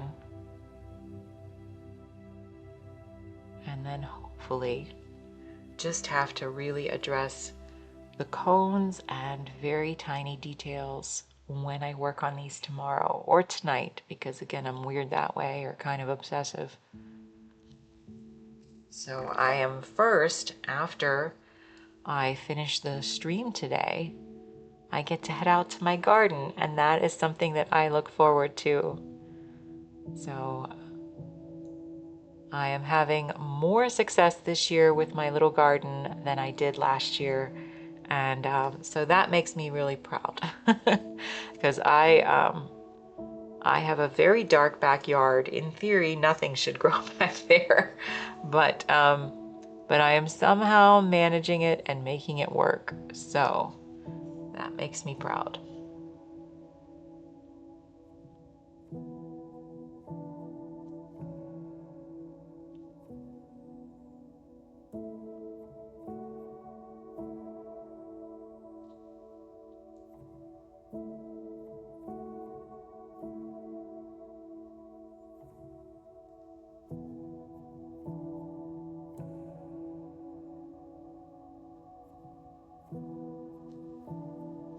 So I hope that for everybody who tuned in today, that you found this a little bit peaceful, a little bit interesting, just a little bit uplifting or enjoyable. And, you know, I keep it pretty mellow here. Sometimes I tell funny stories, but, you know, I keep it pretty mellow. Um, and yeah, I just try to be me. So that's all I can be, right? It'd be really hard to be somebody else on stream all day long. So that'd be exhausting. Um, so, so yeah, I appreciate everybody who stuck with me today. And I think that we did ultimately, you know, I always fall a little bit short, but ultimately we did pretty good. So,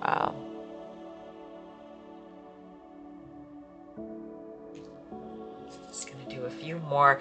I would have stopped actually a few minutes ago, but now I kind of feel like I'm on a roll. So I'm bound and determined to just finish this little part out to get these little nuts just looking a lot better, since I have my colors mixed up anyway. And so it doesn't mean that I won't have some tiny tweaks, but it does mean that I will be substantially ahead of the game for where I thought I would be a few minutes ago. So they are coming together, believe it or not.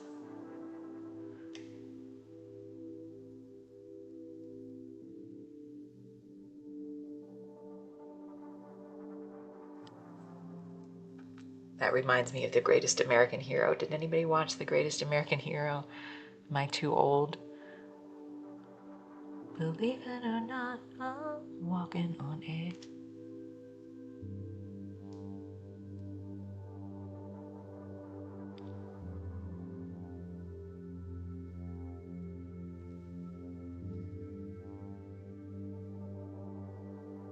You love that show, Anna? Oh, I'm so glad. I thought I was the only one. I have it on DVD, actually. So, and I know that they actually came out with a comic book recently. I don't know if it's a series or a one-off, but I know that I saw that it was coming out, and I think my husband picked up at least one issue. So, so yeah, I'm very curious for that. I used to watch, you know, they were in some in reruns, I suppose, but I used to watch that and Wonder Woman. You were a huge fan of MacGyver. It's one I meant to show my kids, but I missed it. Oh, is that right? I went back and rewatched it a few years back. So yeah, it's I don't know if it holds up. I don't know if all of it holds up, but some of it does, certainly. Some of it does. But I did love it.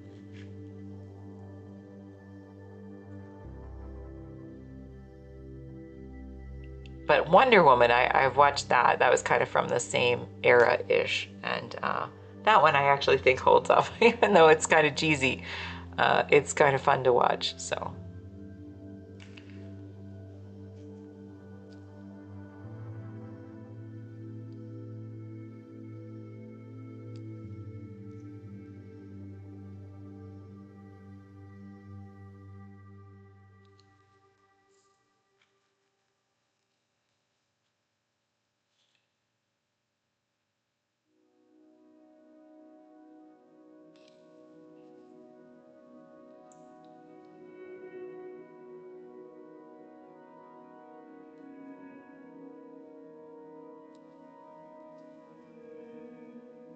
I actually never watched MacGyver, Anna. My husband did though. So he owns a few seasons of MacGyver, I know, on DVD as well. I did watch the new MacGyver at some point, or at least a couple seasons of it that I think had been streaming at one point. So I did enjoy that. So I like the concept of MacGyver. But yeah, I never watched it as a kid. I don't know why. You would have thought I would have been interested in that because, you know, kind of into the gadgets and stuff, but yeah, I just never did. Maybe it was too sophisticated for me at the time. I don't know.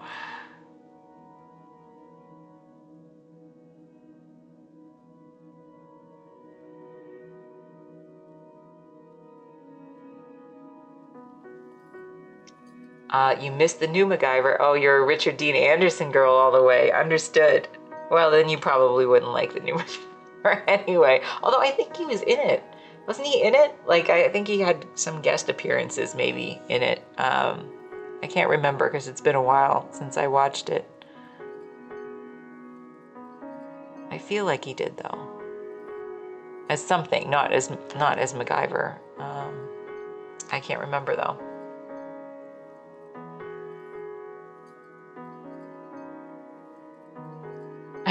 Bubblegum and duct tape can fix anything. Yeah, it's ingenuity, and I always I admire ingenuity. So I should have watched. I should have watched the old one.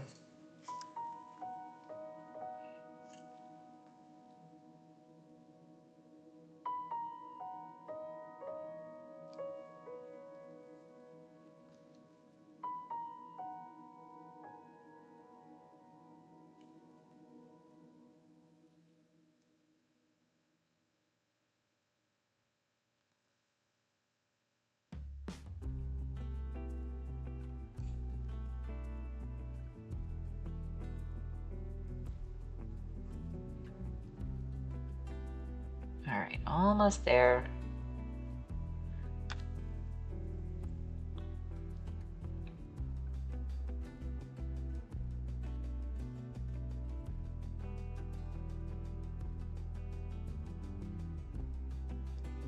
All right, I'm just gonna flip it right side up. I think it looks a lot better. So I'm just gonna show all three again. I think we did pretty good on these. They're not perfect yet, but I'm gonna try to get them as perfect as I can tomorrow. So thank you so much to everybody, and Anna in particular for bringing your raid over. I really appreciate that. That was very, very kind of you. But thank you to everybody who tuned in today and put up with me. I really appreciate it. Willow, no worries. Sorry I couldn't come to stream much today because you have a lot of work this week. Thank you so much, Anna. They look tasty. Willow, no worries. We always welcome you, and like I said, I will get to doing your request for the butter pecan soon. So hopefully, anyway, yeah, thanks. And anybody, Kiwi and Cupie and Jake and everybody else who was in here, thank you so much, and I really appreciate it. And Ink, it was very nice to meet you as well, and yeah, anybody else who was in here. So thank you, and I will be back on Thursday, roughly at 2 p.m. Eastern time. And yeah, thanks so much, Willow. And yeah, does anybody have a suggestion for anybody? Anna, is there anybody that I should raid now? Anybody that you think is on right now that would be good?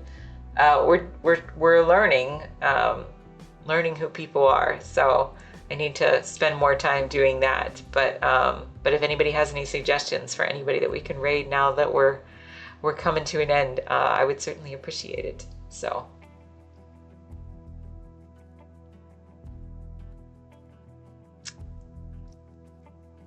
Anybody? Well, again, I really appreciate everybody being in here. Thank you so much. Margot Simone art. Okay, super. We will do that then. Thank you so much, Anna. I appreciate it. No, I've never seen her, QP. Never seen her. So, but that's funny that you both said it at the same time. So, awesome. Okay. QP Jinx. Well, let's give Margot a try today, and I'll try to keep Grubby in mind for a future one. But thank you so much, both Anna and QP, for suggesting that. So, okay.